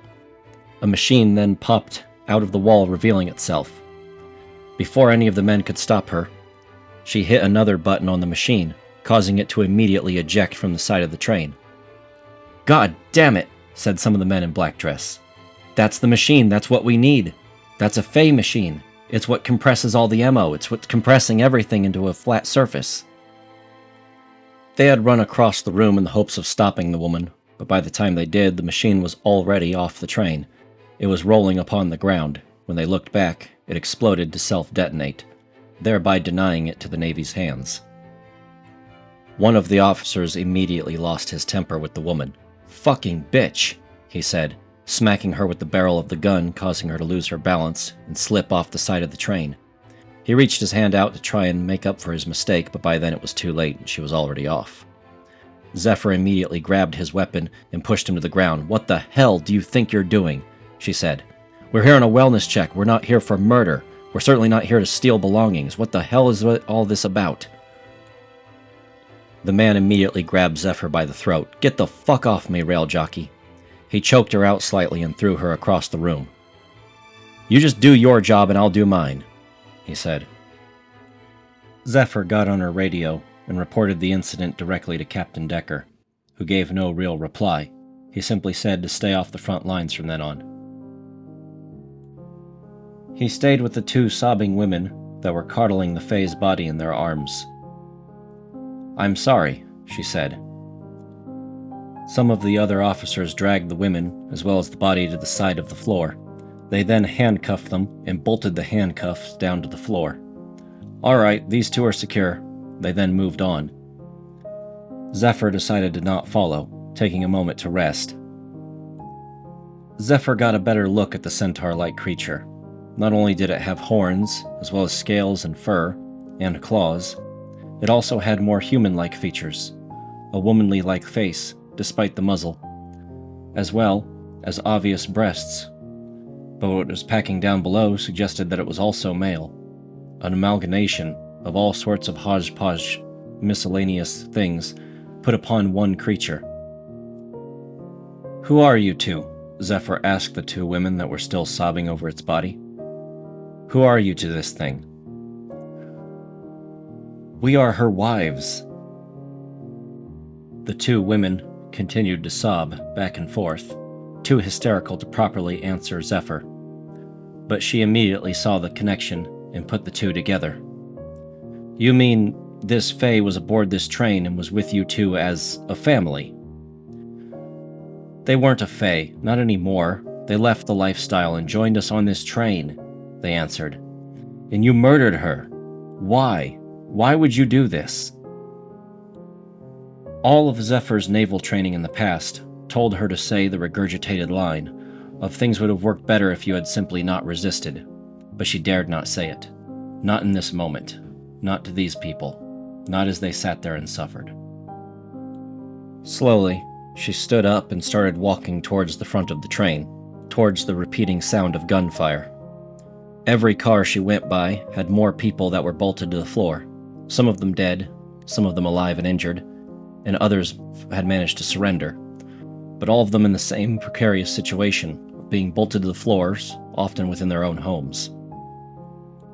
As she continued to walk, she occasionally heard the shouting sounds of various adventurers, along with the accompanying fire of the heavy-caliber machine gun. She would take cover behind bulletproof plating that the engineers were installing along the train as they moved forward. Then, she would keep moving to the front of the train once more. She knew that the battle was almost over. There wasn't too many more cars left to go. As she only had 2 more cars remaining, suddenly she heard an order coming out on the radio. "Evacuate! Evacuate the train now! Evacuate!" they all said. They all began running back towards the rear end of the train, passing by Zephyr as they did. "What the hell's going on?" she said. One of her own crew members, that was still following behind the front lines, answered for them. "There are 3 engines at the front of this train. They're quilter engines. The kind of engines that are just a hodgepodge of different mechanical pieces of equipment stacked on top of each other, all of them set to produce compressed air for the traction engine that's down below. They managed to breach the first engine, but didn't account on someone having a dead man switch. When they shot him and he went to the ground, the entire train car filled with exhaust. The entire train is set to just keep going faster and faster until it derails. We gotta get off of it now." Hill and Bill, as well as the nuclear-powered engine at their rear, were certainly powerful locomotives. But quilter engines, engines with a hodgepodge of different mechanical pieces of equipment, all designed to compress air, were well known for their ridiculous output of energy. And if all of them were set to full throttle forward, it was unlikely that the 3 engines at the rear would be able to stop the free engines at the front of the train, not without some kind of major catastrophe happening. Zephyr ran forward. The sound of gunshots was beginning to peter out, only the occasional one ringing out from up above on the 3rd floor of the train. When she made it up to the first engine, she flung open the doors and was met with a wall of heat and smoke, completely unpenetrable by her. "How are we supposed to stop the train?" she asked. But no one was around to answer. Many of them were beginning to evacuate already. She got on the radio with Captain Decker. This is Zephyr to Decker, Zephyr to Decker." "Captain Decker, coming through." "How are we supposed to stop this train?" she asked. "We're not. You need to evacuate." "I can't evacuate. I can't leave people behind." "That's absolutely right. All of my men, including you, who are still aboard that train, go ahead and start unscrewing some of the people who are screwed down to the floor. Let them evacuate on their own. I don't know how much longer we're going to be able to stay attached to this thing. It's pulling us along." Zephyr calmed herself for a moment and looked at the situation methodically. Some of the people were nailed down to the ground. In fact, most of them were. Men, women, and children alike. The black-dressed officers were evacuating the train without stopping to help anyone that they had previously detained. The only people she had who were going to help her unscrew people from the floor were her own men, and even most of them were back on the other train or forced to evacuate. There was no guarantee for survival, not for anyone who was still nailed down to the ground, and no guarantee as to where exactly they were nailed at. It could have been anywhere, in a back-away room, in a hidden corridor. Wherever they were found, they were likely nailed to the ground until they could be further moved around, but now that wasn't going to happen. "Okay," she said. "Anyone who's closest to the front of the train will likely face the full blow of the impact, because this is a dead-end line. If we make it all the way to the end, it's still going to derail. So, we need to start unscrewing people at the front of the train and work our way back as quickly as possible," she said over the radio. The crazy swinging adventurer had lost his hat, revealing his powdered wig below. He then swung down in front of Zephyr, breaking through one of the windows. "By Jove, the blue coats aren't worth the barnacles stuck to their own asses," he said, as he pointed the gun at Zephyr. Zephyr immediately threw her hands into the air. "Hold on there, George Washington. This train is going to crash no matter what we do, but everyone at the front of the train is likely not going to survive unless we get them unbolted from the floor and dragged to the rear of the train as soon as possible. You gotta help me with that. Temporary truce for the common good of ordinary people that have nothing to do with this conflict." "Agreed, madam," he said as he put away his weapons. "Tally-ho!" he announced as he swung his hatchet and immediately freed someone who was attached to the floor. "I shall double-check every car, top to bottom. I can even reach areas that are no longer accessible to you," he said as he immediately jumped back out the window. Thank you, fucking crazy person." Zephyr Wildwood was now frantically running up and down the various stairways that allowed her to access the third, second, and first floor of each car. She looked in every possible nook and cranny for her, perhaps someone who had been overlooked by the Navy rushing through. She was happy she did, for within several cupboards she found children, women, even a man or two, folded up and hid away where the Navy could not find them. She explained the dire need of the situation and for them to evacuate towards the Navy part of the train. They were reluctant to go, but when they realized there was no way of stopping the behemoth vehicle from eventually meeting its own end, they were forced to depart. They made certain upon their way to shoot a stern glare at Zephyr as they began to leave their own home. As Zephyr and the few men that remained around her continued to search the train top to bottom and send any survivors towards the rear end of the train, she felt a sudden jolt traveling through the cars. She immediately pulled out her radio to confer with her captain. "Lieutenant Wildwood to Captain Decker, Lieutenant Wildwood to Captain Decker. What the hell just happened?" Captain Decker immediately picked up the radio. "The coupler knuckle just snapped. The entire train was forceful enough to actually snap our coupler knuckle on our side. We have no ability to reattach the train. Repeat, we have no ability to reattach the train. It's already beginning to pull away from us. Hill and Bill are giving it all they got, but the boys at the rear end of the train just don't know what they're doing. They can't ride a locomotive any harder." Zephyr replied on the radio, "Well, if they can figure out what the hell they're doing, you could reattach using the breaching car." "The breaching car's on your side of the locomotive," Decker clarified. "It's one of our coupler knuckles that snapped? Those are Navy quality." "Yeah. How good is Navy quality that they managed to snap? We have no ability to catch you. No ability to reattach. You're going to have to get to the rear end of the train and just survive the impact if you can." "Oh, holy crap," said Zephyr. "I'm not just running to the rear end of the train. I have got to find everyone who could potentially be at the front of the train before impact." "I wish you luck," said Decker.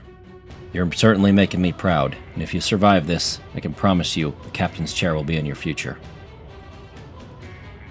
Zephyr Wildwood continued to try and rescue as many people as she possibly could, and instruct them or assist them in moving to the very back of the train.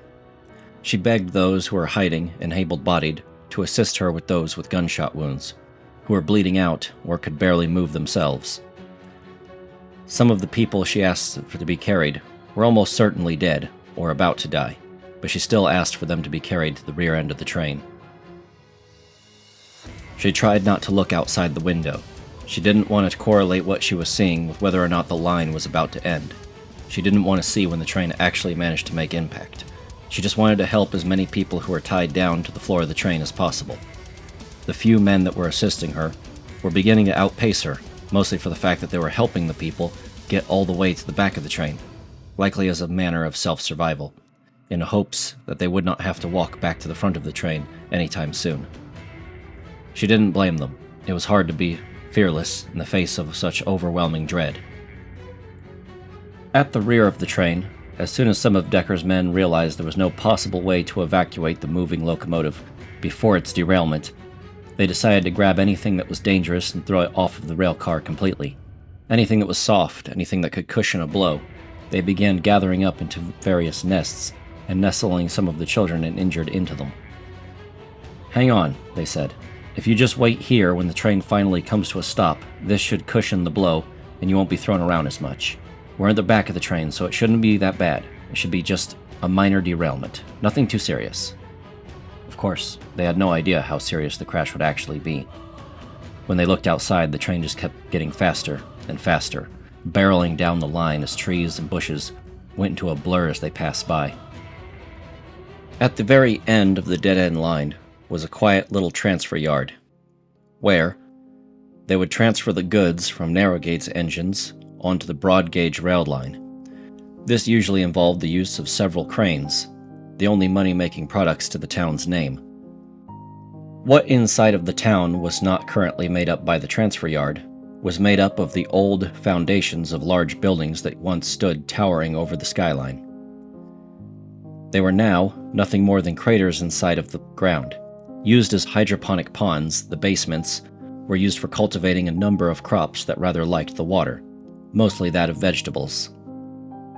The entire town was made of cobblestone and wood, meaning that the only real professions within the town was either the local brewery, becoming a woodworker, or becoming a mason. If those were not your professions, it's likely you had nothing to do in the town, if not be a hydroponic farmer.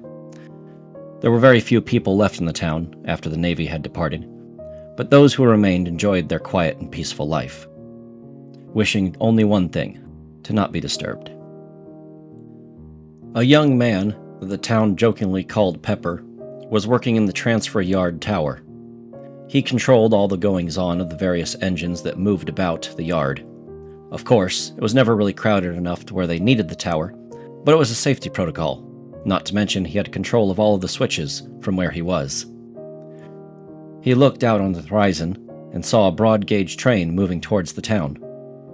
"Look at that," he said. "They're awfully early. Weren't scheduled to be here yet." Pepper picked up his radio. "Pepper to Havencrest, Pepper to Havencrest. Come in." He looked at the train moving quickly on the horizon. "Pepper to Havencrest, Pepper to Havencrest. Come in." No reply. He repeated it once more. "Pepper to Havencrest." He picked up his binoculars and looked on to the horizon. Pepper to Havencrest, you're moving pretty fast. You gotta slow down. This is a dead-end line." He continued to stare on at the train, whose forward progress was unchanging. "Pepper to Havencrest, you have got to stop. Repeat, you have got to stop. Emergency stop now." Still, there was no reply. Finally, it dawned on the young man what was happening. He threw down his binoculars. Shit, fuck, please no, please no. He stripped a bit as he tried to move for the outside door. Pepper managed to pull himself out of the tower and onto the balcony of it. There was mounted a large bell with a rope attached. He grabbed onto the bell and then began furiously pulling on it, causing it to ring, making a loud, sharp sound that hurt his eardrums. "Runaway train!"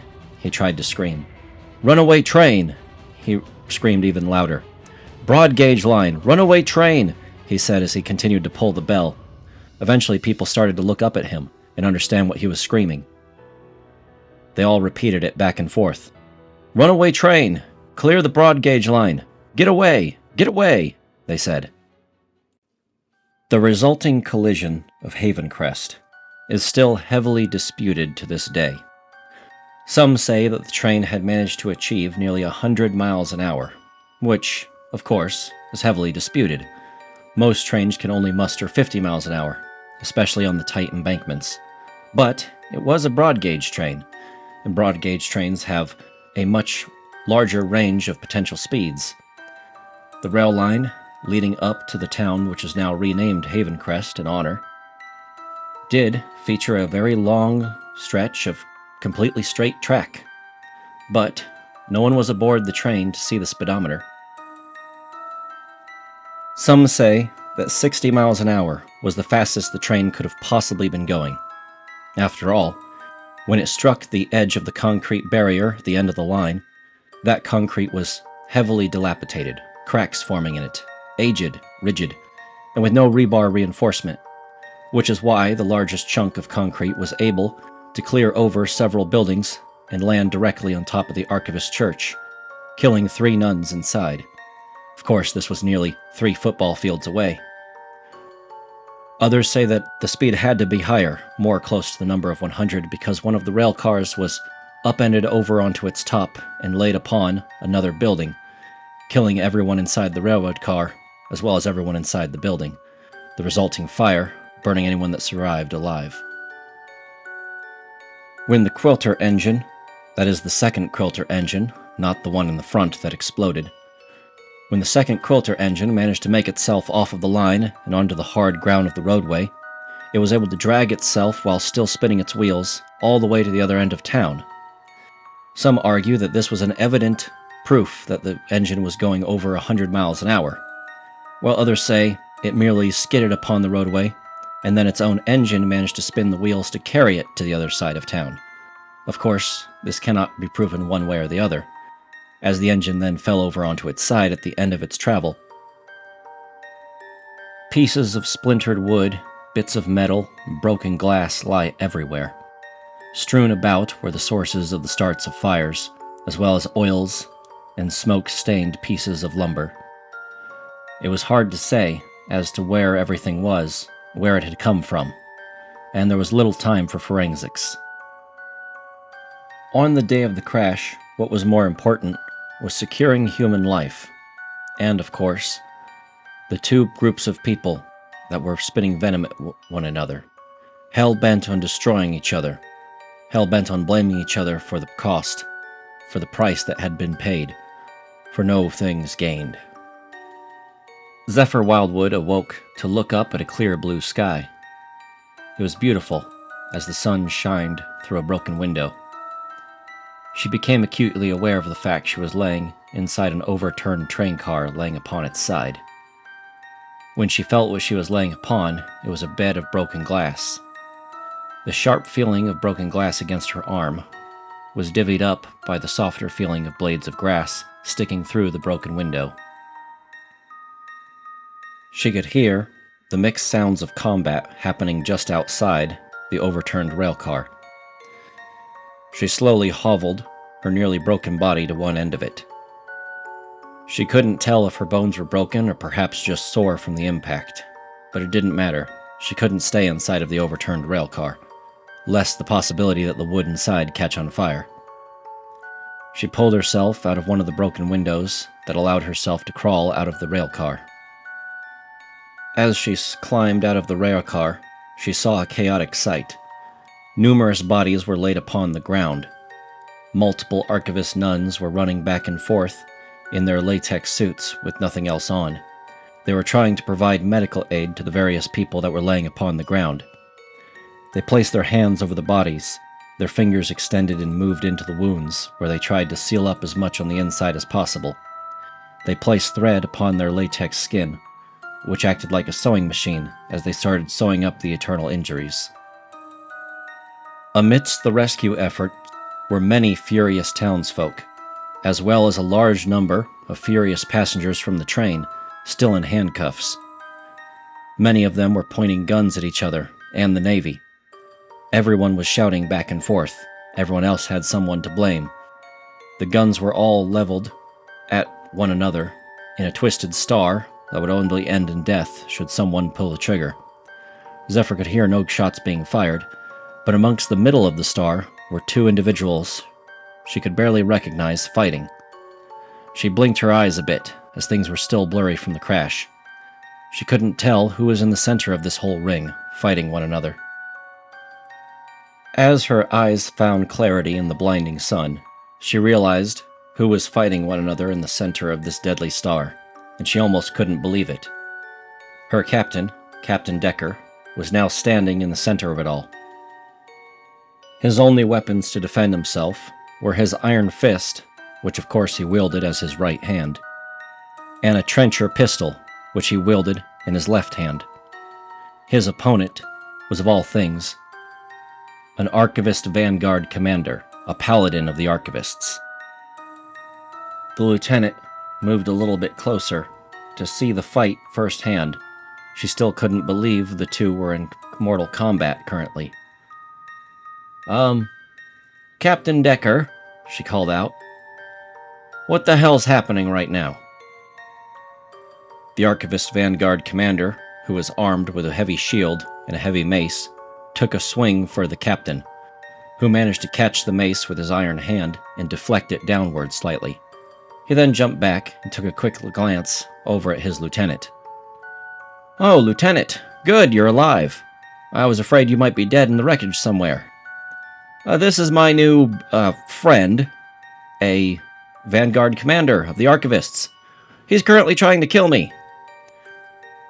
The Vanguard commander then was able to recover and swing the heavy mace once more. I can see that, said Zephyr. Why the hell is an Archivist Vanguard commander trying to kill you? And how the hell did you catch up to the train so fast? We only just derailed, right? No, sir, said the captain. You have been probably in that wreckage for a few hours. I would suggest you get medical attention immediately. He then dodged another swing of the mace. As for why this guy's trying to kill me, Fleet Captain Dipshit insisted that we go ahead and search the rest of the wreckage for any more of that Fey technology.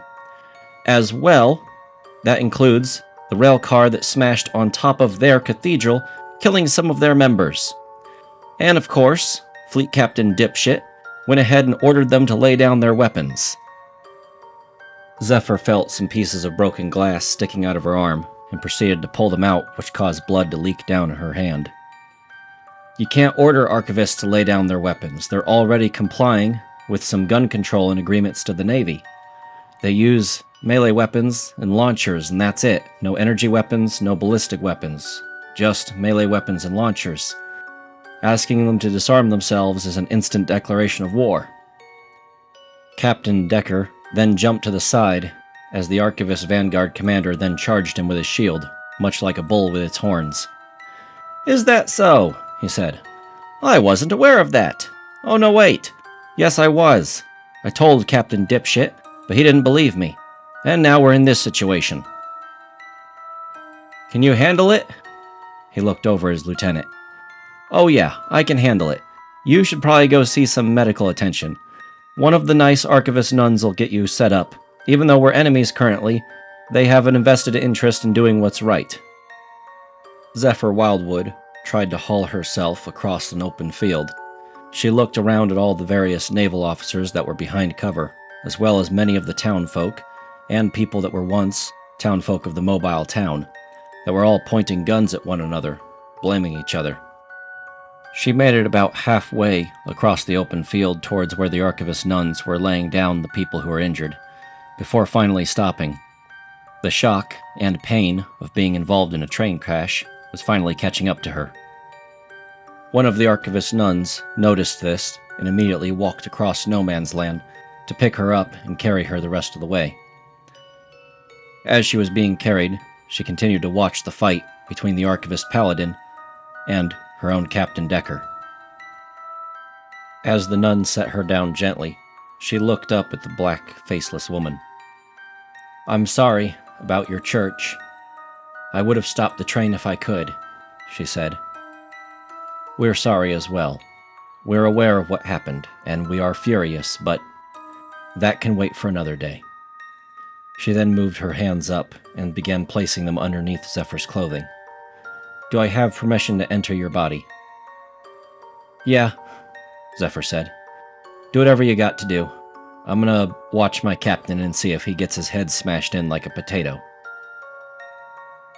Captain Decker was holding his own as best he could, constantly grabbing the head of the mace and pushing it away as the Archivist commander continued to swing it towards his face. Eventually, Decker was able to land one decisive and solid punch against the Archivist Paladin, sending his helmet flying. As soon as Decker had an opening, he reached his metal hand in and grasped around the Archivist Paladin's throat, squeezing as hard as he could. The Archivist Paladin continued to bash the sides of Captain Decker with both his shield and the pommel of his mace. As Captain Decker continued to choke out the Archivist Vanguard commander, someone jumped from the wreckage of the train and landed on his back, hitting him with repeated blows. Zephyr Wildwood recognized the woman to be one of the Fae's wives that was crying over his corpse. She must have recovered just as she did, but had a lot more fight in her, likely because she was further along the backside of the train. Navy gunner sharpshooters began leveling their weapons towards their captain, prepared to shoot the woman off of his back. "No," Captain Decker shouted. "Leave it to me. I've got things under control," he said, squeezing the throat of the Archivist as hard as he possibly could. With his spare hand, Decker managed to rip the woman off of him, grabbing her by the hair. The Vanguard commander finally fell to the ground. "At long last, I can't imagine the headache you're going to have tomorrow, but sleep well, dream of large women," he said, as he finally picked up the helmet and dropped it onto the man's limp body.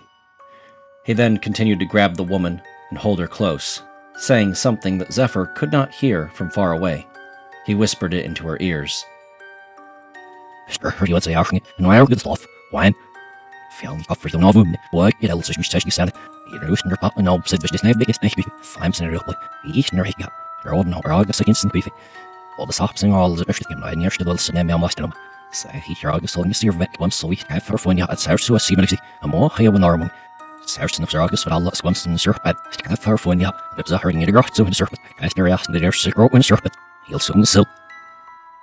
Without his metal hand, he punched her straight in the stomach, using his normal human hand. It caused her to fall straight to the ground and start crying out in pain and agony. He then looked at everyone who was still pointing weapons at each other. "There! It's done. The fighting's over. We can just clean up all our shit, get back on our train, and leave you all in peace. Can everyone just agree to that? We'll work out all the aftermath of this later. We can shoot each other tomorrow, but for now, can we just focus on saving the people who are still bleeding out around us?" Everyone slowly lowered their weapons. "Thank you," said Captain Decker. "Now then, we're going to clean up as much of the wreckage as we can, focus on getting people out if they're still pinned, and focus on putting them all into some kind of hospital if there's one nearby. As for our men, we can put them into our own train cars and take them home with us." The nun that was currently worming her incredibly long latex rubber fingers through Zephyr Wildwood's insides suddenly interrupted the situation. "Hey, I'm gonna have to incapacitate you for this next part. You got a pretty big piece of shrapnel in here that I'm gonna have to remove." "Shrapnel?" Zephyr said. "How big is it?" Probably best you not look at it, but I've got everything under control. I'm going to knock you out now. Try to stay calm." "No, I want to... Zephyr Wildwood suddenly went limp, and her eyes closed. When Zephyr Wildwood woke up again, she was inside of a Navy hospital. She never got the chance to see the full aftermath of what happened to the town, nor did she get a chance to count how many dead bodies were lined up on both sides. She could hear the beeping of machines and equipment around her. As she slowly stood up from the bed, someone walked in to have her rest more. "Hang on, there's going to be a fleet captain in here to talk to you for a moment." "Oh, not that bastard fleet captain Volkov, is it?" "No," said the nurse. "Volkov is dead." "Dead? He wasn't part of the crash," Zephyr said. "No, but on the way home, he died of a self-inflicted gunshot wound, straight into the mouth. He must have felt bad about his decisions that day. And we're still dealing with the aftermath all around, so yeah, it's probably deserved." What kind of aftermath? She asked. The fleet captain will be in shortly to explain it all to you. Please just rest, said the nurse. She then walked out. Wildwood continued to rest for a moment, before eventually 3 familiar faces drew back the curtain to greet her. One was the fleet captain, who had originally denied her promotion. The other was Nyx, holding his pet, woolly silk moth pixie. Well, hello there, sleepyhead, Nyx said, over the captain, who was beginning to speak. The fleet captain then cleared his throat firmly, silencing Nyx. Zephyr Wildwood, you did an amazing job, that is what your captain has reported to me. And without further ado, I'd like to award you the rank of captain. Congratulations. I'm going to be putting you on a vessel, probably a zeppelin, within the next few weeks after you've fully recovered. And you'll be taking your cabin boy here along with you. Cabin boy? Zephyr Wildwood said. She looked over at Nyx, who had a pleading look about his face, with both his hands together. Yeah, that's my cabin boy. Is that an official title? We're making it a semi-official title, said the fleet commander. You're not the first one.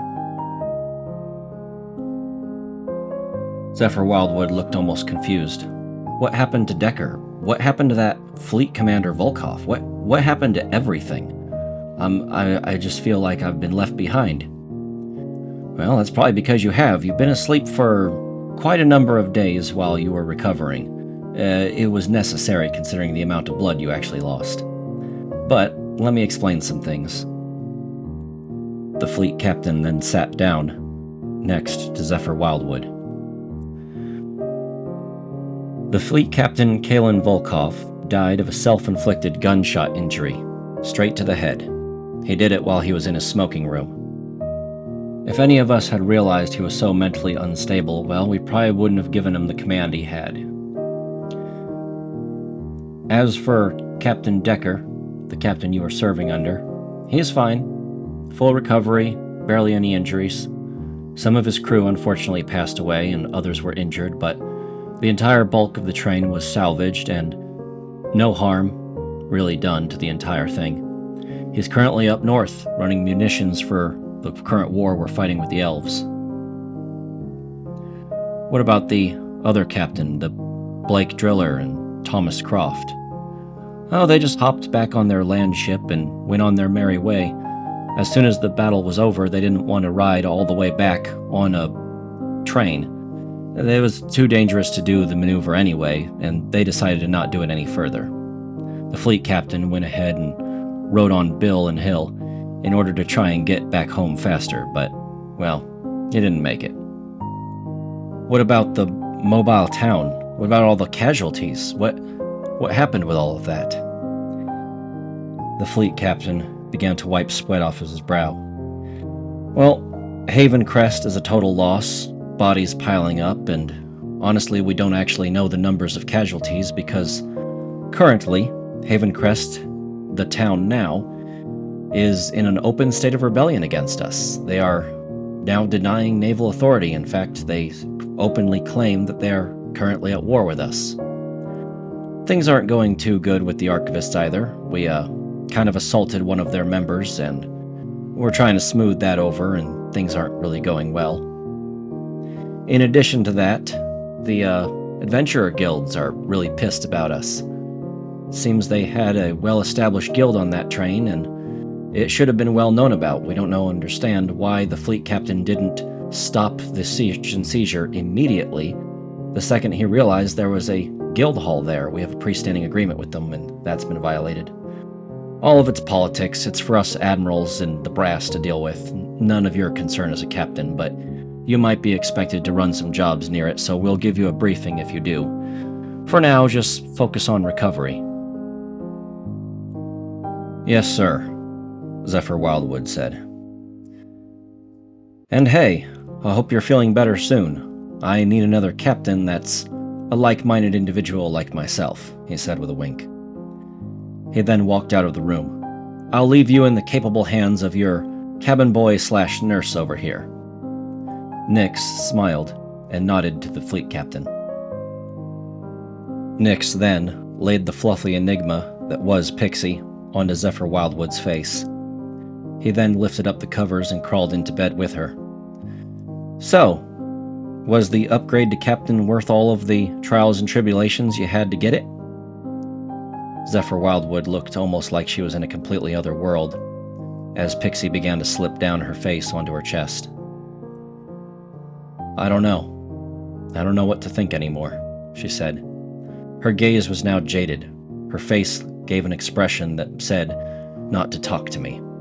She looked a lot like Decker looked. She looked a lot like a lot of the captains looked, that ran the various vehicles of the Navy. Maybe now she truly was captain's material. The events at Haven Crest went down in history. Propaganda posters were often made, typically with the front of the engine hill, along with Decker's own iron hand as its grasping coupler knuckle. However, not in the proper configuration. Instead, it bore its hand open, as though it were a grabbing, oppressive figure at the front of the train. The propaganda poster was designed to be anti-Navy rhetoric. Zephyr often saw these propaganda posters for the rest of her life, and always thought deep and contemplatingly about the events that had happened upon that day, and how she would change things for the better within the Navy, if it was even possible. But, regardless of what direction she might choose to turn, she knew that she was just one small cog in a much larger machine. For better or for worse, she would have to guide that machine as best she could, and accept whatever direction it decided to go. The end of Decker's Iron Hand. Thank you all so much for listening, as much as you have listened. This video turned out to be nearly 5 hours long, and the reality of that is not lost on me. When I originally made the first draft, it was only intended to be an hour and a half long, but I tend to ramble, as I do. Thank you all so much for listening, as I already said, and I'm not going to waste any more of your time. Don't forget to like, comment, and subscribe if you want me to continue making this sort of content. And for now, I'm going to have to say, have a nice evening, and goodbye.